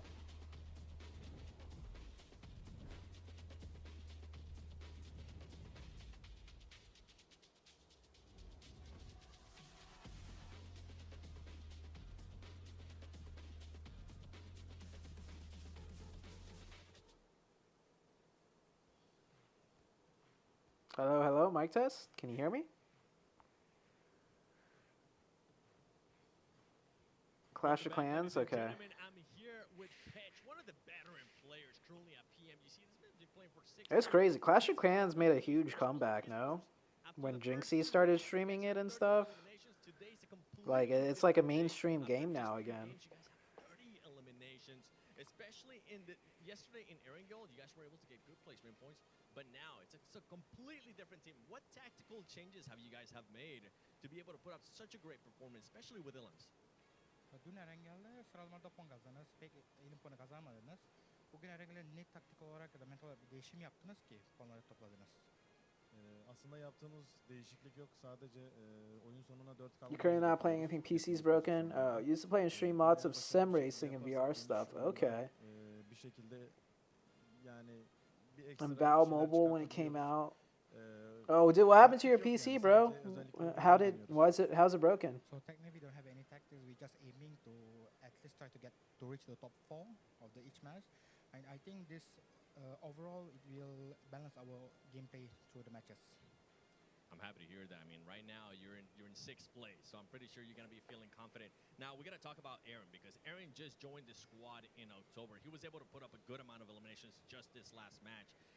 What has he been able to provide to the team since he joined? Valla Eren daha Ekim'de girdi takıma. Şimdi nasıl yeni şeyler getirdi takıma?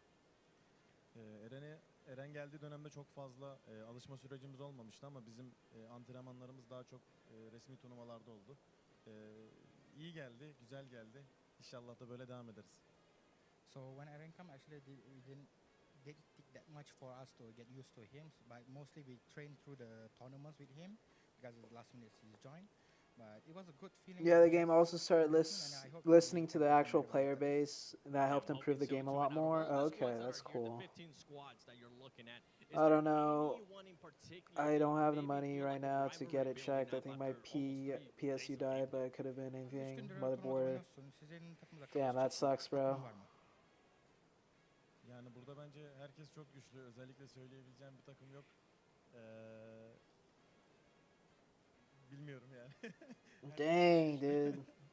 So technically I have no team. That sounds like a pretty nice setup too, man. Redeem their places to get this space, so I really have no team to pick.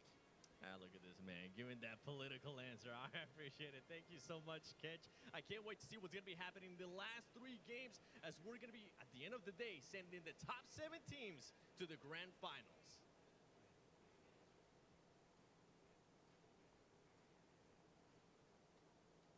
Hey, cool, calm, and collected there from Ketch right there. I mean, this guy is feeling good, especially after that match. But there's a lot of teams here, Max, man, that aren't feeling too good, right? I want to definitely point out some of the big names that are right there on that cusp for that 7th position, right? You got Alpha 7, right, who are already sitting, pretty, but the only way that they don't make it into the finals is if they absolutely throw a terrible performance for the rest of the match. They get a 0-point game. Sheesh, Creep. What do you feel about that? You have a whole rig for this sim racing? Damn. That is a bummer. That is a big bummer. OG is throwing. Honestly, dude, OG is doing really good given the fact that this is the first time India's been on an international stage in a long time. Like, coming up as well later, so they could do really well there. They've already got an almost win today. Honestly, they're not doing too bad with that in mind. I mean, you got Xavier as well, only busting out 3 points. Why are they showing Rondo? OG get a 3-point game, and I'm gonna say this, okay? I'm gonna be real harsh here, okay? Because I heard in the earlier match, right? We got a little bit of information from the 7WG, right? We heard from OG, and Aru's saying that OG is just looking to get 6 to 7 points a match. When I heard that, I almost went nuts because I was like, that is the worst thing you could possibly hear for the grand finals, in my opinion, right? Now, that strategy might work in some earlier tournaments, right? This is the grand finals, though. And Ulf just show just how that is not going to work, Max, at least in my opinion, because there are so many teams that can pull out huge games. So I think OG, you got to go for a chicken dinner here if you want to make it a top 7. 6 or 7 is just not going to cut it. I think when you go in with a mindset of we want to hit 6 or maybe 7 points average per game, it's not the right approach. I think you should try and go hard for those wins, as you just said, Hodrick, and that can offset your potential bad games. Because guess what? Even the best in the world is going to have bad games. Okay? Everyone is going to have, unfortunately, a 0 or 1 or 2 point game. If you get a win, though, you can afford to have those bad games, which, as of right now, Orangutan can't really afford to get. So I definitely agree with your point there, Hodrick. I think they need to try and go hard. And we saw a glimpse. OG's map knowledge is really good, but my criticism from viewers is that they can't take advantage of it. Yeah, they can't take advantage of it because they don't know how to fight. OG does not know how to take their fighting awareness and fighting team synergy is below average. At the beginning of the stream, I said, out of the 16 teams in here, I would rank them in 11th to 16th out of all the teams as far as how good they are at fighting, like their fighting situational awareness and fighting team synergy. It's really lacking. And then he goes out. I'm like, well, yeah, you kind of knew that was going to happen, but yeah, it was unfortunate because then they just get overrun by GS as well as the blue zone comes in. It's just, why did you do that? So less of that, more of the initial start to the fight would be awesome for them. You know what? I'm going to sound very biased here, but I want COG in the final because come on, EGO is finally back since what was it, 2021? Because they did in January the finals. I confused in my mind, but it's been a while. And I would like to see them, and in my opinion, it's like watching 2023 Weibo Gaming and GG to some extent. To qualify into the finals because you just have to be in top 7.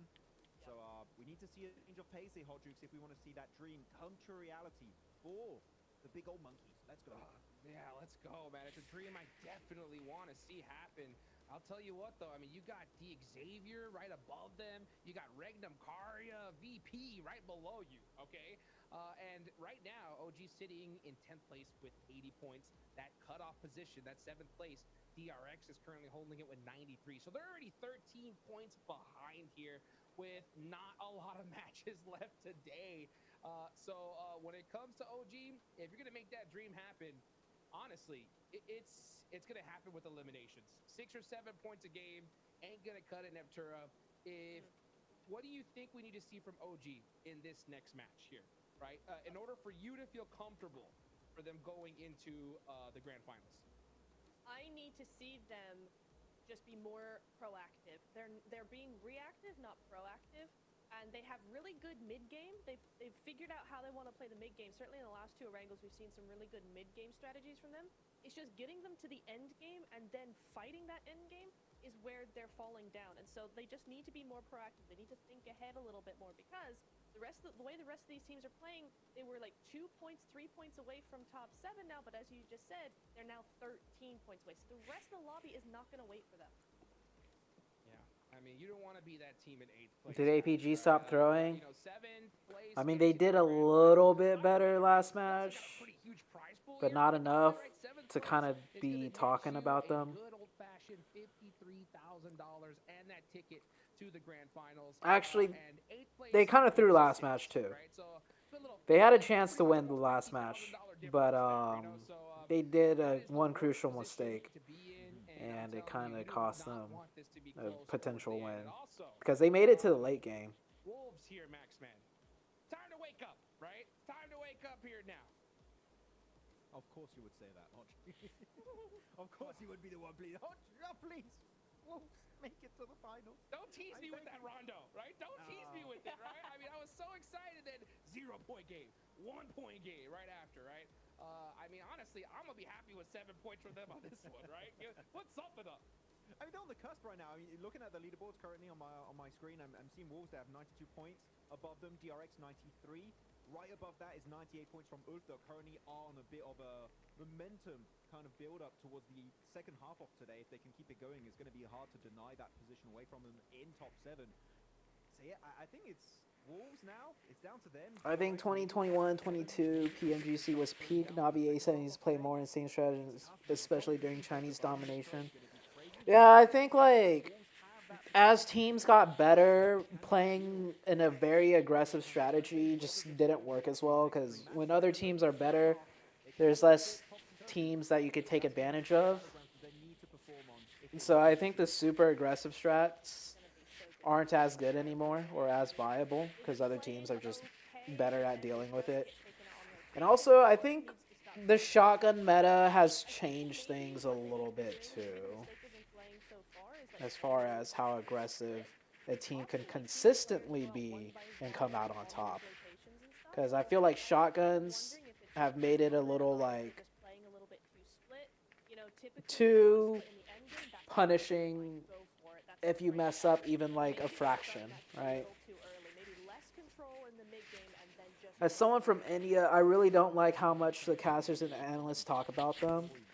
Well, I mean, they're kind of forced to talk about OG just because OG has a bigger fan base than like 80% of the teams in here. Because India has such a huge like fan base for PUBG Mobile, you know? And this is the first time they're back on the international stage in a very long time. So like the casters and the analysts, they kind of have to, you know, talk about OG. Hey, only 3 matches left to go. This is the last Aaron Gale of the day. Regnum Kari and Virtus Pro are 90. I get what you mean though. And I feel like they definitely are more critical of OG than some of the other teams like that are struggling as well. But I mean, yeah, like I said, they kind of have to be because OG is a big talking point.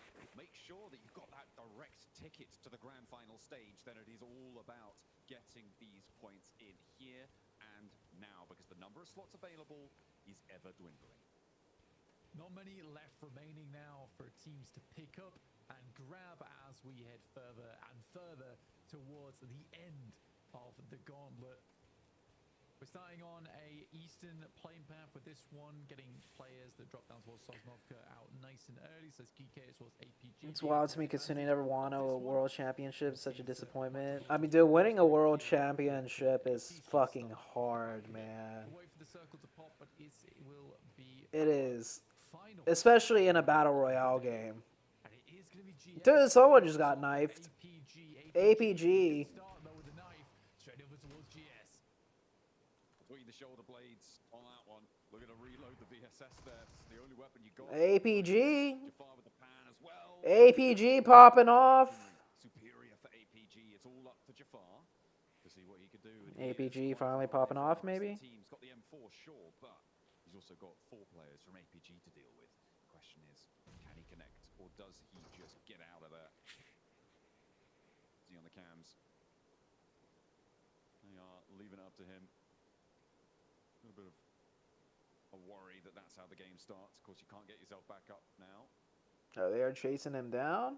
No. They lost him. Jafar is out of there. He's playing, but I don't think they have the full bead on him. The question is how many, or if any, can he pick up? If he can get those shots from the side angle. He's not there. Don't worry, guys. Yep, he is gone. Not the player you want to be leaving left alive here. It's Jafar. Clutch maestro himself, but no shotgun in hand, so he's just going to dip off the back of this one. But for APG, what a start for them. This fight has been going back and forth for quite a while. For an opener like that, it is incredible to see. Oh, DBS. That's just DBS and an F4. It's an insane loadout. Never mind. I lied. No vest, though. Well, she's got a helmet, which is perfect, right? Because APG only hits heads. Navi was especially crazy to watch because they are the only non-Turkish EU team who are good globally. Yeah, Navi was something else back in the days. For sure, that's 100% correct. 3 points for APG though. If they wanted to make a resurgence, that's a great way to start. They've managed to farm 3 points already. They would love that. They would love to have that 4th and remove that thorn from the side and not worry anymore, because you've got to think he's in the hills somewhere. He's always hiding around the next corner. It does slow you down quite a lot. And with the circle being on the mainland, out to the west side, we did see that pop during that fight. You're going to have to get on the road fairly quickly. You you've got to be worried that it's not going to go your way if you can't move fast enough. Yeah, and even so, for APG, let's put it into context right now, they need a 15-point average at least if they want to get into top 7. And that's a conservative estimate. So that's 15 points this match, next match, and the match after that. So again, just to set some expectations here. For OG and DX, a lot more doable in terms of points required to be gained over the next few matches. The Western shift on the circle, though, OG has a similar rotational path what they had before. His team performance coming through from Ulf, 13th place in day 2, going into 6th here in day 3 with an unbelievable performance over just game 1 and game 3. A lot of points accrued here, and again, like I said before, getting more into the rhythm of it, which is nice to see. Certainly is. And if you had to pick 2 Turkish teams, as I was talking about in that last match, to go through in the top 7, it's very few people, I think, around the world that would have not put Regnum Kaya as one of those 2 teams, right? They're down in 11th place. You were talking about DXavier and OG having maybe an outside chance here. For Regnum Kaya, it's, again, just not quite close enough. And for a championship team, for a team that has been at the top of the world before, it is a bit of a misstep. And you were talking before about the potential lack of synergy, was it? Dang. I think that they don't play terribly. He's just chasing him down with a knife, man, and then he gets shotgunned. More of a lack of delegation, because I do think that Zedwolf is sort of wasted right now on the team, where they're having him play as a backstop or anchor for the squad, and I just don't think that's his play style. And there was a moment PMSL EU where they were using him a lot more of this off-angle player, someone who kind of is the crowbar for the team, breaking open a lot of these plays. And that worked extremely well. I think you just got to trust him because he has solo carried teams in the past. Kitsune, Rowan, Nomi, Effect, and Matic, and Spirit. Really? I didn't keep up with the scene during that time. But, wait, how? What happened? Or what's your opinion? Players to decide that for him. Kara making their way on that south side, trying to keep that top spot in control. They are the top dogs of the lobby right now, and it's not looking super likely to change, although there are teams knocking down the door. However, they have done enough. They've done plenty in order to get into the top spots there. You can see that 135, there's no way they drop down below 7th place towards the end of the day here. Kara will be seen in those finals, along with Thundertalk and RA. They are pretty locked in. Mad Bulls, the most unlikely of the very likely teams to be seen in the finals, but at 115, you've got to imagine that that's going to be enough.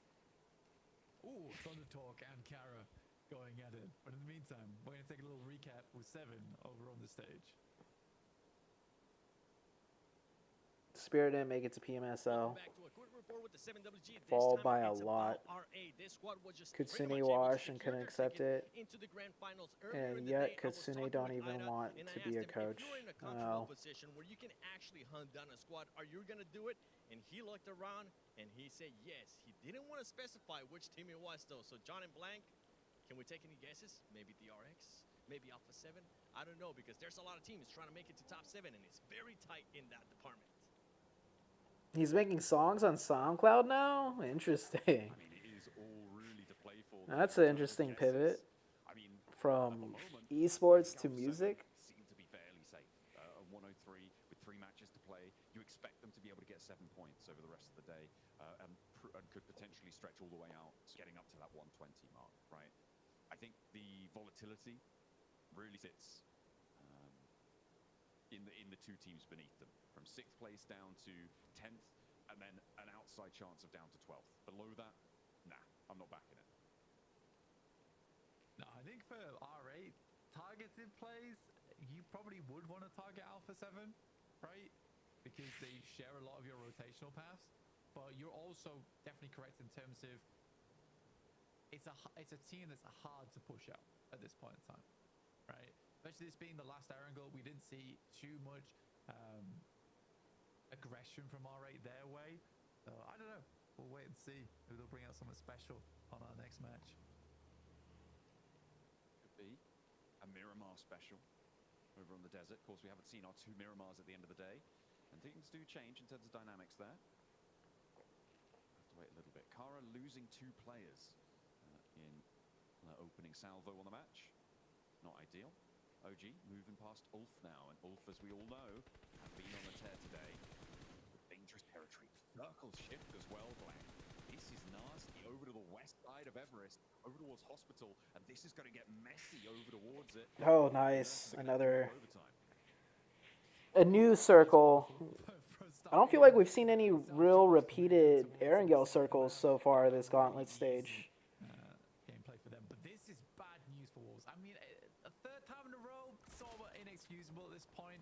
Losing a player. Man, Wolves just keep losing players, man. Granted, I think the last couple of times it was just on rotation, so you can't really blame Wolves for that. These are initial shots from Thundertalk at some incredible distance. Yeah. I mean, sure, why not? If any region is used to using the red dot long range, it is definitely the Chinese teams. Not going to go unchallenged. And I think in, correct me if I'm wrong, but I think in Game of Peace, like their Chinese version of the game, the red dot is like actually, I'm not going to say better long range than scoped weapons, but in their game specifically, the red dot is like,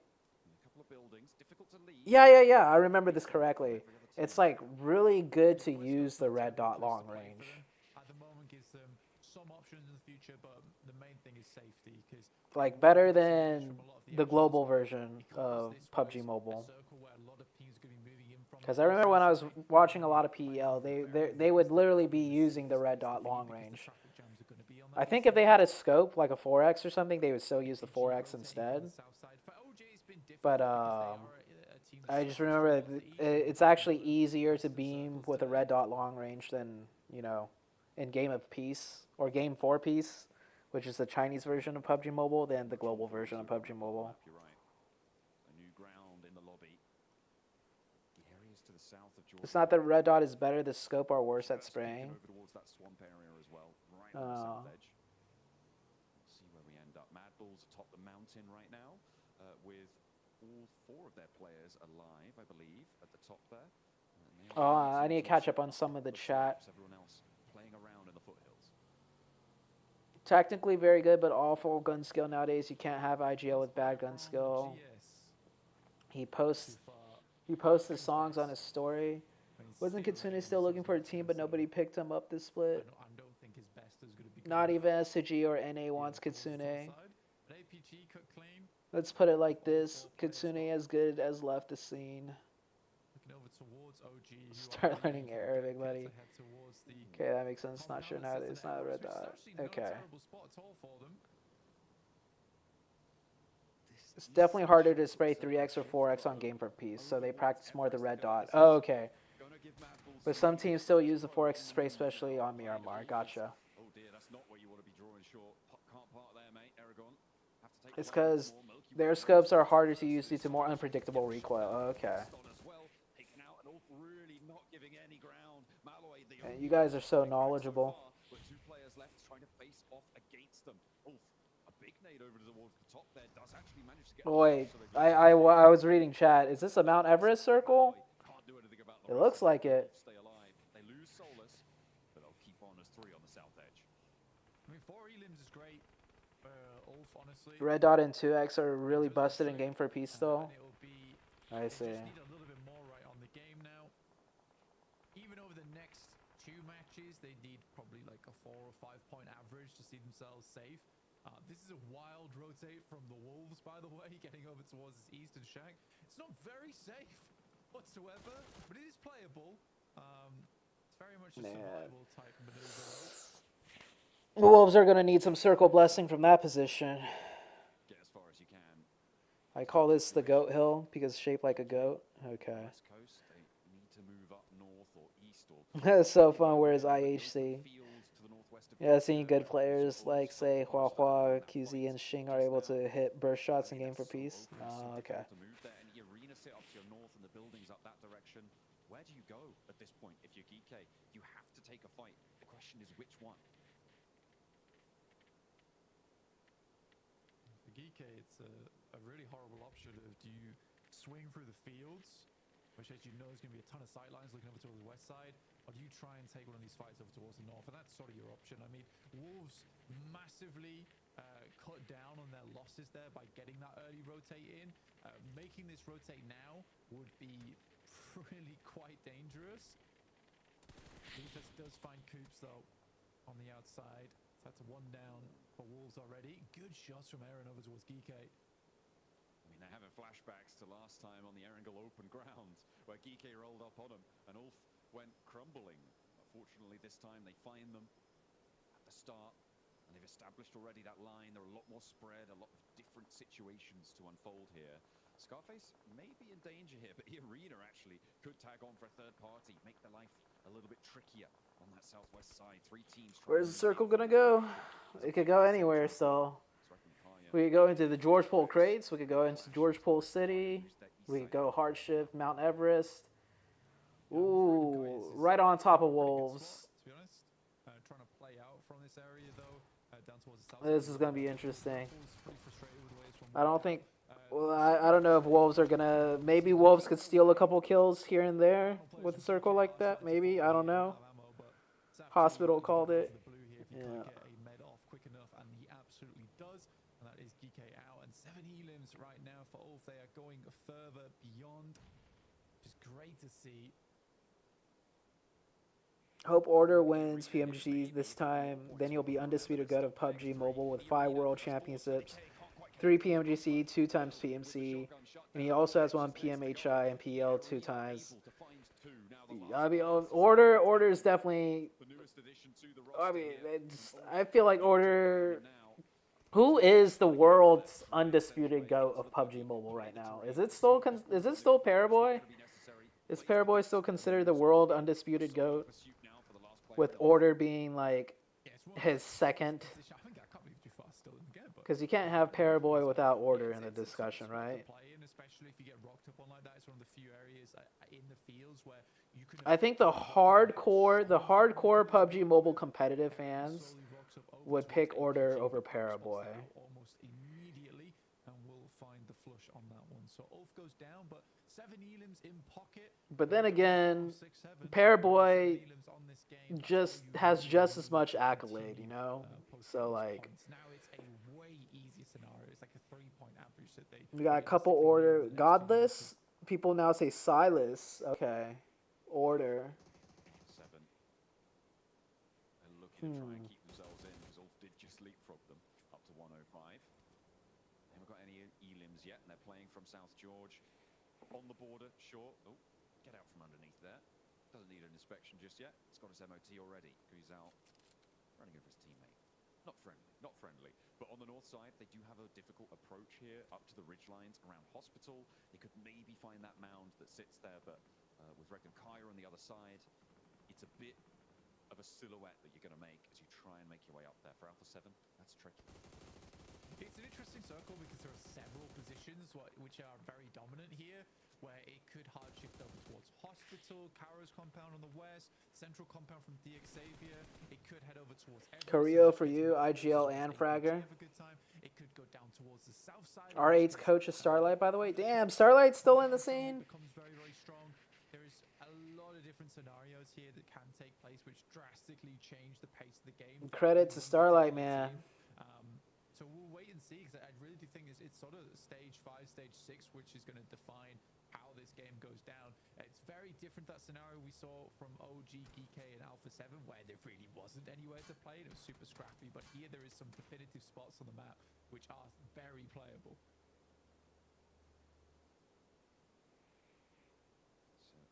So, question of who's going to be able to control them. I remember when Starlight ZooTay me used to rank on Game for Peace. Yeah, dude. A little bit of healing on for Alpha 7 before they make their move. Oh, what happened here? They like got stuck on each other, the cars or whatever. He's so dead. He's so dead. Oh, and all he has is a pump too. Not even. Oh. still 2 players alive, I believe, for Wolves, and the shots are coming in thick and fast from across the way as APG tries to put up that 15-point average. But good shots coming back from Coops there. Will shut down at least 1 player from Alpha Gaming. Holy shit, dude. Have angles from the top of Everest as well, over towards Alpha 7. Holy shit. This is a firing squad over towards that Alpha 7 position. Alpha 7 got baited by that spot. There was a guy there, and he wasn't dead, so they were probably like, oh, this spot, I think this spot's safe. This dude was just chilling here. He didn't die. OG, in the meantime, trying to mount the Everest approach. Not going to go well. They're immediately turned away at the door. But APG, I don't think that they're going to miss that shot to Aru. No, indeed they don't. And up they push. Yeah, Starlight was on in Hyper for a bit. Yep.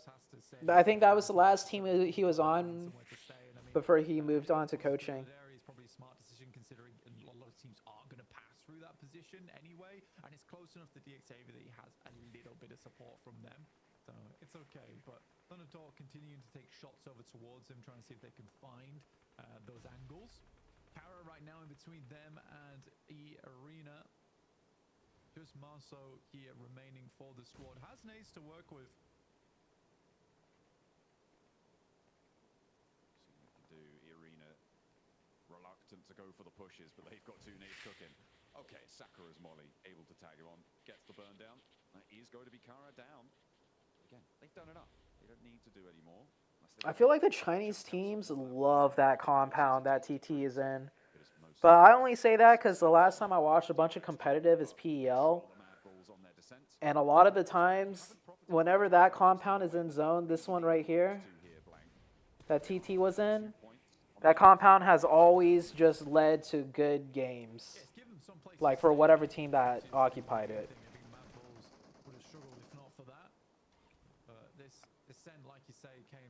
It's like strategically a very flexible, strong position whenever it's in zone.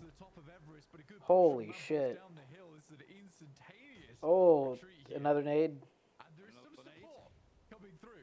Alpha 7's still alive. I think there's another flush coming on in. Alpha 7, I think, busted down to just the 1 player. Thundertalk, by the way, flexed out. They've gone up the side of Everest. The squad house, Flower Sea clutch, yeah. First place to end things out. We'll see if they're able to do it. Alpha 7 do fall. They get up to 107 total on their game. Should still be enough to keep them ticking over. We'll see what more they can do. The Wolves, who are behind, still on 2 players. Not quite close enough to be worrisome right now. Another shutdown over towards APG in the meantime, though, as DRX are starting to mount their bid for that 7th place spot. With the Wolves falling by the wayside, this is their opportunity. I gotta agree with Dr. Duncanstein. It's done, so they will lock in that position. Unfortunately for them, the circle moves out towards that western side, giving a lot of opportunity for APG. APG's about to be out. They are out of this top 7 run. They're not making it out of that. Ziol's definitely dead.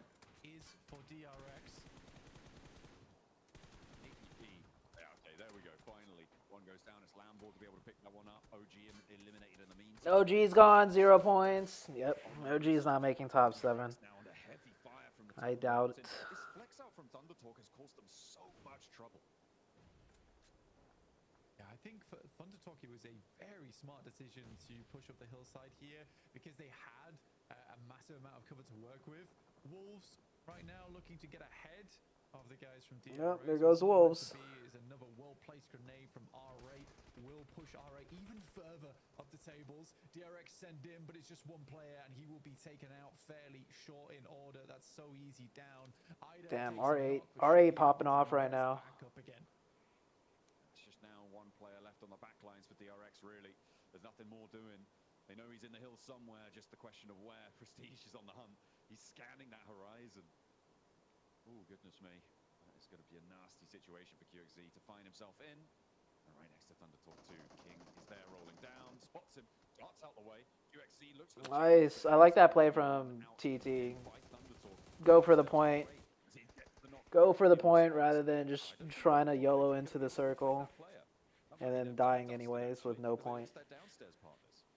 Yeah, I think so. And Thundertalk, if you told me that Thundertalk would be in 3rd place, at the end of yesterday, I don't think I would have.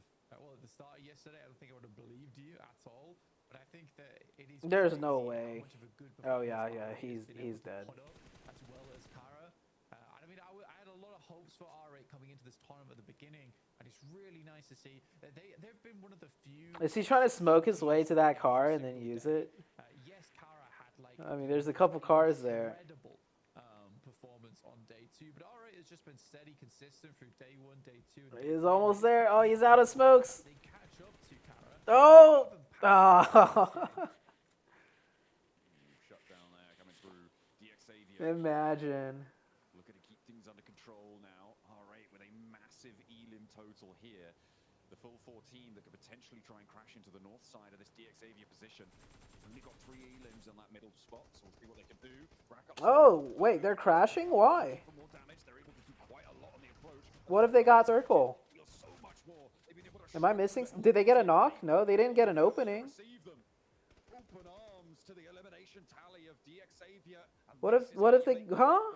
Arena trying to third party, but there's nothing to third party on anymore. There's nothing being done to DXavier on this hole. Lambor's isolated, sure, but with only 2 players on in the intro. Well, huh? They must have got bad info on the compound or something. And this is massive news for DXavier, just on the cusp of. Am I missing? They had full control of the. They could have. Wait, am I missing? Oh, they didn't have zone. Okay, never mind. Oh, the mini map is fucked up. This is a case of a second place for him, ideally. But even Yeah, okay. I was looking at the mini map. The mini map is fucked up. as opposed to getting into the finals, I would say for APG. The mini map is showing that this is in zone still, but it is literally in blue. That's why they had a push. It's not unlikely that it leaves the compound on the next one. With 3 players, they could have established a baseline across. Am I looking at this mini map wrong? Isn't that the mountain that they push from? Like it's in zone here. Yeah, okay. Yeah, the mini map is fucked up. Yeah, it's a lot. I think that for that comment about saying that E-Arena jumped the gun, I don't think they did. I think they went as fast as they could on this third party. The problem is the speed at which DXavier dealt with 4 players. That's where things go down. And APG made it top. I mean, he had to move out from the blue. Made top 3 there. Now it's DXavier 4-man versus 1. Technically, yes. Might be the right play, but it's not going to happen either way. DXavier. DXavier close us out. I think they got The dingoes. eliminations there, Blank. A 19-point game in such an important position. DXavier are going to be happy, but with 2 more matches left to play, it's still not over. It is still not over. Just yet, but we are getting in towards our totals where teams are getting close to locking things down. For APG, like I said, reputation's sake is on the line, and they're not doing bad, all things considered. Today, it looks a lot better than it did over the last 2 days, that's for sure. For DXavier, though, fantastic stuff. DRX still battling for that top side, but that is a difficult circle to play, and DRX definitely gets given the middle right there, and it's just an easy compound to play from. So much open space around it. It's fairly easy to nade out the garage, it's not the one you hold. And another big game from R8 as well. That's now 2 in a row. They've had a big impact on Blank. They are. Okay, I have a doctor's appointment at 9:15. So that's like in 1 hour. So I will have to leave before the last match is played. But I'll leave the stream on, and I'll talk to you guys in the chat through my phone.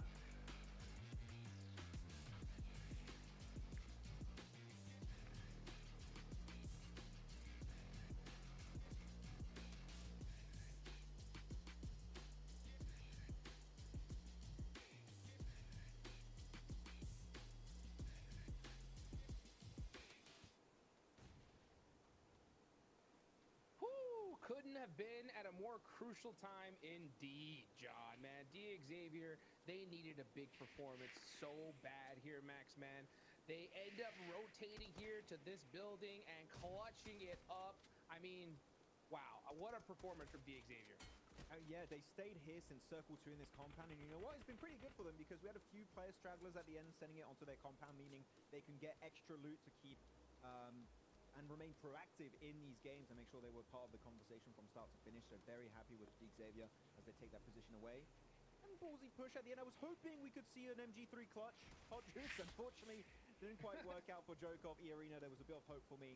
But it was not time as Lambo is up here, top performer with his team, which is great to see, especially Nitro, because he was using an AKM, which normally isn't the AR meta, so it's good to see an AKM popping off in a PMGC lobby.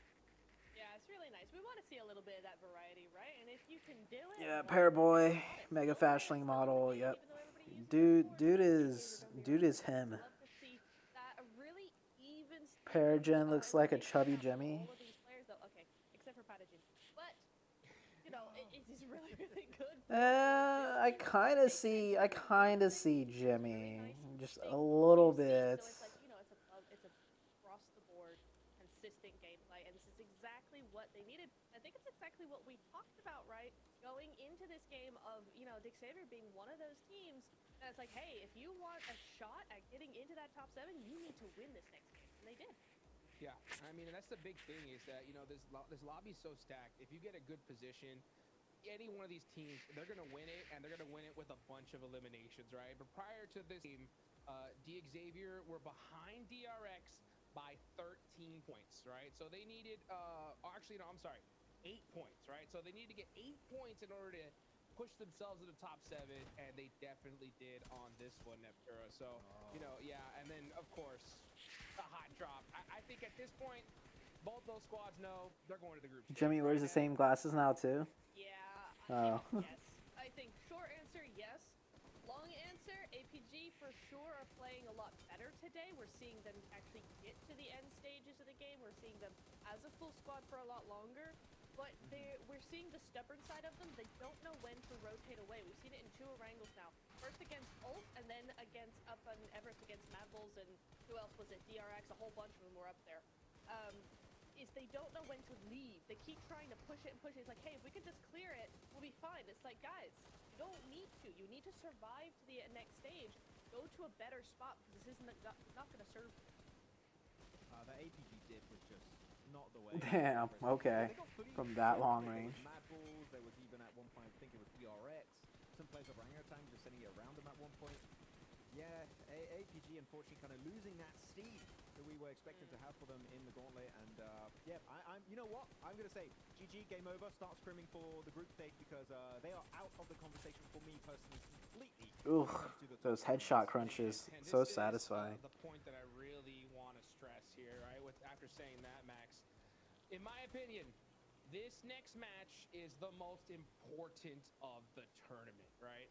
There's half the lobby is going to know that if they're going to make it or not. But before we get into that, Max, why don't you break down these rotations here on this last game? That hospital finish definitely mixed things up for a lot of the squads. Well, you're going to see Xavier barely move after Circle 2, as I mentioned earlier. Yeah. Look, they instantly send it over. They got this southern side of Everest. They play there for a little bit. Phase 2 pops, which we're going to see now. There you go. And they instantly scout. They had information a little bit earlier, so boom, instantly send it over there. Kind of work and coexist with R8, kind of working and defending that area together pretty nicely. But APG, this is the moment if they go to the western side of Everest, and they're locked in there until the very later stage where they just get completely obliterated. That position, once you're there, it's so hard to leave. Yeah, it is hard to leave. EA as well, I'm gonna say, I mean, we haven't really seen much for them. They're not gonna make it to top 7, but it's nice to see them, you know, fight a little bit more now that pressure's off. You know, we had some decent rotations from them. A little bit of an odd 1-3 split there. I think we were discussing it. We would have liked to see them, you know, full send if they wanted to really send on to Xavier there, but they still grab a decent 13 points, which is really nice for them. But that attention's got to go back onto Xavier. 20 points total. Nice even 10 and 10 for placement points and eliminations. And then R8 at this point don't need to do a thing, and they were still raring to go for that win. 15 points on the board for them. Yeah. They're not backing down anytime soon. They don't need the points. They're just flexing. They don't. Kara, Thunder Talk, we're catching up. Maybe they can be first place. And I'm telling you, man, the Arabic casters right now on that stream, they are popping off. They must be out of their minds, Hot Juice, for once seeing a team from MENA dominating globally like this on this scale, on this level. It has almost never been seen before. So R8 deserve kudos for that because that is unprecedented for the MENA region. Heck, they better be going off right now because, I mean, this is the first time we are in the Gauntlet, right? And they just might win it. With that game right there, that is going to put them very high on the leaderboards. And if they do end up, you know, surpassing, you know, Thunder Talk, that's going to put them down to 3rd place, Max, man. What do you think's going on with Thunder Talk today? I mean, they had some good red dot sprays at, 200 meters from sitting and Jing, so that was pretty cool in the replays, like, cool moments like that, but I would say is not Thunder Talk is playing bad by any stretch of the imagination. For me, it's just the lobby is now so desperate for points, it's hard to stand out, realistically, Natura, right? So, they're not playing worse, it's just the lobby has leveled up significantly to the point where now were doing so well at the start, now are looking a little bit more average than they used to be. Yeah, but, okay, hang on, whoa. Well, they are first by 3 points. Yep. And Thunder Talk slip into 2nd place, so they're not in that 3rd position, right? So they're good. They're tied with Kara, but there's no problem there. That's fine. They can fight. Dang, the Xavier popped into top 7. 6th and 7th, 2 points. DRX dropped out. 6th place, but they're tied with Ulf here, and the way Ulf have been playing, the way Xavier been playing, it's not the same. Alpha 7, 107, they're just 2 points ahead of this. Yeah, Alpha 7's not too great either. Wolves, Orangutan, all these teams, they're going to play catch up. They're going to try and chase you the hell down. Hodrix, I don't know what's going to happen. Like, these teams... I'll tell you. It's getting scary. Have a massive target on their back now. I'm going to tell you exactly what's going to happen, right? I've seen this position so many times. This next game is the most important because the last game of the day, half of the lobby up top and half of the lobby down below, right? Almost the entire lobby know where they're going to be, right? We got squads like, you know, Virtus Pro, honestly, even Regnum Karia, who are like, the chances of us making it at this point is pretty much over, right? Top teams that know they're going to make it. That's going to create chaos in the last game because squads are going to be pushing each other, you know, practicing for the group stage, doing whatever the heck they want.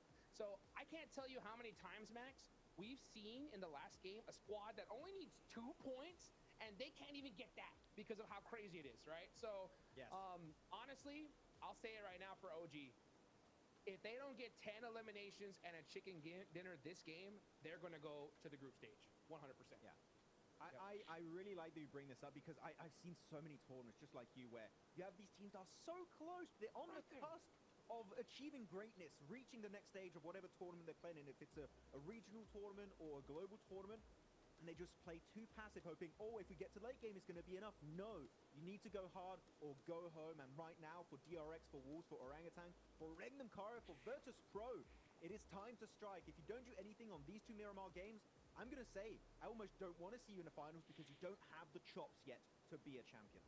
Yeah, Natura, I'm not even going to say these 2. I'm saying it's this game. Right here, right now. If you don't do it, it is all over, right? So, Natura, you know, do you think, right, which teams do you think have what it takes, right, that are below that stage to get that chicken dinner? Which one do you think has a chance of getting it? DRX, Regnum. Honestly, only those 2. Wow. Okay. I mean, DRX, 7 points away, right? That's definitely possible. Wolves, you know, a little bit further down. Regnum are really far away, right? But we know that they have that potential, right? We know that they definitely can put up a big game here and now. But I'm looking at Silas's face. That just sucked all the confidence out of me. I'm not going to lie here, man. You know what you need to do now? Give him an Eastern Island finish on Miramar. He'd be like, no, not again. No. Don't give it to DRX. It would be terrible.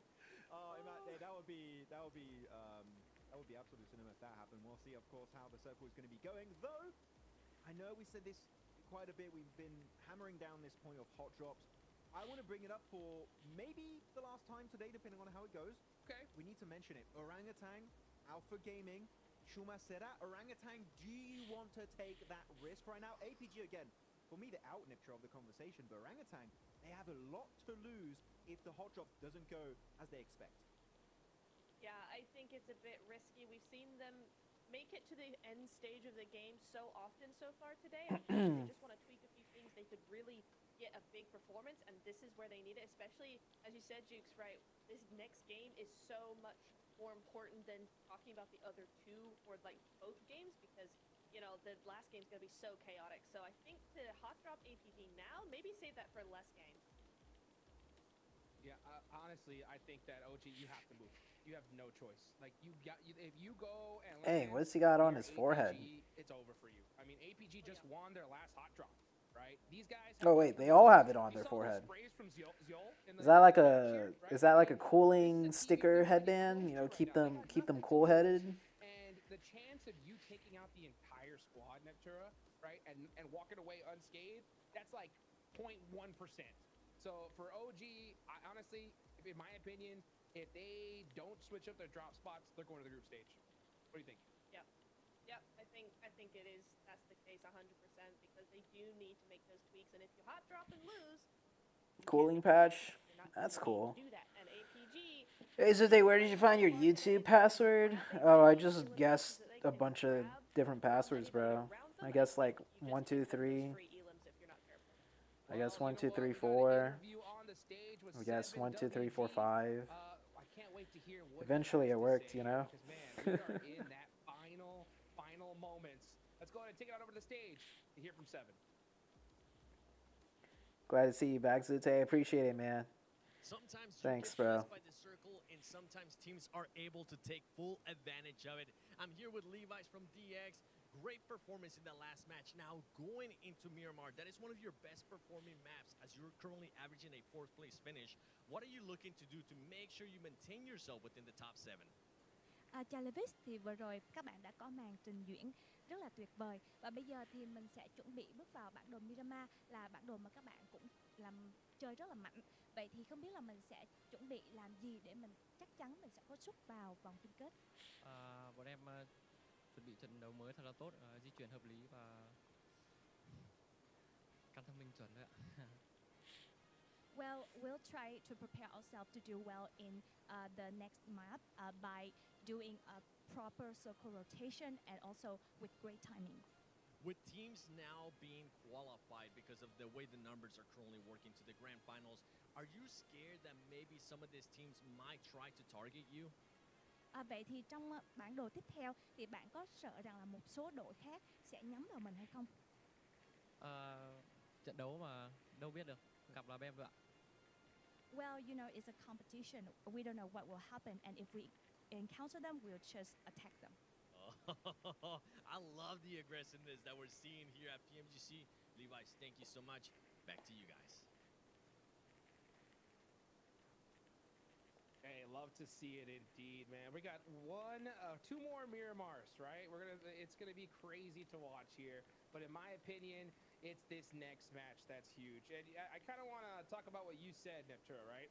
You know, with OG losing that fight, in my opinion, losing one player means losing this stage, right? Because if you look at the numbers, Max and Neptura, tell me if you agree or disagree. In my opinion, 20 points is the minimum OG needs. At the absolute minimum, right? If they get 19, they're not making it to the grand final. You miss my watch parties. Yeah, I'll be watch partying most of PMGC, if not all. Yeah, I'll be streaming the rest of PMGC, if not all of it. So hi, for orangutan, you mean? Yeah, we're on OG. That's right. That's right. Yeah. We're on OG. I'm saying OG needs 20 points in this game to make it to the finals. Make it 15. Yeah. You think I 15? agree. That's crazy. 15, No way. and you can still make it in the last game. Like 20. I mean, if you want to make it now, 20 points, then yes. Yeah, But 15 would be enough to be in a position where you could still reach in game 6 of today. I just feel the way they've been playing, it's not going to mean 20 points in one game. They can't bring it out like that. The way they've been playing is not really led up to that, personally. The reason why I disagree so hard is because I thought I was being conservative at 20, right? In my opinion, I think it's 25, right? Because they're 24 behind. They're 24 behind Ulf, okay? So you have to hope that Ulf gets no points, right? DRX gets no points. Wolves gets no points. And still put up 24 points in this next game. So, in my opinion, it's 20 or it's over. You'll be here then. I appreciate it, man. Right? I mean, the last game, I've been surprised before, but I'm pretty sure on this one, Max. The reason why I would agree with you. Hopefully we'll get some good matches. So far the games have been pretty good. They bring a single-digit game, so if you take that tendency into consideration, I would agree you need like an around 20-point game for them to qualify now. If they don't, they're going to need 2 good back-to-back games, which, as we know, in these kind of situations where there's so much pressure, so much at stake, you do tend to falter when the time is just not right for you. Yeah, well, one of the biggest games of this tournament is about to happen, guys. Let's take it on over to John Allen and Blake for some Miramar action.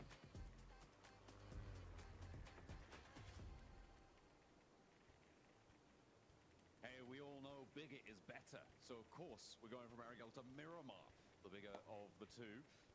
Not quite, it's got the same landmass as Rondo, but it's still plenty hefty to close down this tournament blank. The Gauntlet is just around the corner from its finish line.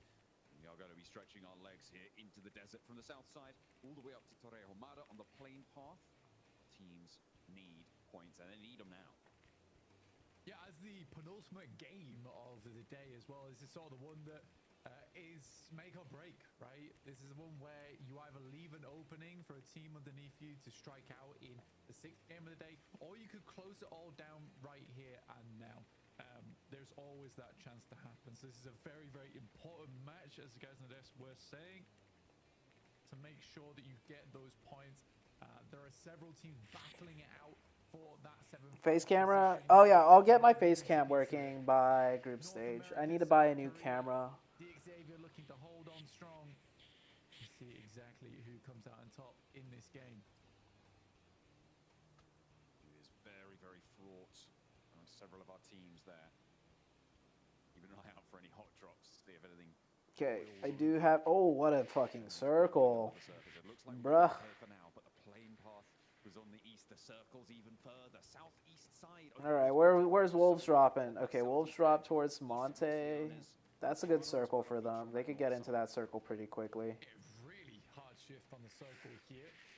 Right on the boundaries as well of the map itself. You got this high ground that sits down towards that southeast side. Impala, like you say, a bit of a big feature there, but we'll wait and see if the circle heads over that way. Zone 2 is going to be the big one. Question is setting yourself up for success in this game. You get to take a look at the leaderboards right now with Ulf currently in 7th place, tied with DX. They are right on that boundary that we talked about earlier, John. So we have had a sudden uptick in certain teams looking towards the top side of the lobby. So that cutoff could be much higher than we initially expected. I mean, yeah, we were talking about it being on average 113 across the regions. I thought it would be a bit lower. I felt like that might be the case, but I was wrong. I had 105 locked in as my guess, and it can only go up from there. In the next 2 matches, you expect it to be going up from there as well. It's difficult to say where it's going to fall, right? But if you're over 120, you're feeling safe now. Exactly. I think Kara, Underdog, R8 in a really good position. Even Mad Bulls, I would say at this point, are really quite hopeful for their chances. It would... it's sort of impossible to cut them out. Sort of being the operator there. But Wolves going to move on. And they certainly need to in 9th place. 96 points, just 2 points behind DRX, but a hefty amount of points behind Ulf and DX right now. Again, it is that inconsistency that's come back to bite Wolves as well as DRX, with both teams not really having massive games, but being able to put up points here and there. And I think Ulf as well as DX have proved to us that they can get these big chicken dinners, have these strong matches underneath their belt. And that is the clear differentiator between all the teams in the top 7 and some of our teams underneath, is just all of those squads have had a massive game during the Gauntlet. Yeah, it's necessary to at least flex your muscles here. Even if you're keeping 1 or 2 things back, I mean, you need to keep it going. It's unfortunate that Thunder Talk weren't able to really put down a legacy going into the finals with their performance in the first day repeated, or rather not repeated in the next days. They were head and shoulders above everybody else, but they now have 2 peers right around them on those points tallies, and R8 at the top. It is a real good time. to be a Mena fan. All right, very happy to be there. Only 3 points ahead, though, so it's not comfortable.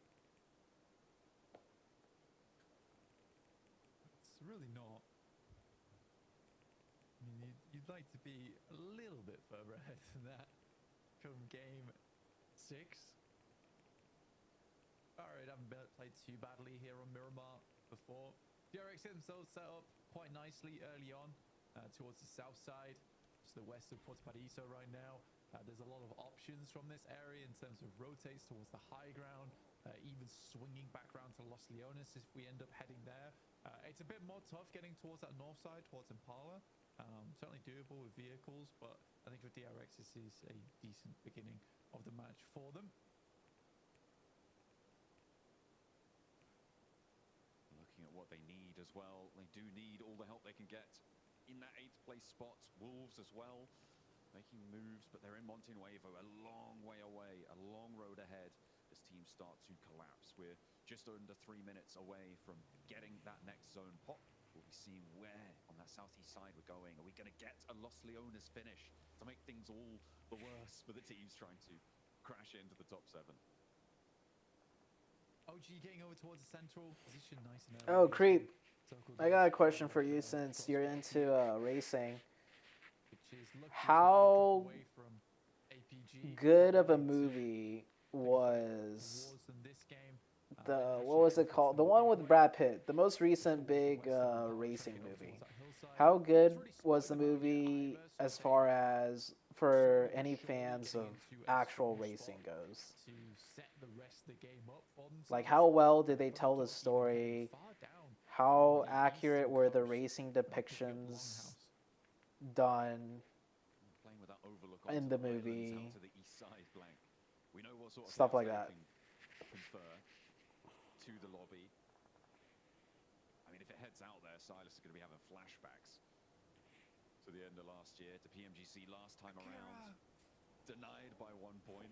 But there's too much drama than the actual racing? Okay. But for the actual racing parts, was it done well? Like, for the parts where there was racing, like, did they get all the technical stuff right? Like, the depictions and all of that? More central that happened in PMGC last time.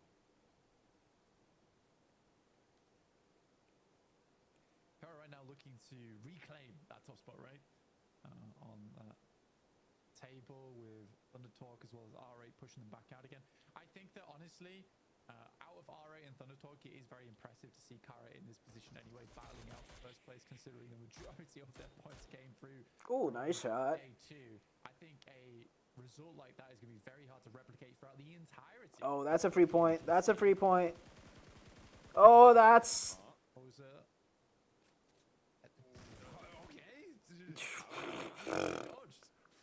How did he dance out of the way of that one? Goodness me, it's not even... He does go down, but it's not even Jafar who clocks it, I don't think, unless I missaw that one on the Elim feed. Oh, it might have been, actually. He's the only person around, it seems. Yeah, so Poser, to be fair, yeah, he was going down there. He should have gone down a lot earlier, and maybe should have been flushed, but a little bit of a misspray there. Does mean that Kara have to go for a rescue mission, though. Set him as a trap. I mean, Amir's moving up with the nade, and it's a really easy post in as well, considering no... Was the nade really necessary? It is funny that he dodged all the bullets, and then as soon as he gets into cover, he forgets there's a whole damn window there, which is unideal. But this is our next zone shift over towards Los Leones. Goodness me. It's a good thing that OG did. Oh god, it's a Los Leones circle. Oh man, this is gonna get crazy. Of where they were playing, 2 spots taken, a lot of information gathered, and now can quickly switch over to a much more comfortable position in the circle to play off. But with Los Leones being such a massive feature, I don't really want to get in there too early, but to be honest, a lot of teams don't have that much choice. It covers almost 50% of the circle here. And Ulf as well on that northern side. Reckon-Kaya and Ulf both trying to earn as many points as they can. Meanwhile, on the inside of town, it's getting a little bit rough in the streets here as Doc steps out down the alleyway. And Ragnarok meets him, but will not stand the test. As Doc able to claim that point for APG. They still keep earning points, Blank. they're definitely not making it, right? No, they're not making it. Right? Again, it's like 2 20-point games at least, if not more. Surely not. So no, and on top of profit, GS moving over towards OG's position. Aru in the background. All right, this is a straight up 4v4. Let's see how OG takes this fight. They have one guy in the high up off angle, but he really can't do much because most of the fight is concentrated on the other side. But they are somewhat avoidable.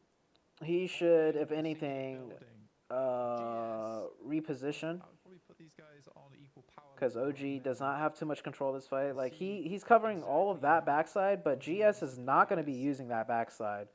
More than likely, they're not going to be using the backside. He has to hope GS uses that backside. Look at QXZ as well up on the high ground for DRX. Could potentially be a third party there. Spider-Man's playing in Los Leones. What? Hang on a minute. Take that back. I hope that's not Spider-Man. Dude, what is with Wolves and losing one player? Okay, I guess he was probably getting shot at, and he was definitely getting knocked, unless if he jumped off, so that's why he knocked himself. But then after that, yeah, we did take into account we have Rondo, which does inflate point scoring. Is why it hasn't really. I guess his teammate couldn't run up there to revive him either safely. And we missed it. But look, the off angle got knocked. Oh yeah, no. The analysis I did was only with absolutely no fighting awareness. So it is still like. Him getting third party from distance up there, like that's just bad awareness, map awareness. So like, you could argue like, oh, you got third party from another team, but that's like that's just bad. You should not be up there by yourself to provide cover fire for your team in a fight. It's true. Although there is only 3 out of the 18 matches. Okay, I watched Ford versus Ferrari. I like Ford versus Ferrari. You should watch Gran Turismo. I'm not into racing movies though. I was just curious because I watched it kind of recently, I guess. Fine. All right. Well, let's get stuck into Los Leones because it seems like DRX and Geekay both are as well. APG, they still keep getting a point or two here and there. Reefers, they're not making it, John. They found they're definitely not making it, Blank. As Geekay aren't going to be able to find the first peak. They do a lot of damage in the drop down. No, APG's getting third party though. Nerzed looks to try and challenge up the stairs, but he can't connect. Or pop. APG, they're not going to make it, Blank. It's not happening. They're not going to make it, okay? We're going to calm down right now because APG is definitely not getting in. All right? It's not happening. Look, they're not getting in. Like, even if they get these nades, they're not getting in. Yeah, ABG's dead. Anyways, there's a Netflix one called Drive to Survive. It's even worse. They have created so much fake drama. It consists of real players of teams, but still it sucks. Okay. In the meantime, OG and GS popping off. We saw this established before. It looks like Aru wasn't able to Rush's peak. Rush is really good. I might check that one out. Swarm around the outside. They need the harpoons out. They aren't going to be able to find it for one. And the second as well looks good. They're turning the tides here now into a 1 versus 1. Okay, so OG maybe might win this 3v4. Big for the squad. 3 players to pick back up for GS and AKOP's on the corner. He got some healing done with the auto shotty. Jafar's got 1v1 shotgun time. Pulls a nade. They both pull the nade. Nice nade.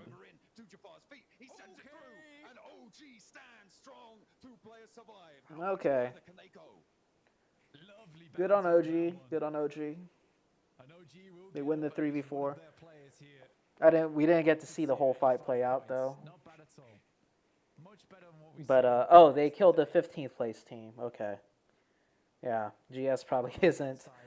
GS might be worse than OG at taking fights, but I stand by the fact that OG's fighting skill is not that good. But again, as 2 players, they need to still put a fairly strong fight here to get in towards top 7.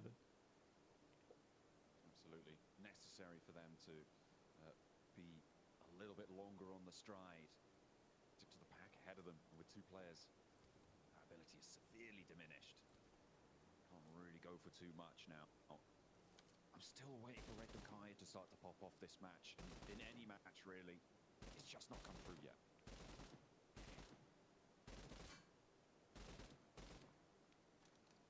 That gun sounds so weird. What gun is that? It's the AN-94 or something?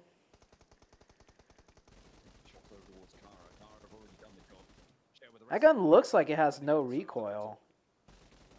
I recall using this gun though when I played PUBG Mobile for a little bit again. Doesn't that gun have like pretty decent recoil? Not like the other teams. Lower down on those tables. Everyone's starting to move. Kara crunching in on the east. Doctor's appointment? Yeah, I have a doctor's appointment in like 40 minutes. It looks like we're not heading into the city fully. The ASM Azkaban? Oh, okay, that's what it's called. Which is why it's never really advisable to sit in Los Leones Center. Yeah, I'm gonna be leaving in like 20 minutes. We have the valleys that cut through here, fair bit of high ground still to work around. Let me double check. Towards the north, no one's really taken up that compound just yet either. Let's see. And Levandita still being in play as well. We haven't really talked too much about that, but Arena is currently playing in that position. 9:15 a.m. Yeah, I'm gonna be leaving in like 20 minutes. Do guard the exit too, so the gatekeepers are in full effect. They managed to sneak their way past. Caster cut out. On the east side, they're now in town, ready to hit the dance floor. See if they can dance their way up the tables too. With 4 elims so far on the match, they need a little bit more. Arena on the north side, they're moving around the Labadita crater that is just in, but it's getting slowly pushed out, and the Mad Bulls sit just over that ridgeline. They're ready. They're waiting. Yeah, Mad Bulls have a strong spot here. Just curious, what do I drive? I drive my dad's old car. It's a Lexus, so it's a nice car. It's a LS 470. It's a luxury car. It's a very nice car. Knock over to DX Xavier out on the west side. Of course, Alpha 7 and DX Xavier pretty neck and neck here. Both looking to solidify their position.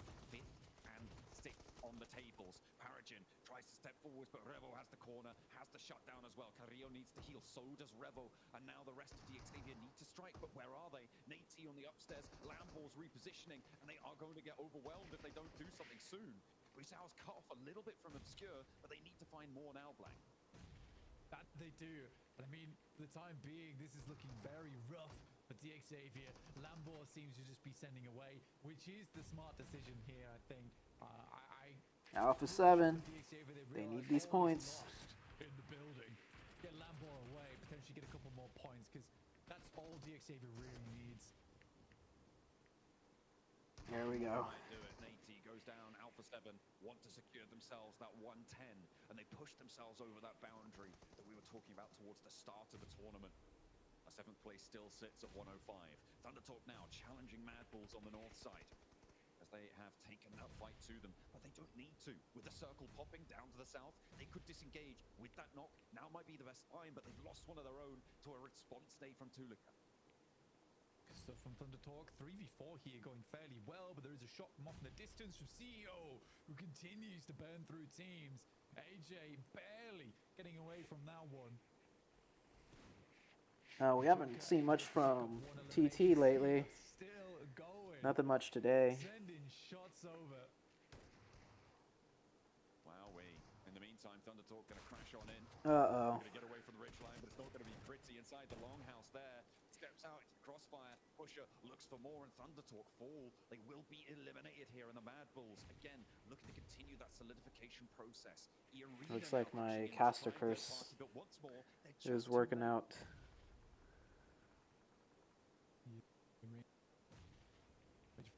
Nades in. I think it's an unfortunate situation where they're forced to go in the building far before they're ready for it. Carolo continues to be a nuisance on the back end of this fight with some great shots and some. I think for the rotations from Kara's side, they are incredibly good at cutting off teams of where they want to go and and just causing these big problems. I think the speed at which they rotate off into new angles and the communication between those angles is very, very good. M249 barking over towards the Mad Bulls. Nice spray. Now. Flip last remaining inside the building is getting low very quickly as stage 5 will hurt. He has to step out from behind this truck at some point or other, and immediately he's torn to pieces. Question is who got the point there. Looks like CEO was the one to snaffle that away. Nice stuff. And Kara, take that first place spot back.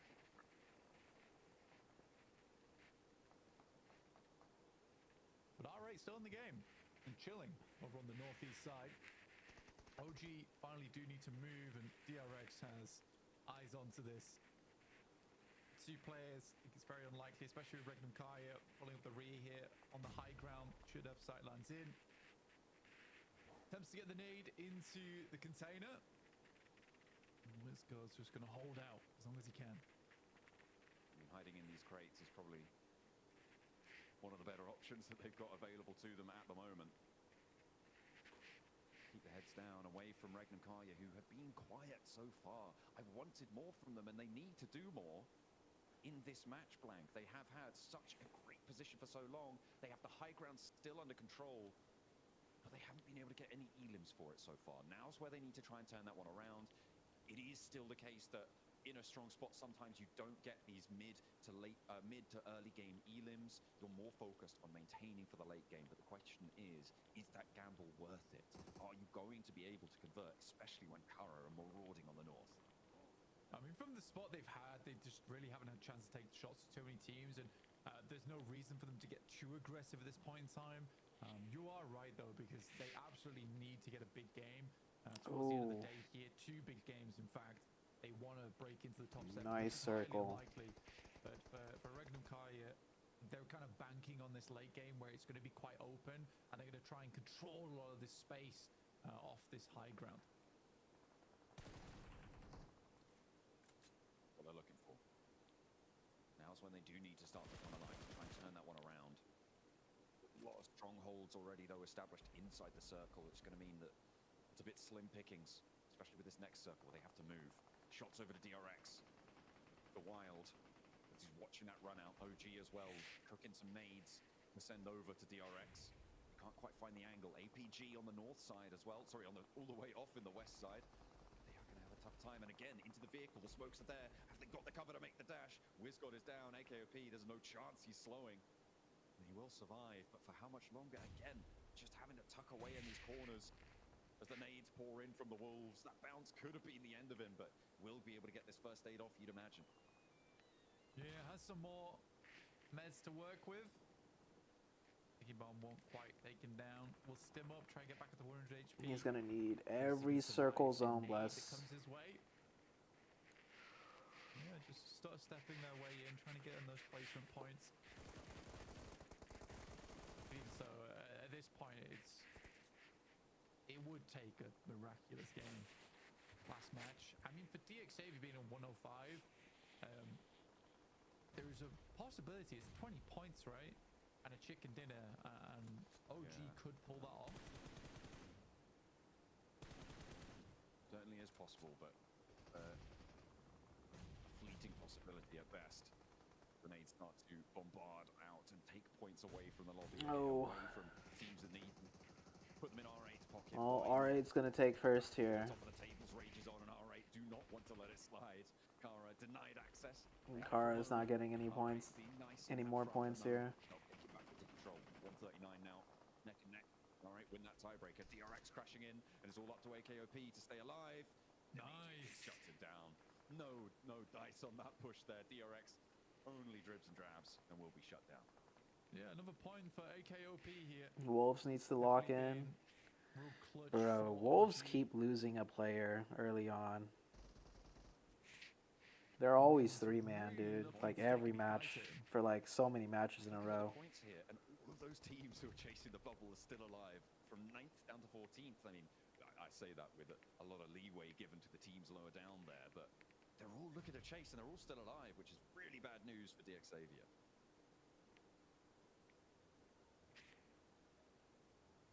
Yeah, for DXAvia, it does look worrisome. I think for the Wolves here, though, there is a good chance for them to set themselves up for this last game. At least put themselves on par with the Xavier going into this final match. It's a bit of a difficult run out. Regnum Kaya will pick up the silos. Back at this one. Oh my god. If the circle hated these teams, this is one way to show it. Playing off this is really rough, and I think for Ulf actually do have a very strong spot to continue playing from, but they need to cause damage and cause chaos and carnage around the map here. Does the Wolves team have a coach creep? Do you know? Quick with the shots downwards from the silos. Also, is that gun like pretty good at spraying? That's twice now this Miramar match that I've seen a person spray long distance with that gun pretty accurately. I mean, like, I know it's generally not that hard to spray with any gun long range in PUBG Mobile, but that gun looked pretty good spraying long range, not gonna lie. R8 repositions inside the building off the left-hand side, and still Wolves have done nothing about AKOP, unable to find these nades across, and AKOP is going to send one of his own. Whew, felt like it was close. Felt like that was bouncing correctly. The zone, though, is pushing in blank, and it will move everybody out of this area. AKOP wants to spot the run out to maybe get a flush. They ban Juancho from competing because... Wait, when you say they ban Juancho, who's they? Like, the Wolves org ban Juancho from competing, or... Place on the next match is just too tall of an order. AKOP gets 2 on the nade. Oh my god, did AKOP just wipe out Wolves? Did he take them out solo? Jesus Christ. We came up on the picture-in-picture. I wasn't ready for it, but oh my goodness me.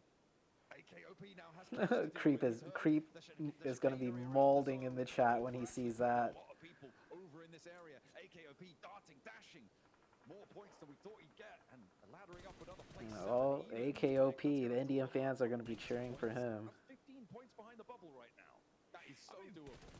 Incredible stuff. I mean, and it just shows that OG can take fights. OG cannot take fights. OG cannot take fights.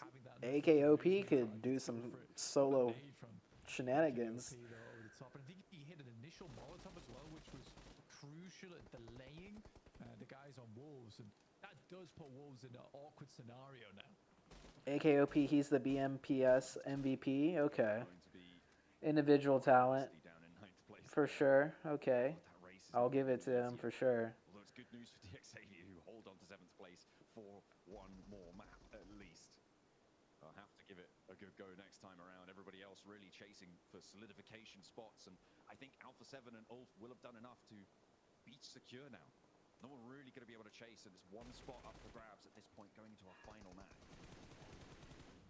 The arena, some more shots, and Murray will go down as Ulf once again is just pumping points, and for Ulf this is the type of game that definitely just puts them a spot where it's going to be very difficult to push them out from top 7. Alpha Gaming similarly wants some more points off the back of this one, leaving it just to DXavier being that wall guarding between them and other teams underneath.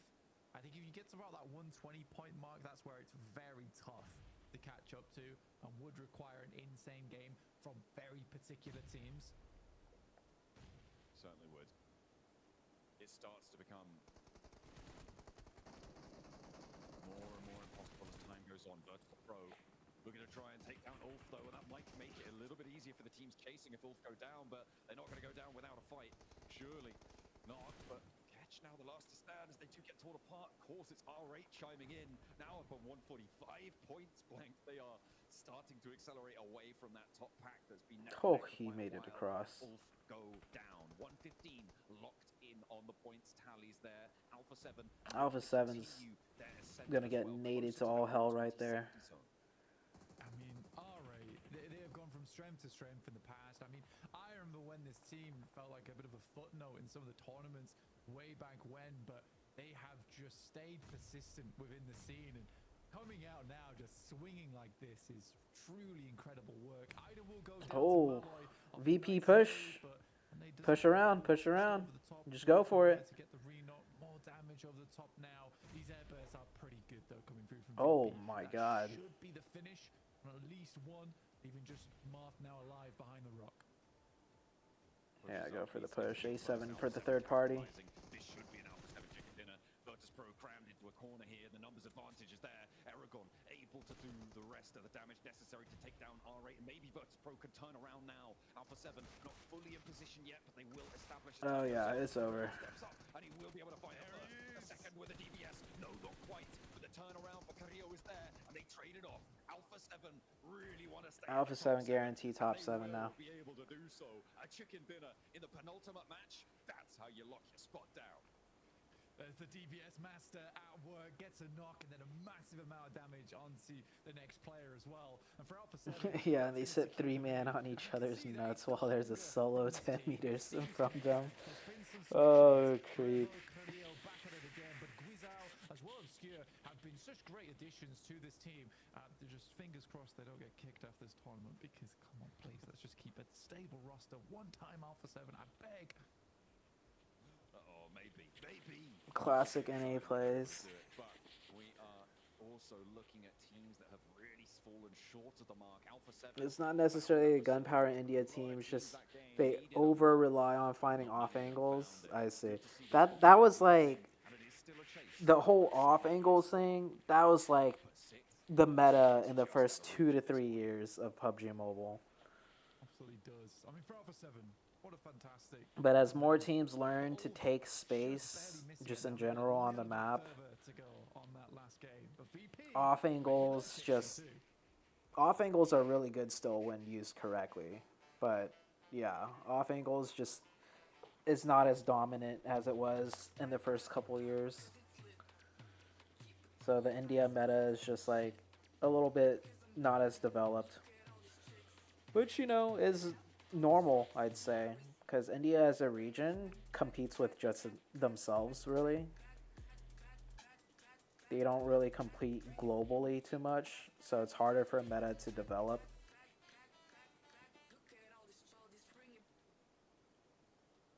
Yeah, and that's when India was last relevant in global stage. Yep.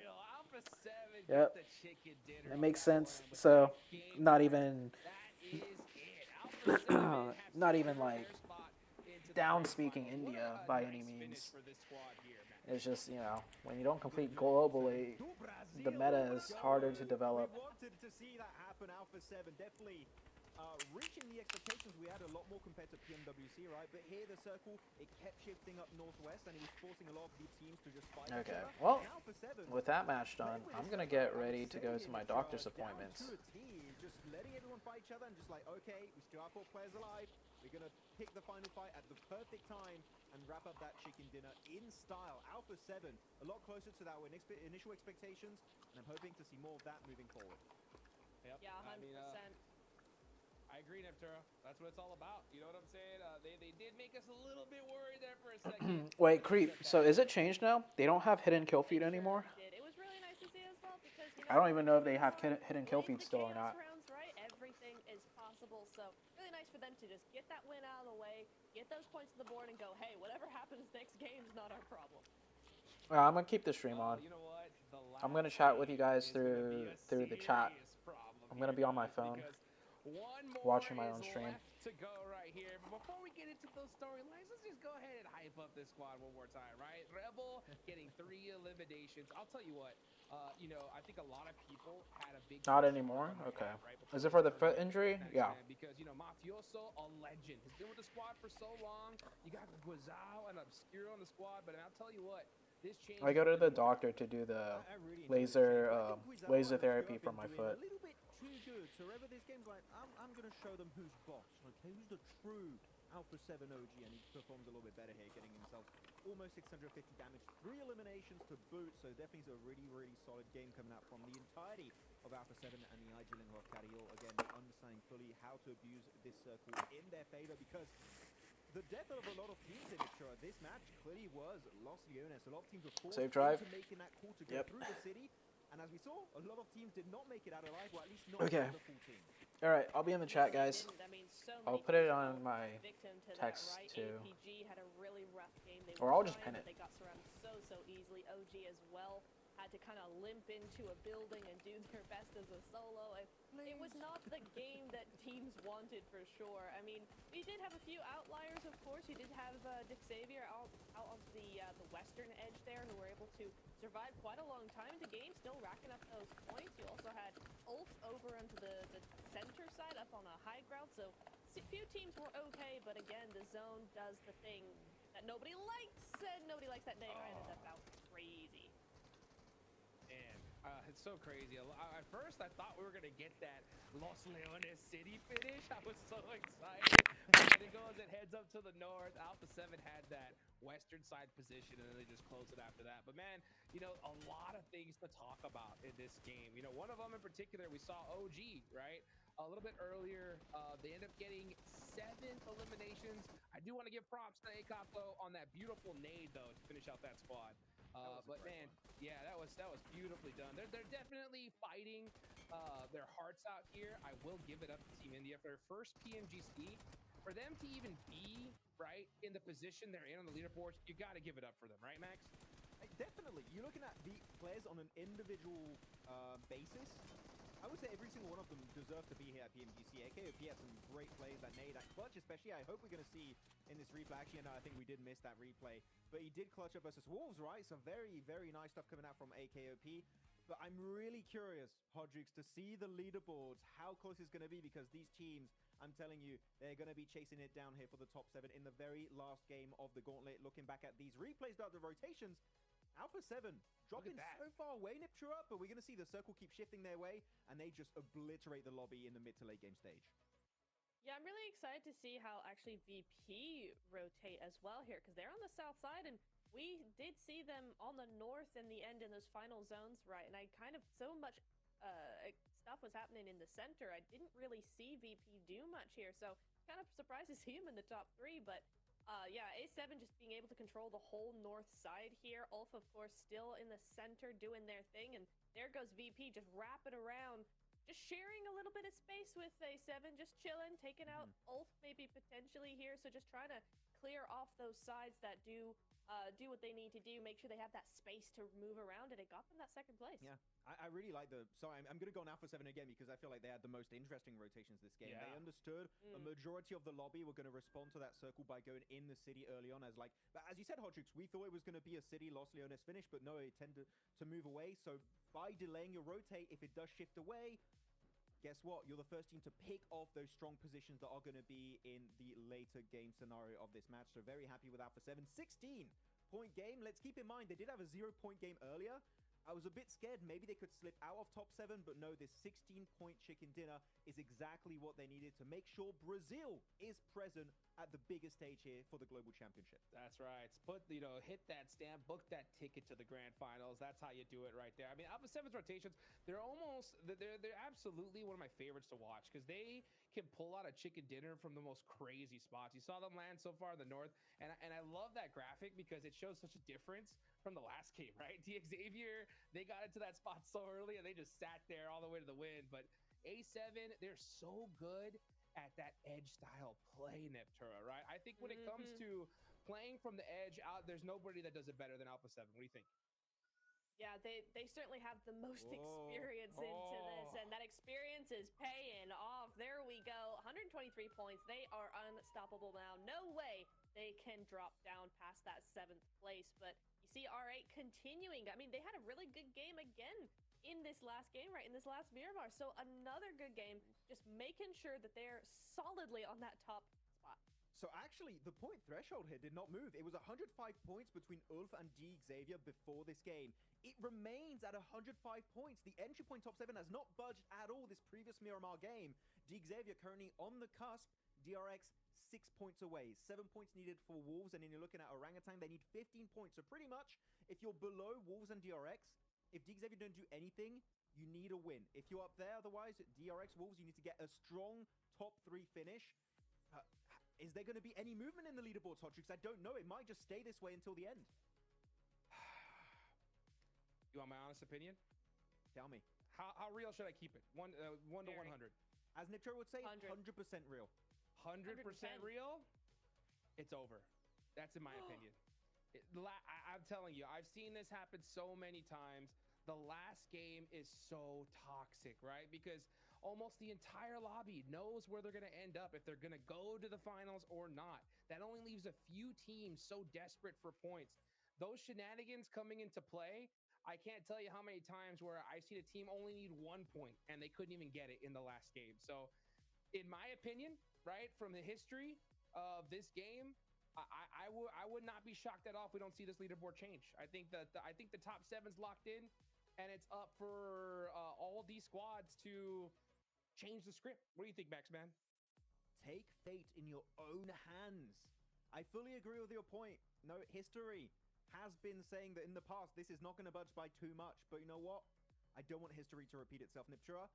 Looking at teams that can move it, that can maybe climb and change the script here in this last game. Do you have any teams in mind looking at maybe DRX, Wolves, OG?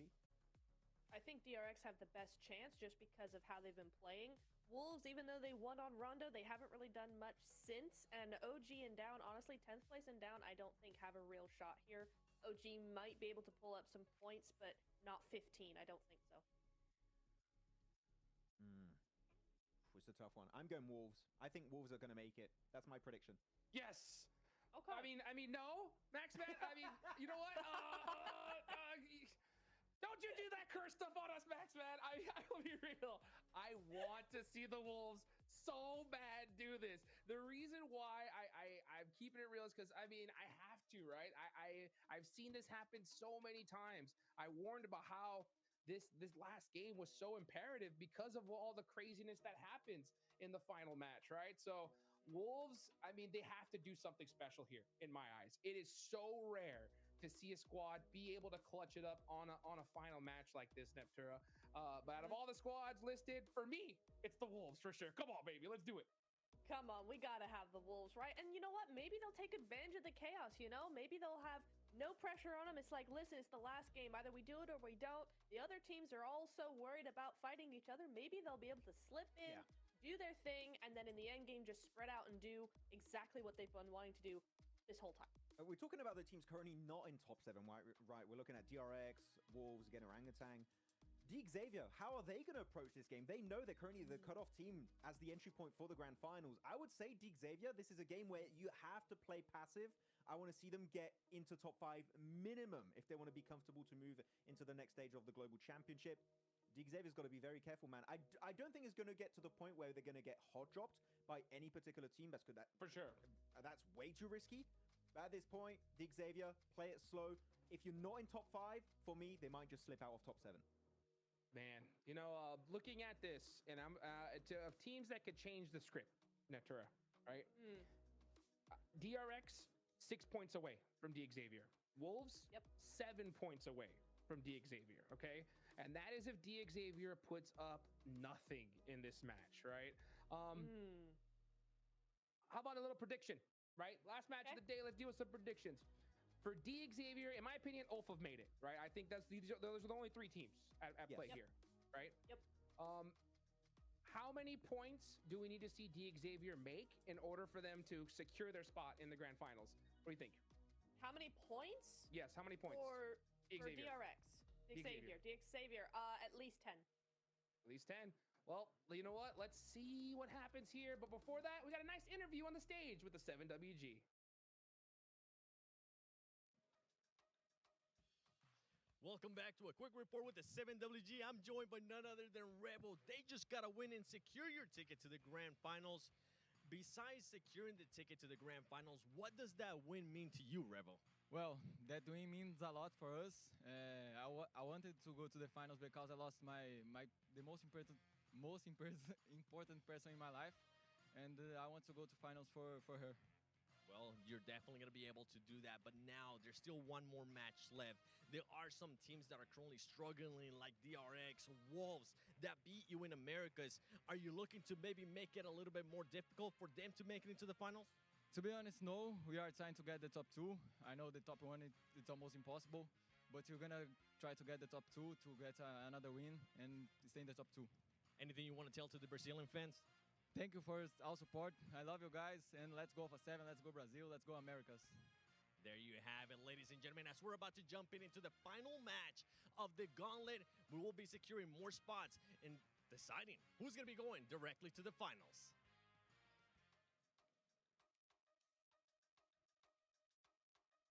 Well, I've held off talking about it because, you know, I was waiting to see what Revo would say about the situation. But for those of you guys that happen to follow him, he did end up losing his mother very recently here. The fact that he's playing and performing at the level that he is, I am so incredibly proud of him and what his team has done so far. So, I mean, Alpha 7 had deserved this spot to the grand finals, and I'm glad that we're going to see them there, Max. I'm happy he's using it as a positive force to try and move forward and make an achievement also in this PMGC. So I'm very happy that's the mindset that Revo has. And he's one of the absolute OGs in PUBG Mobile Esport. And we know what this guy can bring to the table when he fully commits to his crafting, being the best of the best in this esports scene. And you know what? Currently, with their ranks, top 3 strong podium finisher. It's in the cards, Hot Jukes. They can make it happen on this final game on Miramar.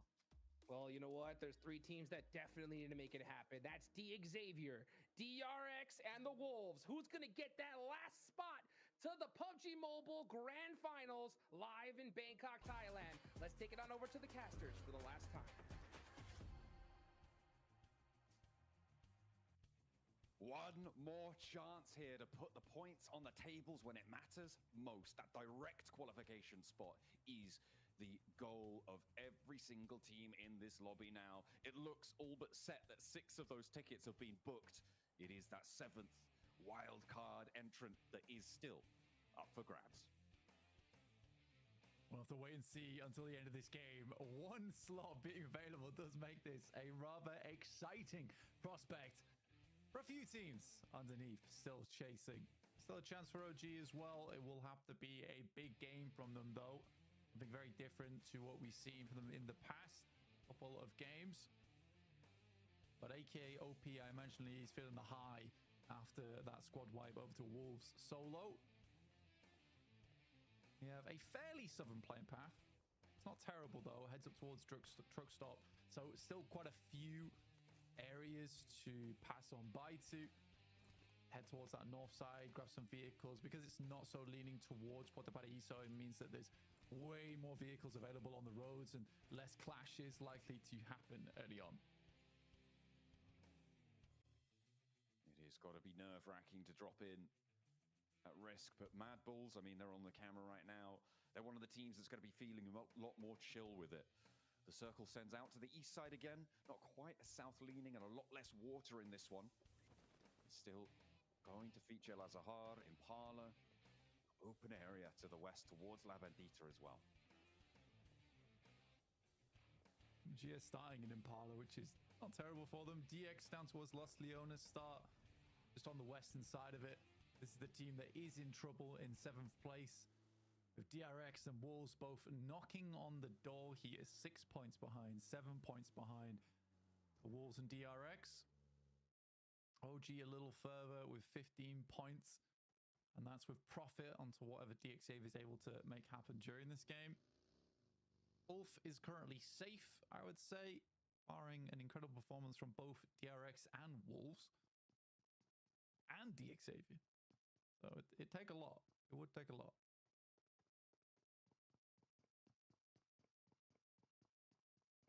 It definitely would. But that's what these teams here, every single one of them can deliver, right? Even towards the bottom, we saw Geeky deliver a chicken dinner during today's games. It is a set of championship teams, right? It is every single one of these teams has made it to the top of their respective regions, are the best in the business when it comes to PUBG Mobile. And that's what we're witnessing here. Those Titans taking one another on. And it has been exciting, a treacherous road for many, as those 7 places loom over them, a big threat. Nobody clashing just yet. Mad Bulls on that north side near water treatment, actually sending further away from the circle. They're going out to La Cobraria by the looks of things. Yeah, picking up their original drop spot. May as well. I mean, later on, they can just re-rotate across Torre Armada, Campo Militar, pass back down. Once other teams have crossed, I think they realize at this state of the game, you know, they're already quite far away from the center of the circle. May as well just take their time looting in an area that they're comfortable in. And then even, you know, even a Western rotate down El Pozo onto Nuevo could work. Pass through Los Leones. We've seen a lot of teams last game being able to pass through there undetected. But always a slow start here on Miramar. Ulf, I think, have done enough. I think they'd like maybe like 3 points here. I mean, getting in towards the top 3 would be cool, but catching up to Thunder Talk, Kara, and R8 is very tough for every team here. Yeah, it's really not the easiest of tasks. I mean, you heard Alpha 7, they want that second place, maybe not first. It's good that they're tempering their expectations there on that one. To be able to chase that one down would be pretty monumental, especially for Alpha 7, given that they started their day not in the best of spots. I mean, they were still towards the top 7, but maybe not a top spot contender.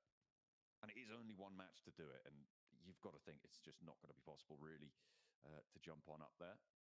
Kara, though, they might have a chance. They might have a shot at taking that top spot back from R8. Does need R8 to go down pretty quickly, though, and not get more than, say, 3 points on this game. Yeah, pretty much if R8 starts profiting, that's where it's difficult for Kara. But I think that it's one of those things that's a little bit more likely, considering we know how strong Kara can be in firefights. They're more than capable of putting up those elimination points, which is the thing that will tip them over the edge into first place. They're already quite central, but just sitting around Thunder Talk at the moment. Constantly clashing, these two teams are. Marceau able to do a huge amount of damage over towards Thunder Talk last game on a side swipe, which was pretty nasty. I mean, we've seen some pretty brilliant things coming through from both of these rosters. Feels like CEO has been a name in our vocabulary for today, certainly more often than most of the others on Kara. He's been looking for it. Oh, Geeke, a little morsel, maybe. No, diversion. They're going to separate, extricate themselves. And actually, Thunder Talk folding back. I mean, that just shows what we were talking about before, those fundamentals. We're not going to get cut off. This could be a whole team rocking up, trying to go for a crash. They're not sure it's Geeke. They might have an inkling. You can never be sure. Oof. That is in the middle of nowhere, so it should be resible, but still. Kara now turn their attention over towards Geeke themselves, and Marceau sees the US just too late and immediately is flushed away. Kara lose a player. Geeke getting up to a 60-point margin would be nice. Set themselves on par with 15th. You know, leave with their head held high. Not the worst of the bunch, or just the worst at the bottom of the table. And there's Ed going down. Should be able to get him picked back up again, though. Shot along the way. Like you said, good fundamentals from Thunder Talk, though. They see a team coming, they fall back, they know they have hard cover to work with, but they also know that Kara is on the other side here. So Geeke was essentially walking straight into a pincer. Which is very well done from Thunder Talk. Again, if they don't have to do the fighting, they won't.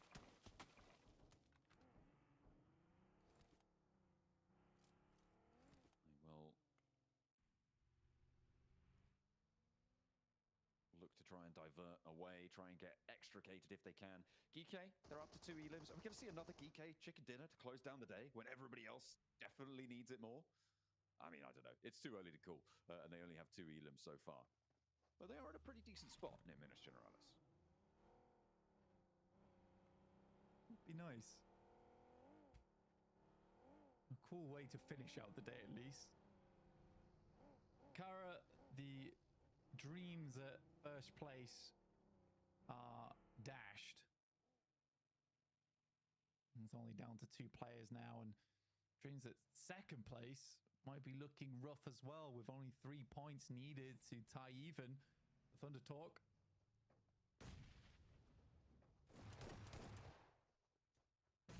Evan moves forwards. Sighting with a nade in response. Doesn't tag on, but does keep him inside the concrete. A little bit of a bold switch around there to go to the other side. Very exposed, that open wall, but looks for the challenge. Doesn't connect, really. And his teammates now moving up, using that covering fire. to establish a little bit more of a forward position, but the nades from Thundertalk get to really have an impact. We'll see if that can change. The healing needing to come through as well. The sighting goes very, very low. So does King as well. And Ragnarok does go down. He has been spotted. Sighting got that healing on board, and now he steps in with a shotgun. We'll see if he can find any more as Nerzed wants to hold behind the corner here. I think he knows about it. Shots raining on through. Ragnarok desperately getting pulled back to his feet. They want to play on his 4. Sighting as that forward bulwark is basically shielding their path, but it's Wolves and DX. DX targeting the team, directly chasing. Doran's already down. Paragin's on the sidelines, using the vehicle to get more of an approach on this one. Paragin looks to enter. Coops gets knocked out. North America's dreams are being dashed in front of our eyes. Dastardly DX Xavier on the hunt here. The Wolves are the target. And now just Igor remains. A nade, anything would do it. Virtus Pro might be bearing witness to them. But they will put those nades in the building. You've got to imagine that this is going to be done and dusted for the Wolves. With 4 players from DX Xavier, they'll know who they have on their doorstep. They'll know what is at stake here. They will confirm this. In they go. Lambor in first. Nate as well. Hopping around the corner. The Molotov to burn them away. And the Wolves fall. They will not find their spot. NA's dreams burnt to a crisp. DX now only have one other team to worry about, and is DRX. Alpha 7 though, a great initial nade. Swipes away the shield that has kept the Vanguard strong for Thundertalk for so long in sighting. Revo around the side of a nade, sends it over the top. Doesn't get too much damage done. The DBS in hand, we know what a monster this guy can be with it. You've got Kara, you've got Alpha 7, you've got Thundertalk, you've got R8 all in this area. Blank, it's a battle for the top spots. The podium beckons these teams and they want to fight for it.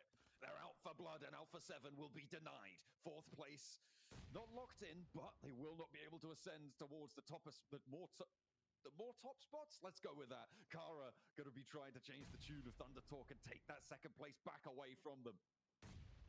King remains on top of the throne there versus Alpha 7. Not to be outdone whatsoever. The nades are starting to flow through, but who's this? It's R8 looking to finish off both the teams in 2nd and 3rd place. The one true King does appear here on our screens. It's R8 looking to finish things out in style. No usurpers here. R8 looking to reign supreme over this fight between the top dogs of the lobby. The Mad Bulls may have an outside chance here to leapfrog quite far, but they are just to the north of this one, Blank. They're in the similar sort of area. They have to push south as well. Maybe this is their time. Maybe they get a chance to jump up to that podium as well. It would be a real outside chance. I'm also looking at that west edge, Blank. One of the few teams that can jump up. OG has got a 2-2 split going on. It's risky, but against APG, they've been making mistakes. So APG's mistakes can be capitalized on. We'll have to see how it goes as R8 continue to put pressure on the Thundertalk.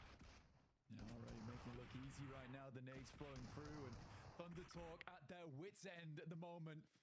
But still going strong as sighting continues to lay out the thunder. And they lay out the red carpet for the one true King. They welcome him into the concrete. And things are certainly going to get hard for R8 now. A hand extended in greeting to the King. A dagger behind the back, and Thundertalk able to slip it between the rib. Perfectly found there on the fight, and R8 are down and out. 154 points, Thundertalk could chase, but the Mad Bulls might look to stop it here and now, dead in its tracks. It's a tough chase indeed. 7 additional points needed from a duo there. Not easy to achieve with Mad Bulls and E-Arena waiting in the wings, but what a hold from Thundertalk. You got to give it to him there. GS taking shots over towards Ulf, but it's Regnum Kaya with Zed Wolf finding a lovely Mini 14 shot over towards Kaiksei. This is DRX who desperately wants those points to catch up, but it's 10 points now and starting to get away from them with DX in the lead on 7th. And 109 points. I don't know who had that on the over-under. It can only go up from here, and DX Xavier on that southwest side. They do need to move, actually, Blank, and they have to go through open ground. Could be interesting. Mad Bulls in and amongst the Thundertalk players now. 3 teams have tried to take Thundertalk out from this compound, Blank. Might be up 4 now. There's AJ once more. No, he's going to get taken down in response. And now it is all up to Sighting. Maybe he moves forwards. Maybe he looks for the flush. Steps in through the door frame. On the outside, the garage door open for him. Pusher. Nade around the corner. And that will be the end of Thunder Talk's run. 147. Lock it in. As Kara now maybe soon for it too. But the nades from Arena trying to take down these top 5 spots. Mad Bull's not out of danger. It's been an incredible amount of firepower been sent over towards these concretes. Everyone wants a hand at it. And Mad Bulls now have to be the one to hold on. But the resilience from Thunder Talk was something legendary there. Extremely cool to see. How can Mad Bulls be the one to hold on strong to his position? Sakura gets up on high. Joker takes an outside position. Good high air burst on that nade, though. Does about half HP damage. They're going to have to leave the concretes now. No more fighting in them in about a minute or so because they have to kind of push south. Look at the hold currently for OG. DXavier sent so many teams committed to this north side blank. It has allowed DXavier to move through a more open ground than maybe they would have expected.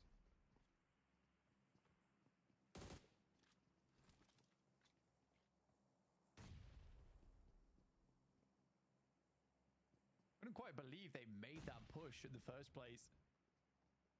Nice nade from Flip. Ooh. Pushes out wide. Will take down Sakura and a good amount of damage over towards Turney K. Now looks to send one in a similar direction. Won't quite make it past the wall, though. Obscured by the smoke. On the corner, turns it, and will be able to find the shot. Okay. The shot down to the rooftop as well. Lemon is on the hunt. He's squeezing them. And it is going to be Arena getting shut out of this one. No way did Lemon make that dash. He is unscathed as well on the outskirts there. But the blue zone, it pushes. They need to move fast, and they need to make a decision quickly. A truly bitter, sweet lemon end there for E-Arena. A 1v4. Didn't want to wait for the rest of the team to tie their shoelaces. He just got on with it. DXavier holding this position. It's not a bad spot at all. Playing the ditch. It's slightly nadeable, but there's only really one player off in the distance there, and it is Kara Lewis, who is a solo. The Mad Bulls will be happy with that. What a way to finish things out there for Lemon.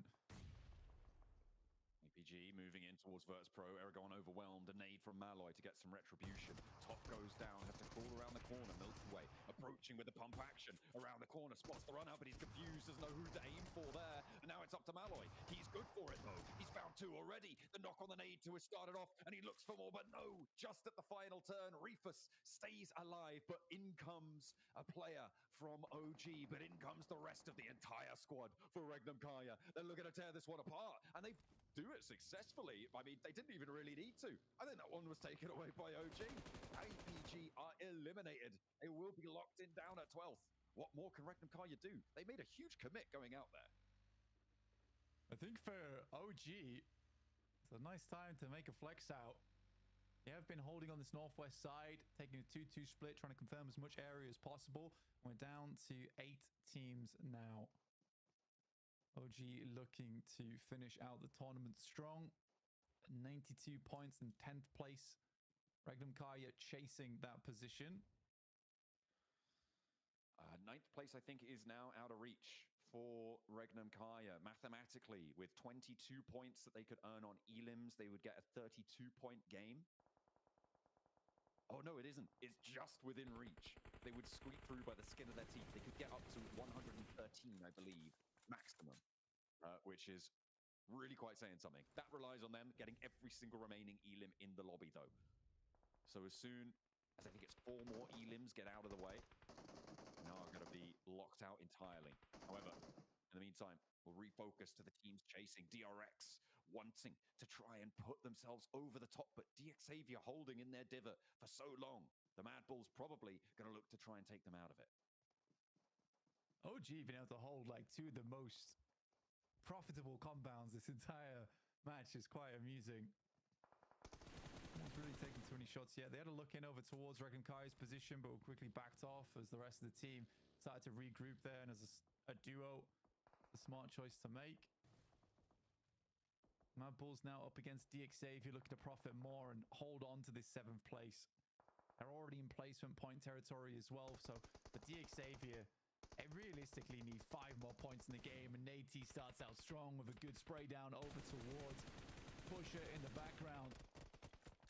Desperately want that confirmed as well. Remember, the placement points have started to kick in as well, which means the DX Xavier, I think they're guaranteed 2 placement points right now at least. So their score is in effect 112. It's going to make things all the harder for teams to catch up if they can confirm that point, but no, I don't think they're going to be able to. That res looks like it's coming through for the Mad Bulls. Flip up on high, eats the airburst, but the off angle is good. Oh wait, that came from Flip. The knockover onto Lambo. He's going for the sprays. He's still peeking them. Very nice. These airbursts just aren't quite reaching. You can see the intention coming through from DX Xavier. They'd rather reset this one though, disengage, get Lambo back up on his feet before they go again. They understand that Mad Bulls need to push in, but Tunica takes this moment whilst that res is going through to push up towards the wall side. Nate hops around. They can't quite find it. Can't really move away from the wall on either front, and they have to just go for these bunny hop shots. All the while, it's actually Regnum Kaya who are rolling on in for the third party onto this backstop fight for DX Xavier. They're trying to draw their opponent short, and now DX Xavier down to 2. Just Nate on the inside and Levi's on the out. Needs to stay alive for the team. If they go down here, I think they're going to lock it in at 112 on 7th place. That's achievable for 2 teams at least behind them. That's Nate down. Levi's still up, but like you say, this is not looking good now for DX Xavier with the chase being on, with DRX down towards the southwest side on 4 players. With a good chance into this game. Haven't really stepped up too much to the plate so far for DRX with 0 eliminations. Waiting on this next shift, and OG has quite a lot of ground to play around with, so they win basically every single northwest shift in terms of having a strong position. All these teams chasing want DX Xavier to go down next. Placement points do add up, Blank, and it will be that little shift, those 1-point differences that really make the difference here. Because on 112, it's catchable. On 113, that's a different story. I'm thinking specifically about OG here, though. They haven't chimed in so far. I think the Mad Bulls are looking to shut Levi's down. No. Over the ridgeline, a nade, a shot, anything. That's all they need to find. But Regnum Kaya suppressing this ridgeline. Pretty brutal stuff. Next circle, just around the corner too. We'll see where it pops. Yeah, and OG holds a lot of space on the map. Basically a southeast shift that's going to cause problems for them. That does cut out 2 compounds for them, but they have anchors. It's playable. Mad Bulls will find Levi's. And that now draws we're cutting it out at 112. That boundary is so within reach for DRX, even for OG as well. But DRX are on the outside. They have a much tougher time moving through the open ground before them. There's really not a good option. I just wonder how long this split can hold for OG, though. Will they be able to make a miracle happen? The problem is that there's not a lot of angles that are looking over towards OG. And I think for quite a few teams, they're still going to just get a pretty free approach from this north side. So decent endgame here possible for OG. They're still deciding on where they want to play next. Varu scouting out off in the distance. No sightlines over towards him. DRX are going to make the push over this way, though. Immediately spawning over towards Aru. He hits the deck, going down, and he will get knocked. Is there an answer? Is there anything in response? No, the Grozer doesn't connect fully. It's done a lot of damage, but that's not enough. A nade over the top from a tanky. As where is the third parties? I'm watching, I'm waiting for it. But Regnum Kaya holds strong. They back it off, and now OG spotted. Oh no, Zedwolf finds the shutdown, and OG's dreams are dying on this hilltop. They will not be able to make it off successfully. Not unscathed anyway, as Wildcard tries to send down in the party bus. One player now standing for OG, and DRX looking to try and take that 7th place with the points added to their tally. But they only got 2 for this push, as AKOP, the last to fade. And they will be out, done and dusted. DRX now with it all to do. OG disappearing in front of our eyes there versus DRX. Even the P90 not able to save them. DRX, 3 teams remaining. This is a big moment for South Korea. They instantaneously split across the field, looking to take up all the positions that OG left behind. And this is a real bittersweet potential victory here for Regnum Kai if they can find it. It won't be enough. They don't have the points margins.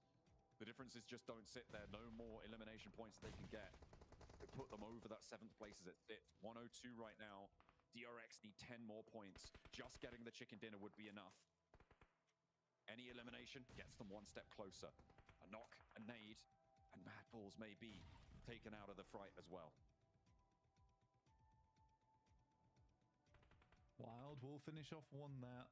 DRX have a fair bit of utilities to work with. 15 nades in the hands of Regnum Kaya is a pretty mighty backpack on their side. Now Mad Bulls down to just 2 players. DRX, it is the battle between the south and the north here.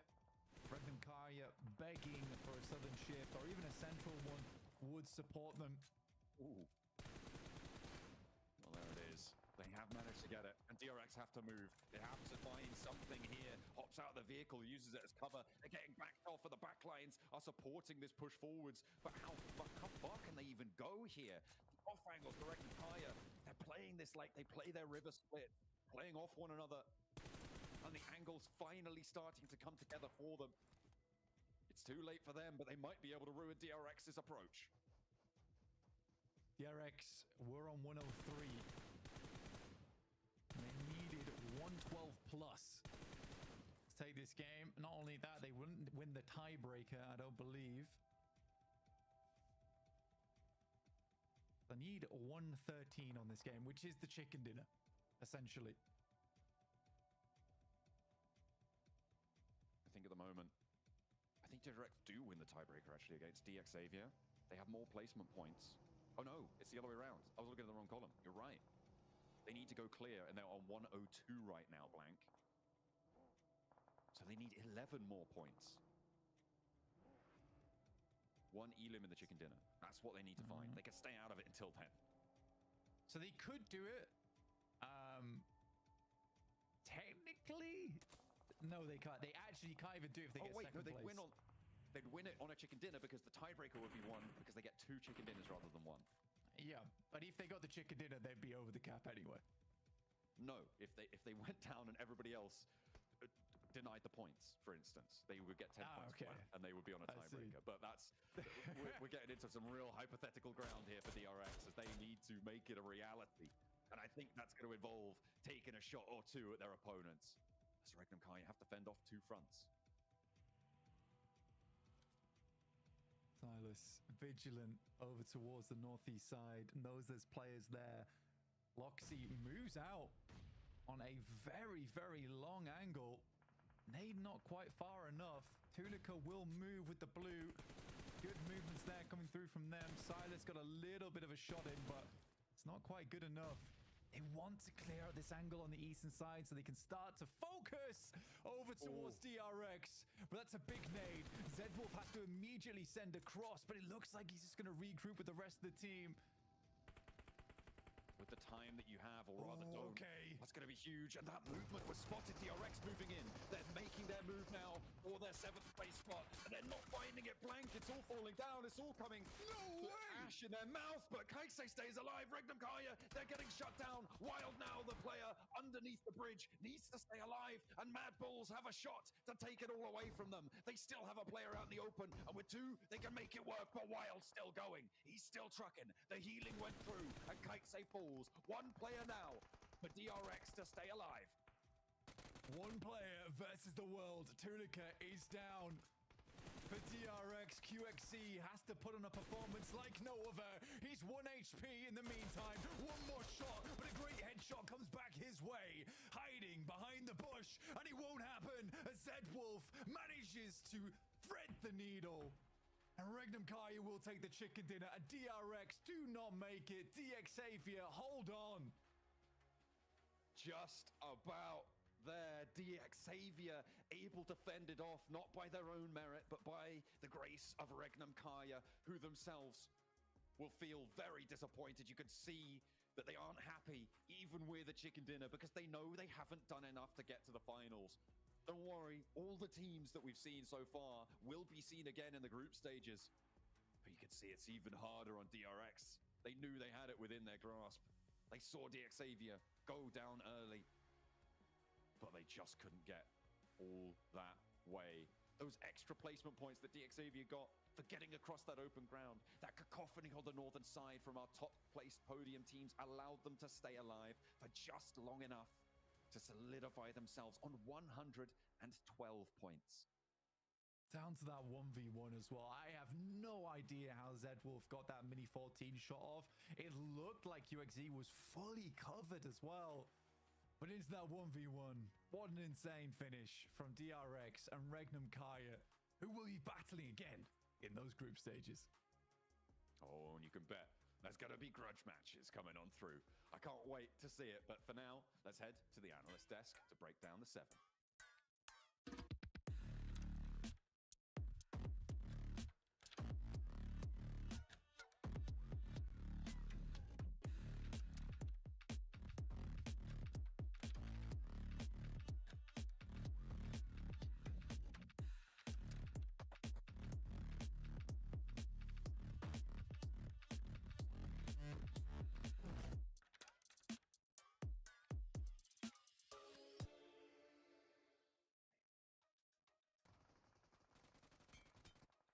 What a way to finish the Gauntlet, the utter devastation on the looks of DRX. You can't ask for a closer finish than that, Max. How does ZWolf even hit that at the end behind that tree? But it was absolute madness. This final game, Hotjukes has already said, the drums of despair echoing through the arena. And unfortunately for DRX, you could see just how they were standing at their desk, Niptura, just completely destroyed after this game. They were so close, yet so far. And unfortunately for them, it seems like it is going to be game over for the Gauntlet stage. Yeah, what a shame for them. They tried so hard. They were being so meticulous, so careful. And it just could not work for them. They couldn't get it to do it. Regnum just had too much of a hold on the key parts of the zone as well, so they were able to take the chicken dinner. And actually, ZWolf playing such an integral part on the team. 6 eliminations just for him. And look at that. Look at his eyes. Dream crusher right there. You know what I'm saying? That is how you do it, man. Regnum Karya get the win towards the end. Unfortunately, just too little, too late. We talked about how there was going to be some final game shenanigans, Neptura, and with 25 players left in stage 5, I don't think these teams disappointed that prediction. What do you think? No, it was great fun to watch. Everybody just going, hey, you know what? Final game. Let's just do it. Whatever. They just went for it. They had a blast with it. They got some points that they needed, you know, but at the same time, yeah, we did not have that many teams left in those final circles at all. Actually, I want to give some respect to Wolves. I feel like they're one of the only teams that were chasing down DXavier that actually tried to do something really impactful here, and they took a fight directly with DXavier. Was that intentional? Not sure, but once they knew it was that team, they were fully committed. As we did see, it just didn't quite work out in their favor. And really good for DXavier, able to early on eliminate one of their main competitors here for the top 7 was very impressive. They make it very late into the game, meaning they also get the placement points. DXavier did definitely more than enough to be deserving of a grand final slot. Yeah, absolutely. You know what? I got to give mad props to the Wolves, though, too, because, you know what? We talked about how there's a lot of scripts here, right? Unfortunately, the script of the last game standing, you know, the roster's not changing. That happened, right? But the Wolves, they tried to change that script, right? They went for DXavier. If they took them out there, they could have possibly made it. So you got to give the A for effort. The worst thing that a team could do in this situation, Max, man, at least in my eyes, is just play this game like it's normal and then just hope that fate is on your side, right? Fate was not on their side for some of these guys, unfortunately. We're going through the replays, but yeah, unfortunately for Wolves, it just didn't quite go their way, as we did say. DXavier, you could still see it at the end. They were making it 5 eliminations, making it very close to the top 5 in the later stages of this game. Again, being very comfortable for the top 7. The Regnum, they really had nothing to gain from this. They still went really hard, maybe hoping to try and replicate something like this in their respective group stage. Wild, Loxy, everyone, ZWolf, Silas putting on a clinic at the end here. And this push of DRX Niptura was the right play, but unfortunately for them, the clutch was just not meant to be. Yeah, just the look at him. domination. Yeah. The domination, the dominating angles that Regnum had were just too much, and I gotta give props to both these teams, right, holding their own. And you can see the rotations here of all 4 teams in that top 4 here. We're gonna be seeing at Mad Bulls, Thunder Talk as well, both in the top 4. So maintaining that top 7, top 5 position for them in the final, up until the final game rather.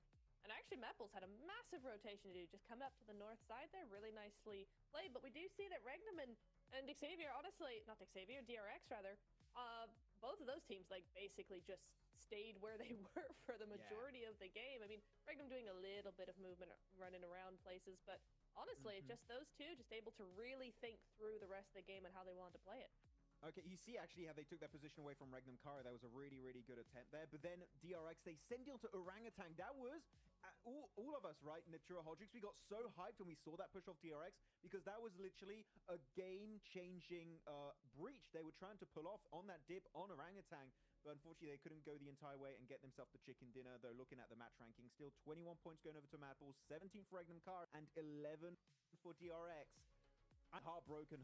Hodrix looking at the leaderboards. If it's a 1-point difference, I'm gonna cry. Rex. Oh, me too, man. Oh, I want to see a replay of their reactions again because it just shows, right? I mean, all these teams, you got to give props to every single one of them. These guys have worked all year long to get right here, the biggest event of the year, and to come up just that short, it hurts big time, Max.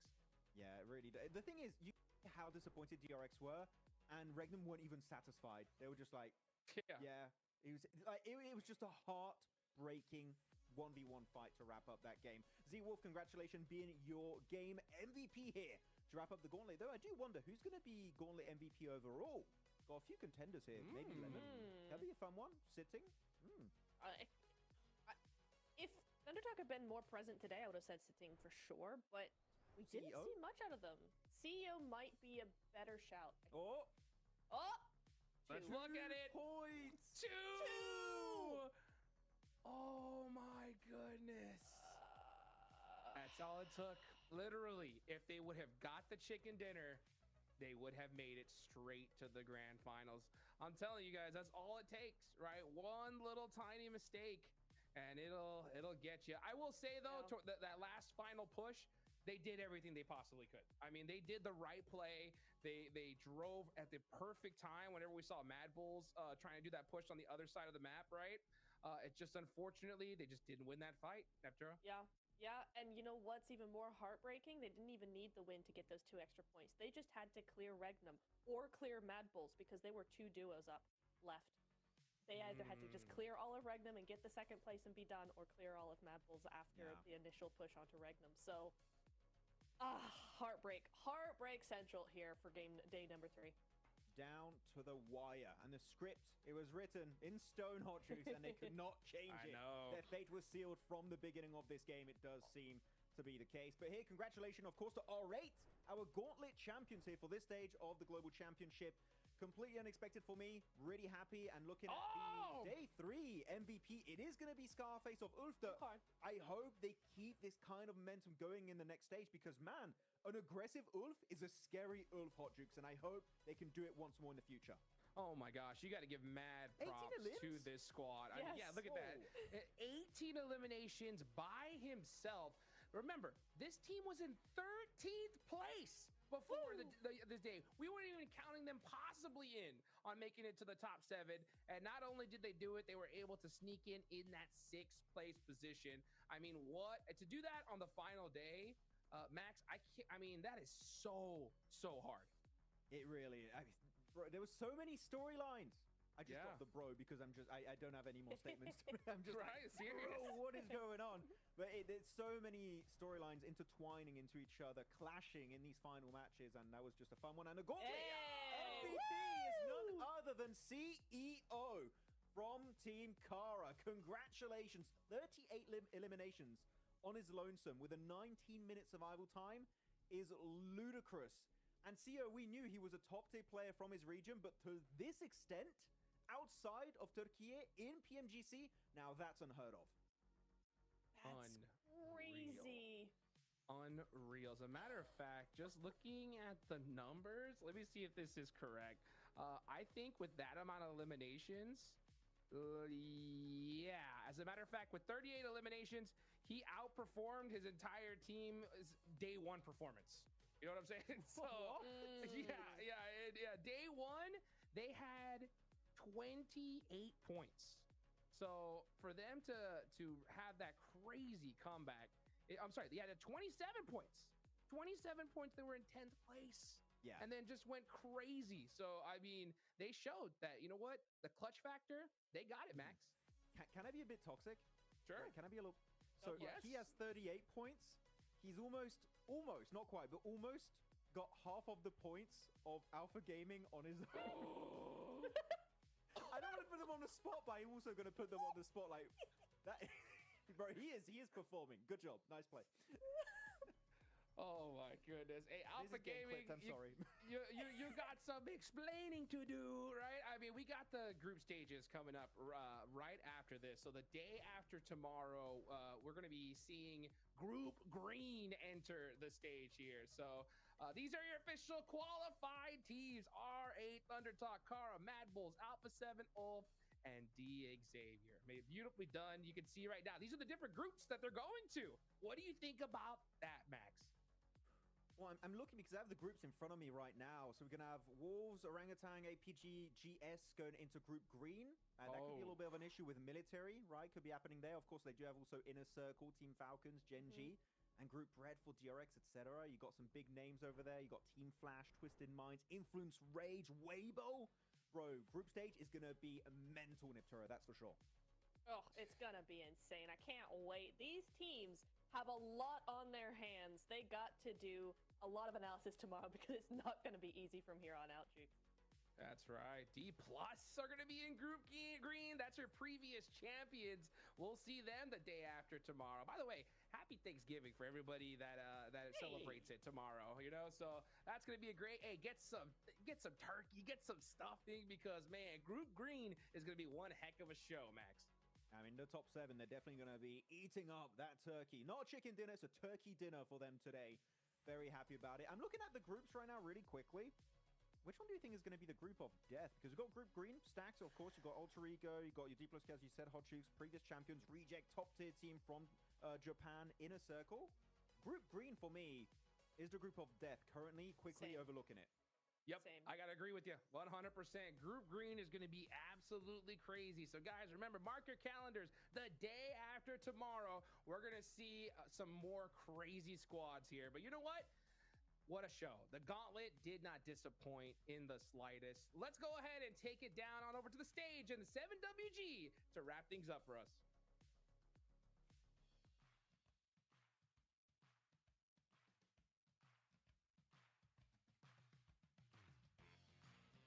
Ladies and gentlemen, there you have it. The Gauntlet has finished, and we have our top 7 teams that are going to be going towards the grand finals of PMGC 2025.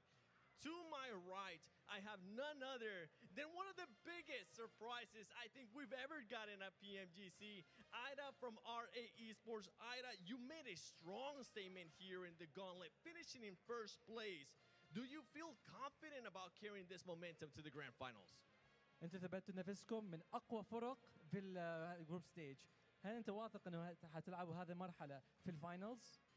الحمد لله احنا دخلنا براحه وطريقه لعب معينه مو بشكل عشوائي ولا شيء من هذه الاشياء والحمد لله قدرنا ناخذ الاول ومستحيل تاخذ الاول بالبي ام جي سي وانت ما عندك شخصيه.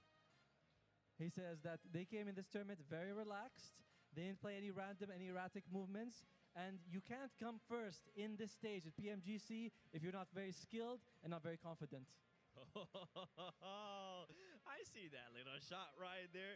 Now, out of all the squads that didn't make it directly to the grand finals, I mean, you have big top dogs like APG, VP, Regnum, OG. Which one do you think is more likely to actually make it to the grand finals via group stages or last chance? من الفرق اللي اللي فشلوا ما سووها للفاينلز، مين تتوقع حيوصل الى هذيك المرحله؟ اي جي او جي، مين منهم؟ اقدر اقول جي اس و يو بي تي تقريبا. I believe that هم الاقرب ذلك، واتمنى انهم يتاهلون معنا. I think that GS and UB might make it, especially GS because they are geographically close to us. They are our neighbors, and we'd like to see them go to the finals with us. Okay, a little bit of biasness there. I don't mind it. I mean, I'm happy that you're going to be going to the grand finals as well. Now, I'm going to be going over here towards my left because I got Lamborghini from DX being able to clutch up that 7th place by just 2 points. Having clutched your way into the top 7 and qualified directly to the grand finals, how does it feel now?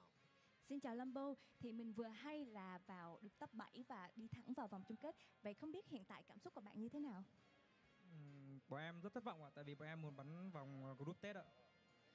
We are very disappointed because we want to compete in the group stage. What makes you want to do that though? What makes you want to go into group stages considering that it's harder? You have to do the top 3. Vậy thì lý do tại sao mà mình muốn vào vòng bảng thi đấu? Tại vì trong đó thì có thể là mình sẽ phải gặp nhiều khó khăn hơn, tại vì mình cần phải vào được top 3 thì mới vào được vòng chung kết. Muốn làm nhà vua thì phải đi từ những con số 0 ạ. Vì em không muốn vào vòng này trước ạ. Well, if you want to become a king or a top performer, then you have to go up from 0. So we don't want to go directly there right away. All right, well, hey, guess what? Newsflash, you are going to be going directly to the grand finals. Now, you are going to be having plenty of time that you don't have to play the group stages or last chance. What do you feel like you need to improve to make sure when we go to grand finals, you have the best chance to become a champion?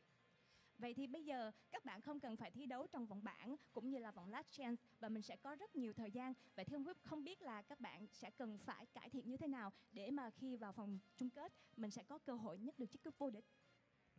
Bọn em phải sắm một cái vali thật to để đo chiếc cúp làm sao mang về nước vậy ạ. Well, we'll have to buy a really big luggage suitcase so that we can carry the trophy back to Vietnam. I absolutely love that confidence. Anything you want to respond to that? They're already thinking, you know, we're going to get ready for that luggage. هم يقولوا هم حيفوزوا. أنت عندك أي رد لهم؟ نقابلكم بالفاينل نشوف. He says we look forward to meeting you in the finals. There you have it right there. Rivalries are being built on the go, ladies and gentlemen. Don't forget, though, in 2 days, we will be starting Group Green, and we will be securing 3 more teams after that one going to the grand finals. PMGC is full of surprises, full of amazing gameplay. Make sure you stay tuned in.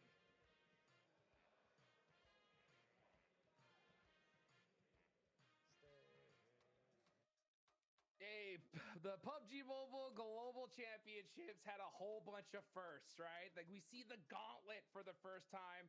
And for me also, seeing a team qualify to the grand finals and mad, right? They're like, oh, we didn't go to group stage? Ugh. You hate to see it, here, Max, man. I don't understand the reasoning personally. It's like, oh no, we wanted to get in a part of the tournament where we have to be top 3, which is even harder to make it, or even second if you go to last chart. I like the concept of we want to keep working and training, but like, bro, you're in the finals, okay? Shush, you made it. Hey, that was 100% rage bait, okay? Could you imagine, right? The look on DRX and the Wolves' face while they hear that? They're like, then why did you fight us so hard? Give it to us. Give us your slot. Well, you know what? Group Green is coming up here next, Neptura. We know that D+, right? Our previous champions are going to be coming into the fray. What do you think about that? Oh, I can't wait. I love this team so much. I can't wait for Group Green in general. We got IC coming in here. We got OG continuing to do stuff. I want to see a different OG day after tomorrow. Come on. There's so much I want to say about Group Green, but oh my goodness, I'll have to wait. Okay, well, you know what? I know I think I got something that I know you want to say, right? And that is, you know, Regnum Karya, right? Regnum Karya, D+. What do you think about that? Okay, so D+ took away PMGC 2024, the trophy from Regnum, by 2 points. Regnum said, okay, DRX, you're not qualifying to finals by 2 points. Revenge achieved. Revenge is done. Oh my goodness. Let's go ahead and take it on over to the end of the day. We'll see you guys the day after tomorrow.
shine again. You're stepping down, I'm moving up, put on a show. Collect clickety click, last minute countdown. You wanna survive, just stay alive, rising up in the zone. Champion is